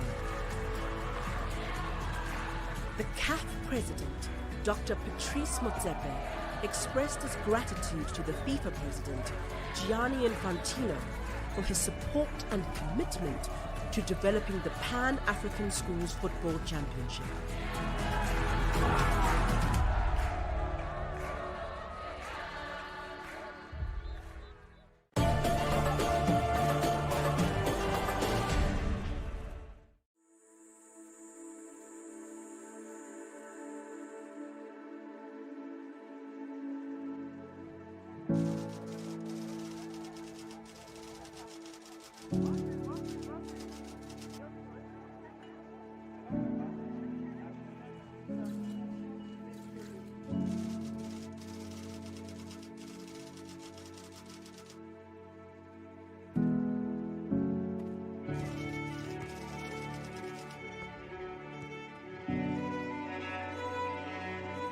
The beautiful game of football is part of Africa's soul. The passion and the joy that it brings to millions of Africans unites us as people and brings us hope. The Pan-African Schools Football Championship in 2022 will completely change the landscape of the game across our incredible continent. The Pan-African Schools Football Championship will be run in 3 structured sections. Firstly, our 54 member associations, in collaboration with their relevant local authorities, will run national schools tournaments with the registered schools.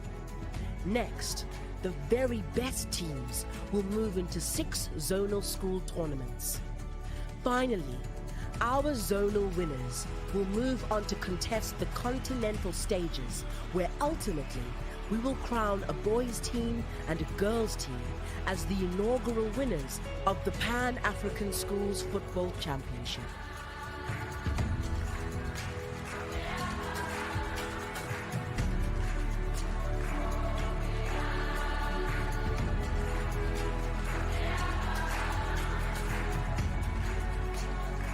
The Pan-African Schools Football Project is backed by both FIFA and the African Union. They understand the power of football and how it can shape society. The Motsepe Foundation has donated $10 million that will be awarded to the winning school to fund their needs. CAF will support the member associations that will register to participate in the competition with monetary and equipment support to prepare and deliver their national championships. Together, we can shape Africa's future, one football match at a time. The CAF president, Dr. Patrice Motsepe, expressed his gratitude to the FIFA president, Gianni Infantino, for his support and commitment to developing the Pan-African Schools Football Championship.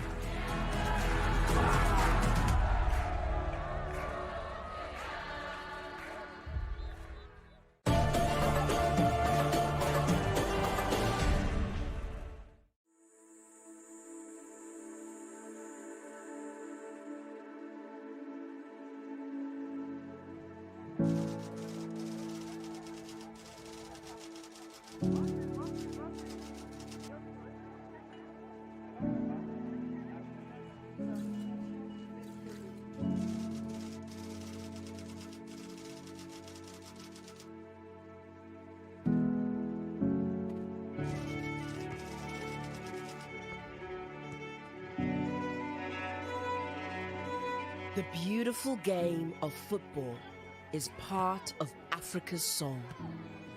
The passion and the joy that it brings to millions of Africans unites us as people and brings us hope. The Pan-African Schools Football Championship in 2022 will completely change the landscape of the game across our incredible continent. The Pan-African Schools Football Championship will be run in 3 structured sections. Firstly, our 54 member associations, in collaboration with their relevant local authorities, will run national schools tournaments with the registered schools.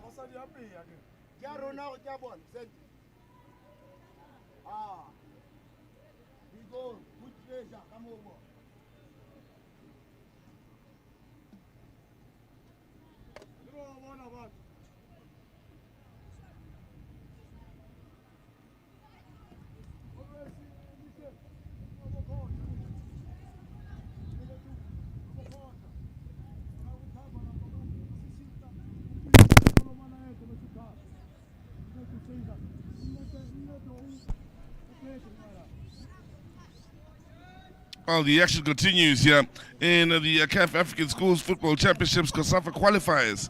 In the final, that sees Salima School from Malawi taking on Clapham High School from South Africa. Second half about to get underway. It is Clapham High School that do lead by a goal to nil.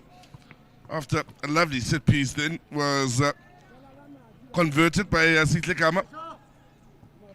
And, well, first off, there was very little separating these two sides outside of this goal that has been scored. Ended with the young men from Malawi having work to do here and trying to be the first to score here in the second half. The next goal in this match is crucial, absolutely crucial. As Mulai Sani moves beautifully and finds Sibande. That was an important challenge. Good challenge as well. Got to the ball first. Conceding the corner. Sibande, with those runs from midfield, can be a bit of a problem. Great understanding between he and his teammates when he does make those runs. Now, the problem here for Salima, they haven't really been able to test Pokela just yet. Haven't had any clear-cut goal-scoring opportunities. That said, there have been many from the South Africans as well. Their goal coming from a dead ball situation. Now, ball went back in a lovely area here, played on, and there could be the opening they're looking for. But for a good challenge, there's Sibande contributing from a defensive point of view now. Really is a box-to-box type of midfielder.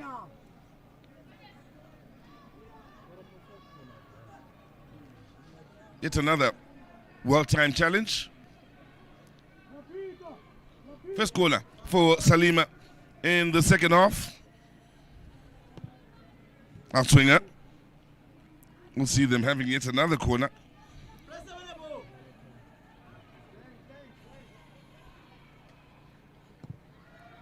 This time it's the far post and brushed the head of those attacking it on the far post, at least one of them.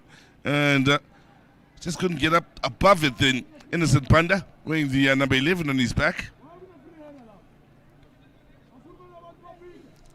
Dead ball situations and free kicks may be of some importance in this match. It's taken one to separate these two sides, and with the way they're going about it in open play, it may take another to create another crucial moment in this match.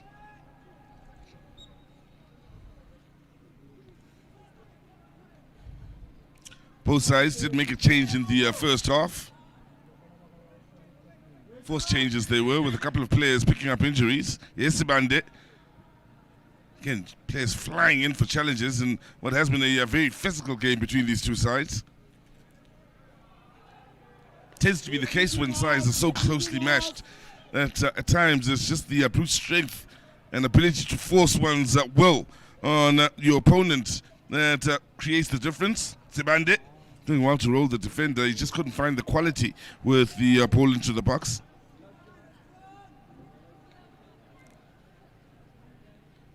So time will be a bit of a factor. Yes, we have just started the second half, but keep in mind, there are just 20 minutes to a half, yeah? So I'll be in a hurry to try and turn things around. First shot in anger, going the way of Salima, but still no troubles for Pokela. continues to be very well protected by his teammates here. Defensively, these sides haven't done much wrong, barring the one moment when the Salima defense went to bed.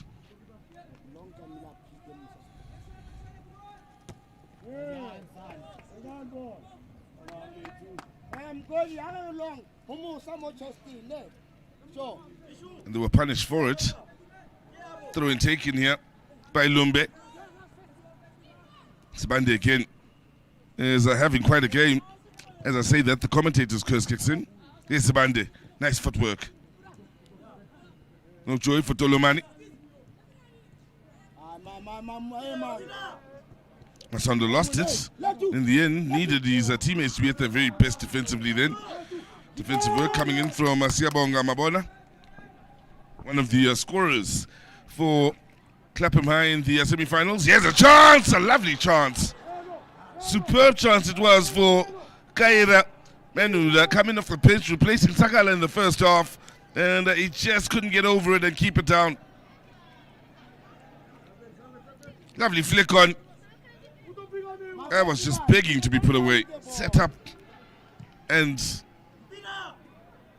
in the end, hands on head for Kaira, understandably. Those chances haven't come around by the bucket load here in this final.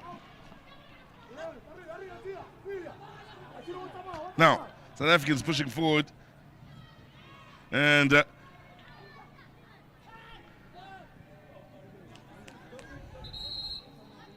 they themselves are still waiting for that moment where they create the best chance of the second half. Mentioned the game is a little bit physical here. James Zongole, the captain, the latest to find the going tough. Ooh. Kicked the bottom of the boot of the opponent, having missed the ball, and that'll hurt somewhat. He's a tough character though. We'll expect him to be back on the field and battling on with his teammates. Both captains quite important to the cause here for both these sides and quite influential. Zongole for Salima, as well as Sibande for Clapham High.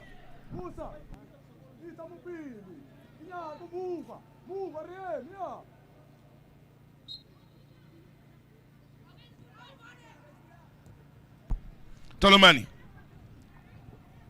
Ball over to that far side for Munanyane. Ball in then. We'll see the corner going the way of the South Africans.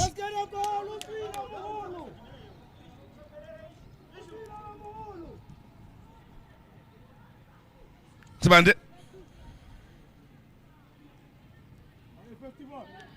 Put just a little bit too much onto that ball. And in the end, Sitlekama couldn't keep it alive.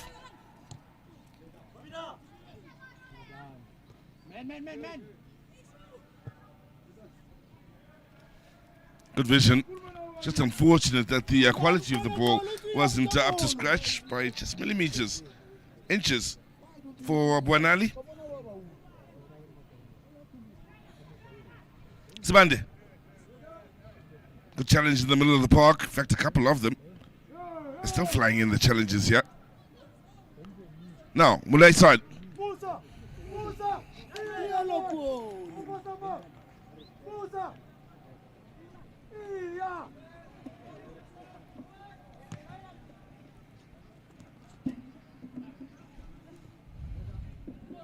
Bit of time here for Banda.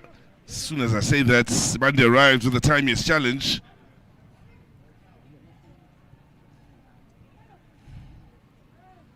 Well, you can see how both sets of youngsters are struggling to hold on to the ball here. Pace of the game is such that the passes aren't quite accurate at times. They are being rushed on the ball here, with both men very quick to shut each other down when in possession of the ball. Gold medalists watching on. South African young ladies. They would have loved the way things fared for them. Finishing top of their group in the round robin for the ladies. Keep in mind there was just one group in the girls game.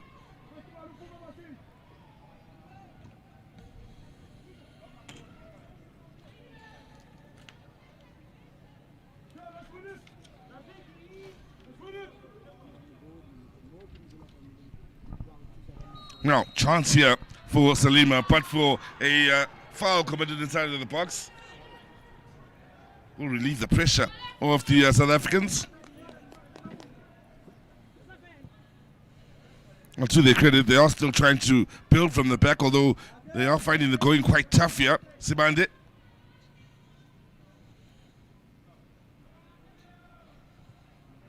Good work here from James Msongole, proving a tough customer and a tough one to beat out on the far side. The captain of Salima. Both captains are very well involved in this game. Nice footwork. Oh, that's nicely done now. Needs to release the ball. He had options, 3 of them, and was looking to add 1 more to his list of victims, and in the end lost out in possession. Masondo. Sibande. Back to Masondo. Malwesane. Not allowed to turn. Midway point of the first half, we've reached here. No change to the scoreline. It is as it was at the end of the first half. Can understand the frustration coming from the coaches on the side of the field. This game's so tough for both outfits that really none is playing in the dominant fashion we've seen them do against other teams. Oh, that's a beautiful turn. Again, the hustle very much true in the middle of the park here. Sibande. Passes, continues moving, makes himself the option. Again, defensively, that was superbly read by James Lumbe. They really are cancelling each other out impressively in open play. No wonder then they took a set piece to separate these two sides up to this point. Even the positive moments for Salima have come from dead ball situations. 10 minutes remaining on the board. South Africa hoping for 2 gold medals as things stand. They have confirmed one and are nearly there with another. But a set piece here could prove quite telling for Salima.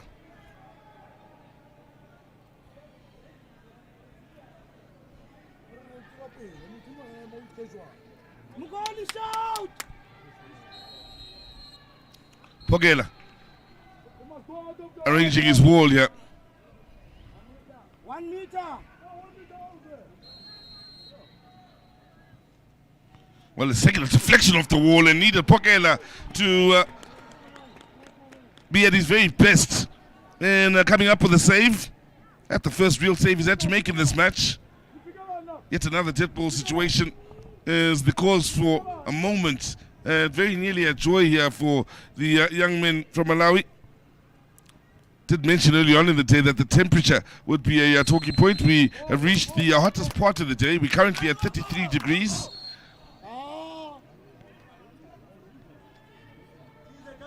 Is, of course, a factor one needs to take into account here for these youngsters and looking at their fitness levels as well.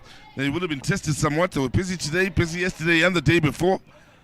Playing a good few matches. They had an hour's rest between the semi-final and now, and here they are at the hottest part of the day, playing the toughest opponents in the final. They are still playing this at quite a pace when you consider the heat. Offside.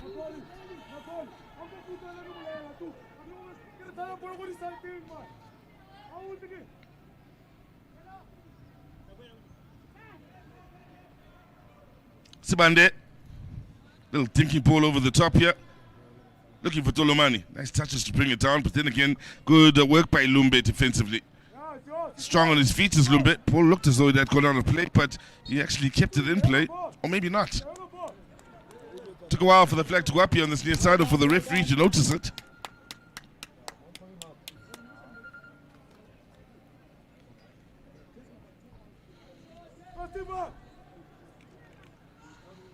They will be making a change. Will Salima.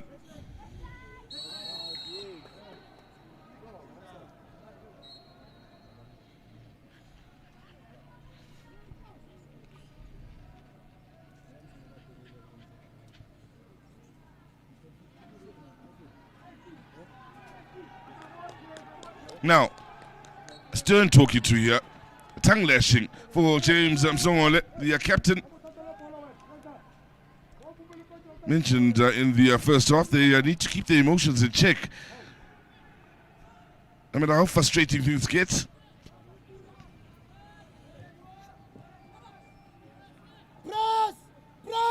Come!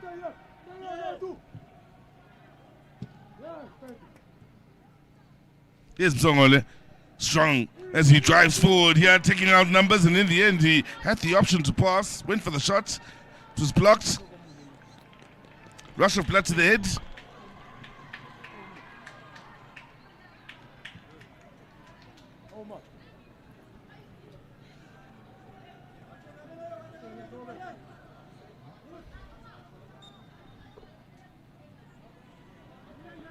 Let's come behind. Yellow.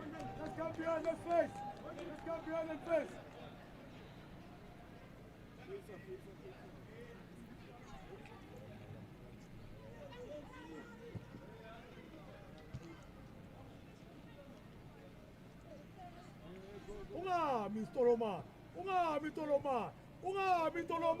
Good touches in the middle of the park.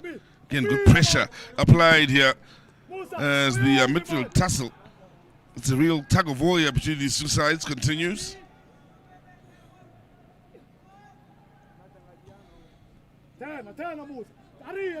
Space to turn here. Options left and right. Straight down the middle is Sibande. He's run nicely washed and dealt with by Lumbe. Good pass to find the opponents. Bit of space and time for Banda. Again, defensively, both sides are very much on the money. Tolomani, beyond one.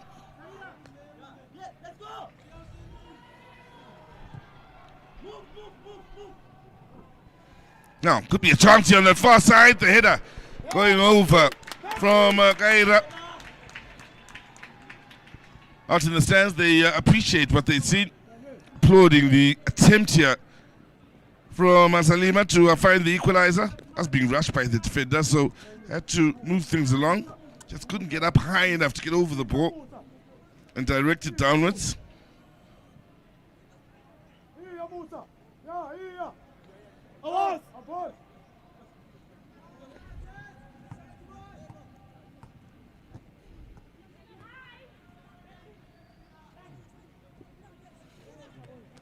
Tolomani, that's a good ball. Couldn't take it in his strides, but then had he done so, he would have had a clear look at goal.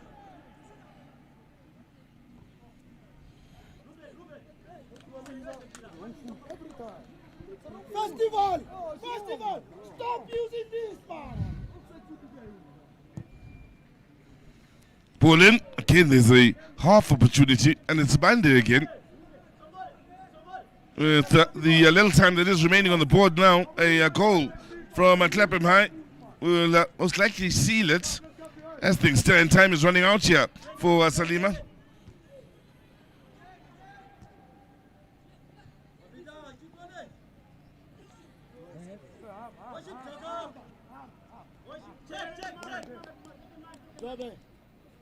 Jobe.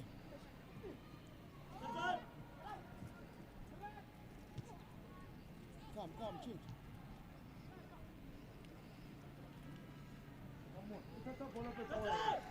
Well, there's 2.5 minutes remaining on the board here. Nifty little turn then, well watched defensively.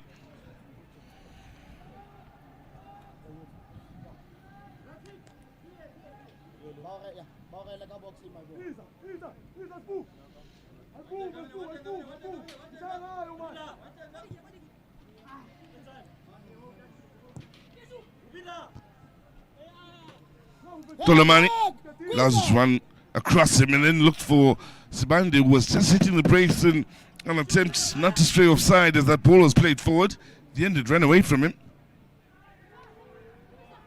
Now, could be a chance here. But for Tolomani, dropping back to assist defensively and doing a good job.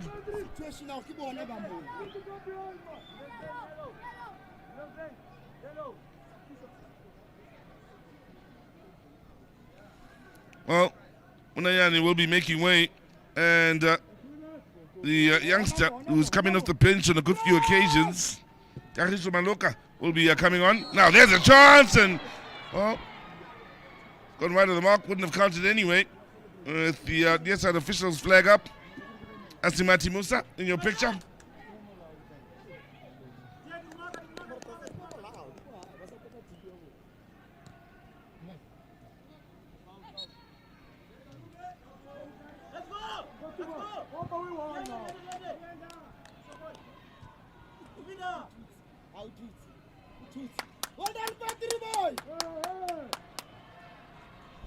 Under a minute remaining. They're in a hurry now. Have to get the ball in the box. Focus, yellows! Focus! Focus! Maloka's done wow. Exceptionally well here, but has a bit of pace on this near side. Still looks to keep going and he's won the foul here. That's good play from the young South African.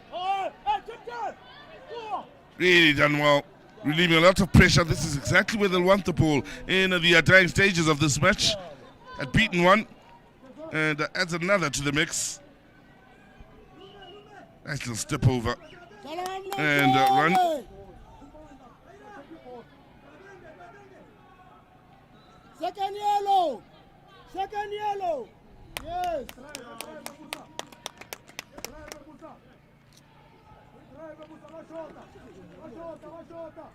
So, leaving the field yet is Patrick Ibrahim. Has been sent off by the look of things here. No sub taking place. Musa ready, defend! 40 minutes have come and gone. There you have it. That's the end of it all here. And joy for South Africa as they confirm a couple of gold medals. One in the ladies' game and the other in the men's game here. Youngsters that came here with a mission leave here having accomplished their goal. Clapham High get the better of Salima High School. And in the final here, it was a tough old game here, very physical between these two sides. And for Clapham, they will be happy with the way things have gone here. Coming second in the Group 2, Salima, just on goal difference. They needed just the one goal to get the better of their opponents. These the two best sides in these championships. No doubt about that. But quality in the goal scored. Other than that, was very little separating these two sides right through the match. Very physical, with neither team giving away too many clear-cut goal-scoring opportunities. It's had to come down to a set piece with Salima, well, unlucky not to have been able to convert the few chances they had. They had one really good chance that went for Gaira. He couldn't find the back of the net. And at the end of it all here, it's Clapham High School that are going to be crowned the CAF African Schools Football Champions of the COSAFA region. And they, of course, will be off to the CAF African Schools Football Championships next year. They beat Salima with a scoreline of 1-0.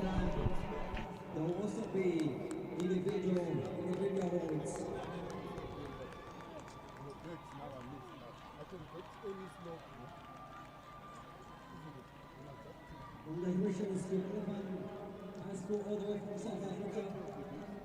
Congratulations in order to Edinen Technical School all the way from South Africa. Congratulations, South Africa.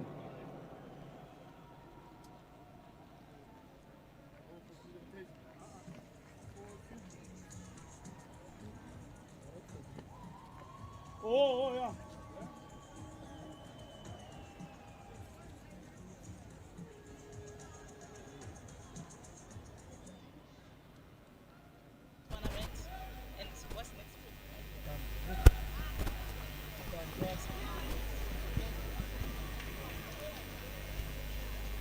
We are waiting for the stage to be set. Then our guest of honor, all the VIP will be asked to come down and do the presentation as required. Tirinde Alendo Pano, Amenity Kaina Pano, Ameni Akare, Akupani Sama Momeno Sipuladero.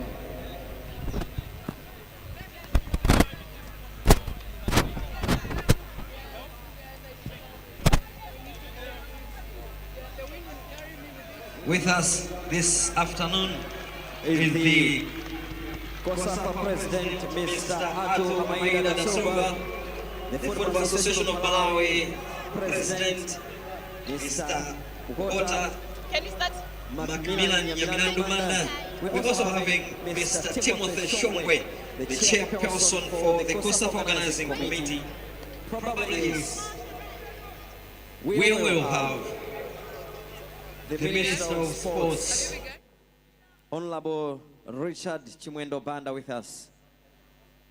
We are also having the executive members from different football associations, sporting disciplines, the directors of sports from schools. We are also having the local coaches from different various clubs. Local clubs are also here.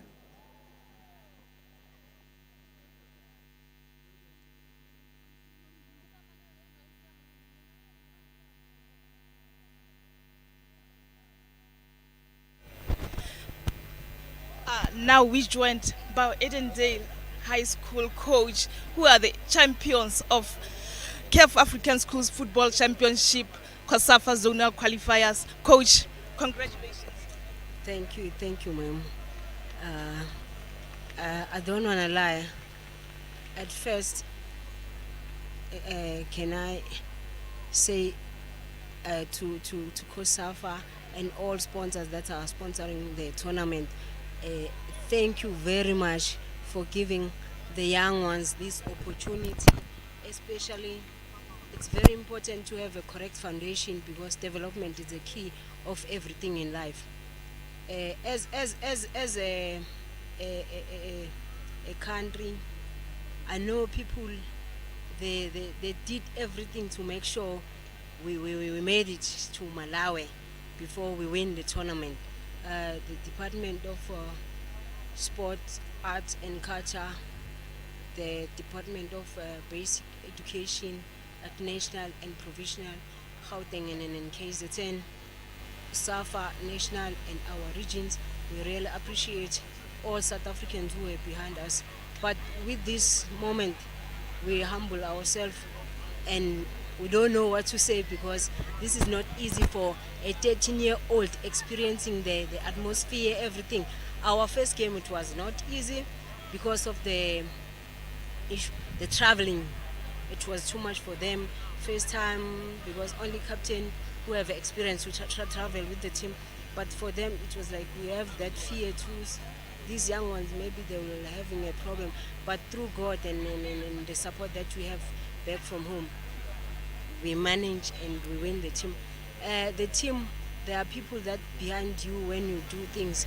The technical team that I'm with, Itindel, the whole South Africa, our HOD, TD, they made us really make our job easy the way they supported us. Thank you very much. Now we are the champions. How badly did you wanted this? In your own language. Okay. Ukabona makuthiwa elifini mawuqala into fanele ube nento othi ngelinye ilanga ngizoba nento ezosiza nezobusizo empilweni zabanye abantu. Ayive ijabulisa ukubona i-development eAfrica ikhula kanje, ngoba sinephupho kunabantwana abagude othi ngelinye ilanga ofisa abadlale kwi-national team. So with the experience abayithole la, izosimotivate as ama-developers. Before I release you for celebration with your team, what should we expect from here going forward? I don't want to lie, because February I went to Congo for Africa. Fanele sosebenza. Iyona into engakutshela yona. Akukho lula. Thank you so much. Thank you. Congratulations once more. That was Edendale High School coach.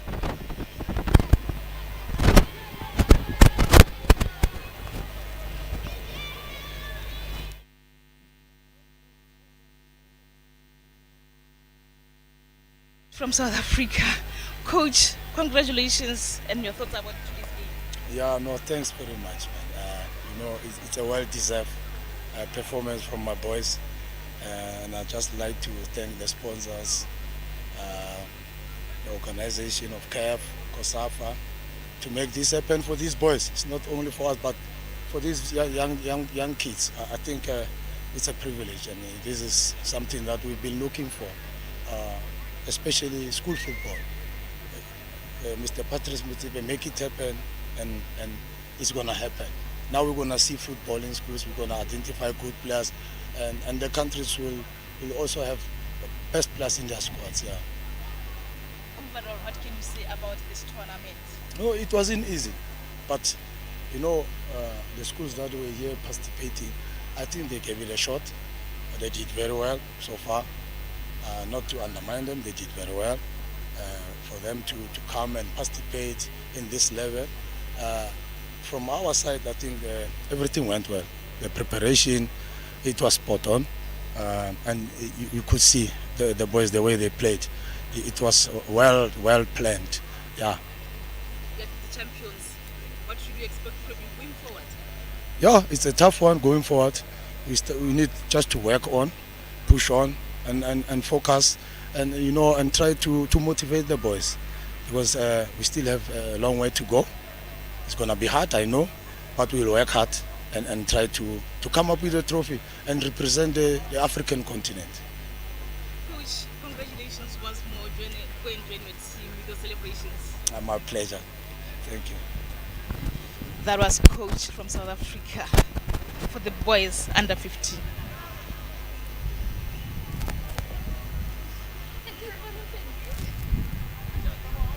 Done.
As a jokes, now you all like that for son.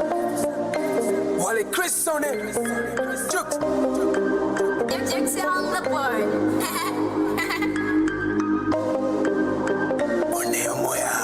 Wait. Chalume, akatenda uga wa chalume, chalume, chalume, wa chalume, chalume, chalume, wa chalume. Napigene ati peleo mbuli kanali jiganya nganakola diploma nambombia wete mpela bamboma vajela sina visile mezi mpela somba ay lole zapato talauza malaya lole shipewa magalasi oji lole kupoka kusalala nemu yao lole waleti mbia wetu kwete washalume kuchachalume akatenda uga wachalume chalume chalume wachalume chalume chalume wachalume.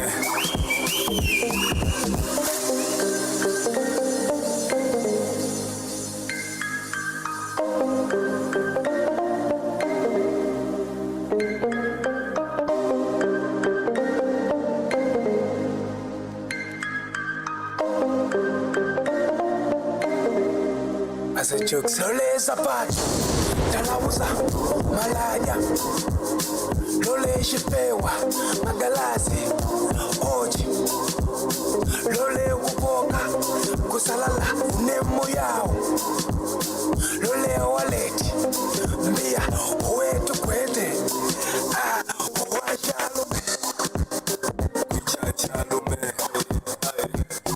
akatenda uga nyama tajwa shiyao Mungu utumpela sino vidogo dogo Chabwana pela Davido kuna Nigeria Shabatu mwenye na pela saka za rayi misiroja Yoni wai manyi Asa jokes Na yawala Tana like Life for son Wale Chris on it Jokes MJX on the board. Oneo moya Wait Chalume Akatenda uga Wa chalume Chalume Chalume Wa chalume Chalume Chalume Wa chalume Napigene Ati peleo mburi Kanali jiganya Ganakola diploma Nambombia Kwete mpela vamboma Vajela sina visile mesi mpela somba Ay, lole zapato Talauza malaya Lole shipewa Magalasi Oji Lole kuboka Kusalala nemo yao Lole waleti Mbia wetu kwete Washalume Kuchachalume Akatenda uga Wachalume Chalume Chalume Wachalume Chalume Chalume Wachalume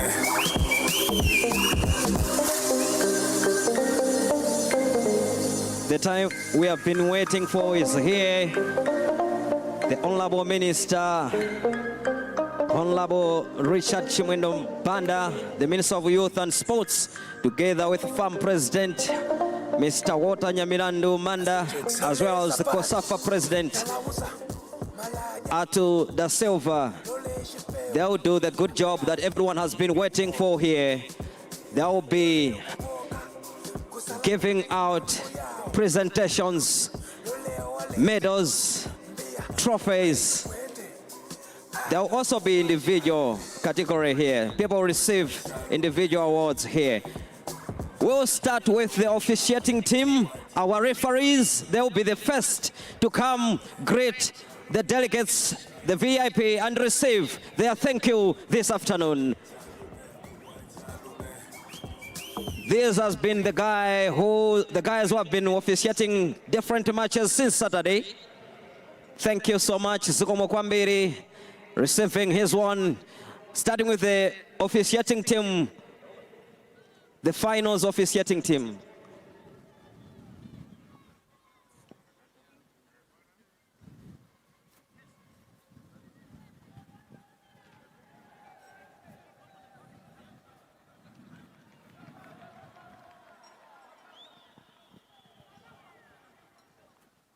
Kulandira mpoto oimbira kuti ayi mwachita bwino kulandira mendulo akakumbukire kuti ku CAF African Schools Football Championship tidakagwira ntchito.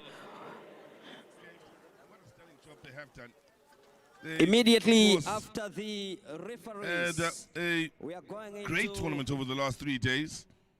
Officiated the games with the plum, and we take our hats off to them, as all of them quite rightly get their medals here. Young men and young ladies out there getting their medals from different parts of the region.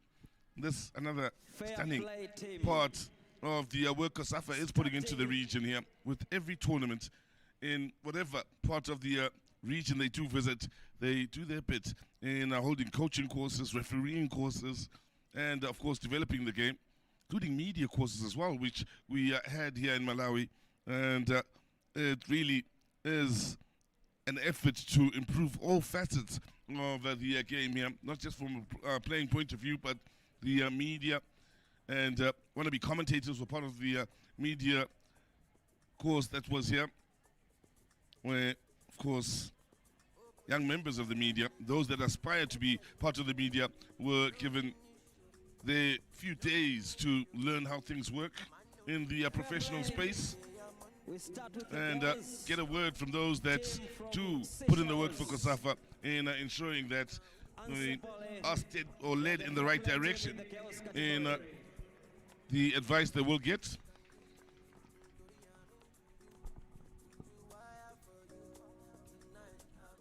Fair Play Award. Fair play team in the boys category, a team from Angola. That will go to Angola in the boys category. So, a special moment for the young lads from Angola, of course. That did come third. Rosina of Angola will see their captain stepping forward here to pick up the Fair Play Award. Special moment for each of the youngsters here, not just in playing and being on the plane trip down to Malawi, but even moments such as this will be very special and will make for stories down the line for the grandkids and the kids about their first international experience on the football field.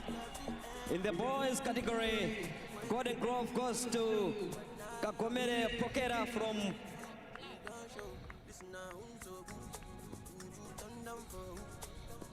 So, Emily Maludi from Malindi getting the golden boots in the girls. And golden glove going to Kamukhelo Pagela of South Africa. Golden glove, in fact, goes to Emily Maludi of Malawi as well in the girls section. And while Pagela had a good showing here, he was impressive, only conceding a couple of goals throughout these championships. And he and his side to have a lot to celebrate in a short while. Golden boot goes to Nobatle Mdelwa, who put on a show here, including scoring earlier on in the day in the last match, but she did score 5 goals in the one match. The young lady from Edendale stepping forward to receive her award. Once the golden boot is going to go to Ismail Panali of Salima from Malawi. That's the reason why there was that huge roar out in the crowd. Young man from Malawi having a special moment. Now keep in mind, these are COSAFA schools and African schools championships that they are looking to qualify for, and that the South African teams have qualified for. So many of these youngsters may not necessarily aspire to become footballers. Some of them may want to become doctors, lawyers, policemen, teachers in the future. They just do this as an extramural activity at school. So this will really be a special moment for them. And we hope their career does move in the right direction. So, player of the tournament in the girls section, Victoria Ngwala from Malindi. Here in Malawi, again another huge roar from those out in the stands. And Haukhelo Onanyani from South Africa is the player of the tournament in the boys section. He, of course, from Clapham High School, the champions in the boys section, will be coming forward once again to receive his gold medal. Scored a hat-trick in the semi-final, part of a very talented team. And they, along with Salima, that being Clapham, were really the two best sides, yeah, and quite right for them to meet in the final. And a tough final it proved to be. Very physical, very little separating the two sides.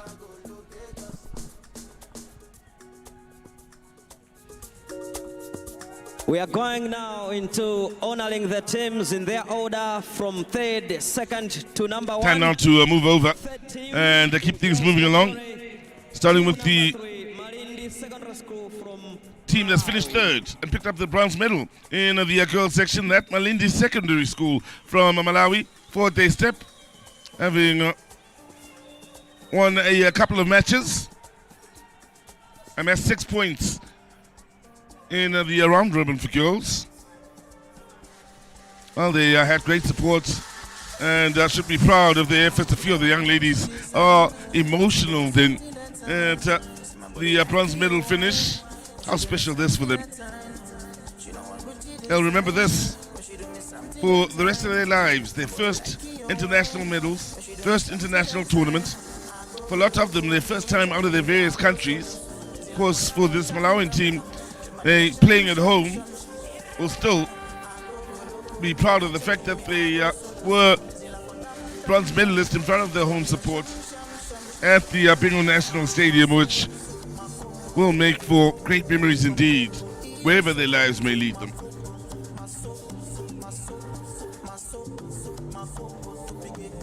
There you have it.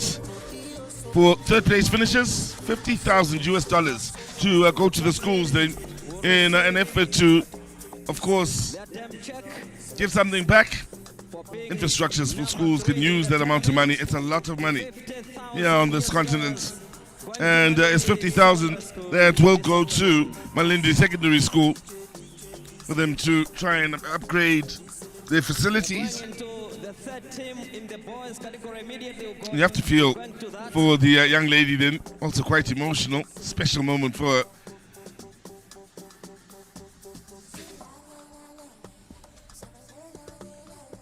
Special moment for the entire team here. Take our hats off to the bronze medalists in the girls' game here, Malindi Secondary from Malawi. Grateful for them and their efforts. They, of course, did bring this Bingu National Stadium to life with every goal scored. In the boys category, Rosania all the way from Angola. So, from Angola, Rosania will be the bronze medalist in the boys' game. For their step, they, of course, finished top of Group B and found the going tough against the South Africans in the semi-final. They would have played against IQRA School from Comoros in the third and fourth playoff. Comfortable winners in that match that ended at half-time due to a number of the young players from IQRA not being able to continue in the second half as they were injured. There was a lot of football played, so they limped off a wounded punch. Did the young men from Comoros, who finished fourth in this tournament. So again, special moments this for the young men from Rosina, picking up their medals. Some of them may hope to continue with their footballing careers. Others may move in other directions in life and may never experience a moment like this ever again in their footballing lives. Of course, for many that do play sport at school, once they do matriculate and move beyond school, it does mean the end of their sporting lives. So this will be a special moment indeed.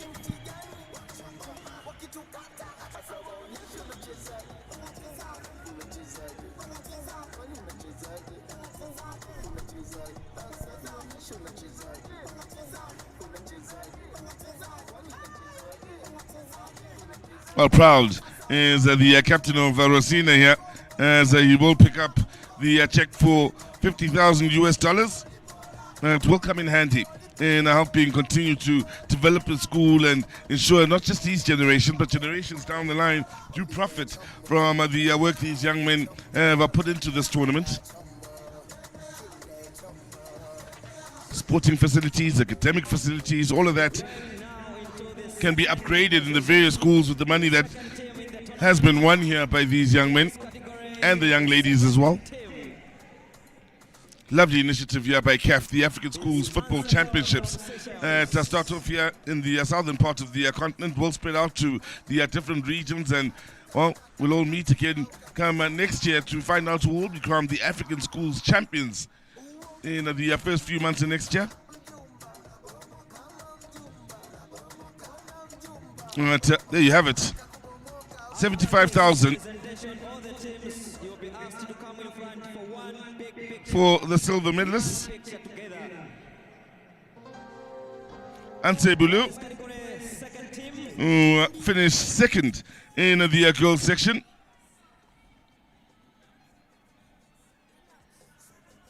Second position in the boys category. Time to move back to the boys category, and there'll be a huge roar as Salima Secondary is stepping up here. There's that roar from the stands, of course, with the home supporters proud of what these young men were able to do or accomplish here in these championships. So close to a gold and so deserving of their place in the final. Could have gone either way. One moment, just one lapse in concentration, and one goal scored was the difference between them and Clapham High School. And they really did give a good account of themselves here, wherever their careers or lives may take them, whether it's in football or outside of football. They really have been a part of something special in starting off this initiative by the Confederation of African Football, and we hope for them their lives benefit from the lessons, the life lessons learned here in these African Schools Championships.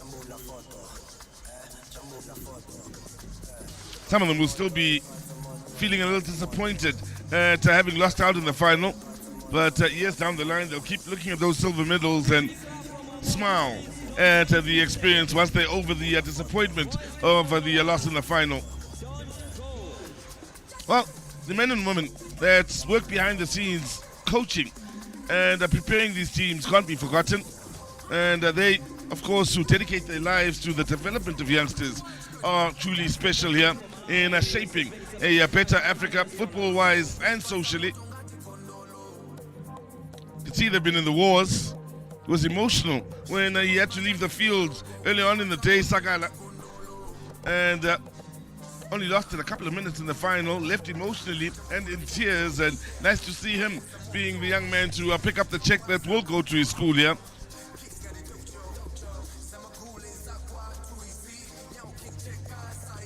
Again, not looking all too happy. You can understand why. Couldn't finish the final, only played 3 or 4 minutes in the final, and the FA president, I think, kind enough to give him some wise words about the lessons learned here, and that's a very nice touch then by Mr. Walter Nyamilandu Manda, the FA president of Malawi. Special words to a young man who is finding this a difficult situation when, in all actuality, look back in the future and smile with pride and see the positivity of what he and his teammates were able to achieve. Now, time for the winners to step forward. South Africa with a couple of gold medals that will be going their way. First up, Edendale Technical will be stepping forward here from South Africa. Young ladies from Pietermaritzburg out in South Africa. Done the job. 4 matches played, 4 wins, 16 goals scored, only 2 conceded, and a couple of individual prizes as well that have been won here. Also by the Golden Boot winner for Edendale, that being Nobahle Ntelwa.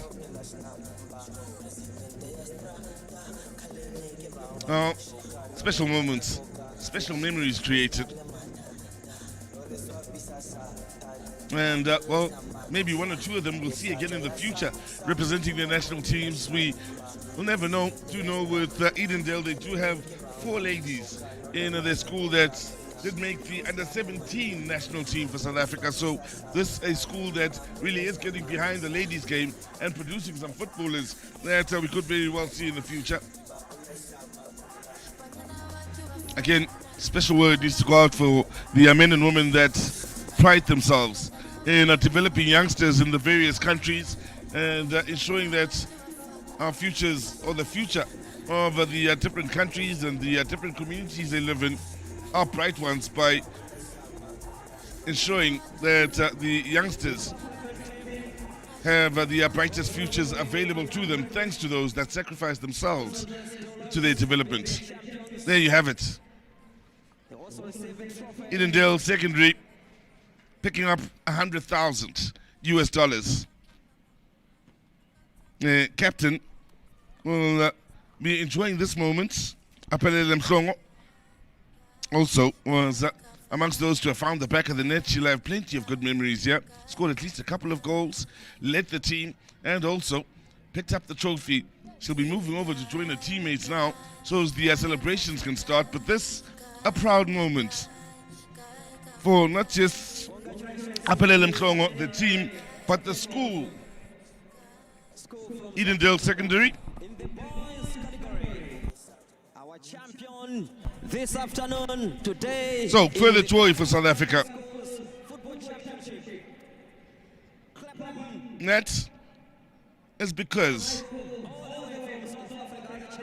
Clapham High School from Pretoria in South Africa step forward here as gold medal winners as well. So they have got gold in the ladies' game, gold in the men's game, and wow, what good football they played. When it was time to get stuck in and get hard, they really did put their hearts and souls into it. when they scored goals and celebrated, you saw the young men in them and the youthful spirits and how much fun they were having out there. They certainly added value to this tournament, did the young men from Clapham High out in Pretoria. So much quality in the squad that one has to expect at least a few of them to push on and try and have careers in football. They really can play and really are a talented bunch, and the same can be said for Salima as well, the losing finalists. There you have it. Forward they step, some of them carrying injuries. To believe that maybe Masondo that's limping then.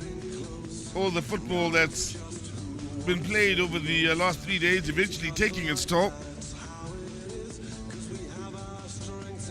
I was lucky enough to spend some time with the technical team, and they were confident, very confident of South Africa winning both gold medals. And here they are, proud to have led this talented group of youngsters who really do play good football and are led superbly by Siyabonga Sibande, the captain, stepping up now, lifting that check for $100,000 that will go to Clapham High School and will go to the further development of good footballers, good sportsmen, responsible citizens, not only on the football fields but academically as well. The school will benefit here. As pointed out by the Confederation of African Football, Dr. Patrice Motsepe, a couple of days when he, of course, did grace this wonderful stadium, the Bingo National Stadium, and officially kicked off this tournament. Well, South African football, from a men's point of view, not necessarily where they want internationally, but reason to believe the future may be a bright one. Whilst for the ladies' game, currently the African champions, it looks as though the future will continue to produce ladies that are amongst the best on the continent, hoping to produce ladies that will be amongst the best in the world in the years to come. And men as well, I should say, for that matter. So, they've patiently waited. This will be the moment they all would be hoping for here. They love the fact that it's South Africa on the girls' side, South Africa on the boys' side, but their celebrations will begin shortly, and they will be true. Countdown has begun to the climax of these championships.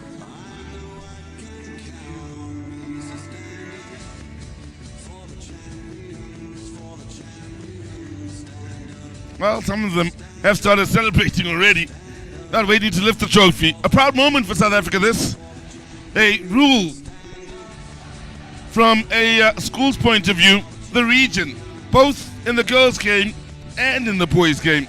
100,000, and hats off to Clapham High School and Edendale Secondary for the work they've put in here.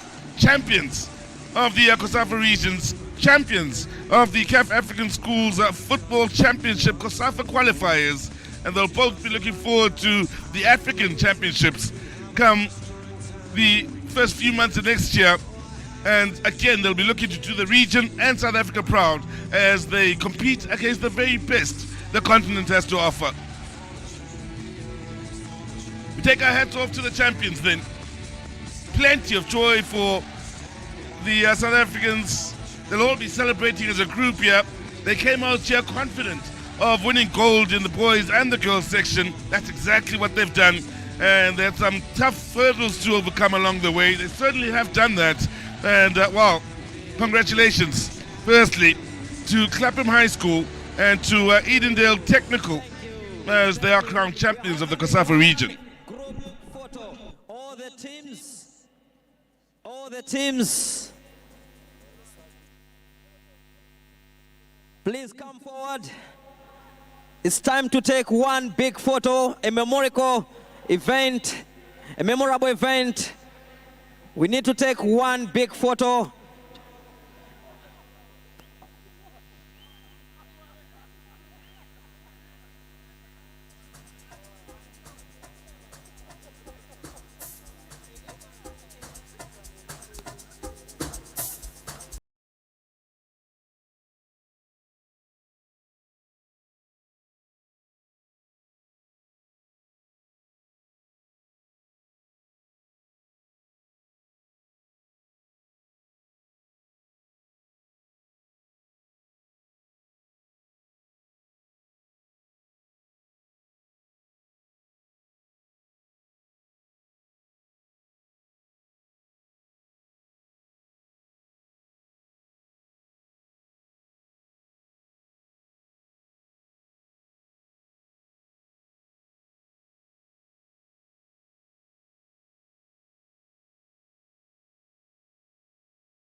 The beautiful game of football is part of Africa's song. The passion and the joy that it brings to millions of Africans unites us as people and brings us hope. The Pan-African Schools Football Championship in 2022 will completely change the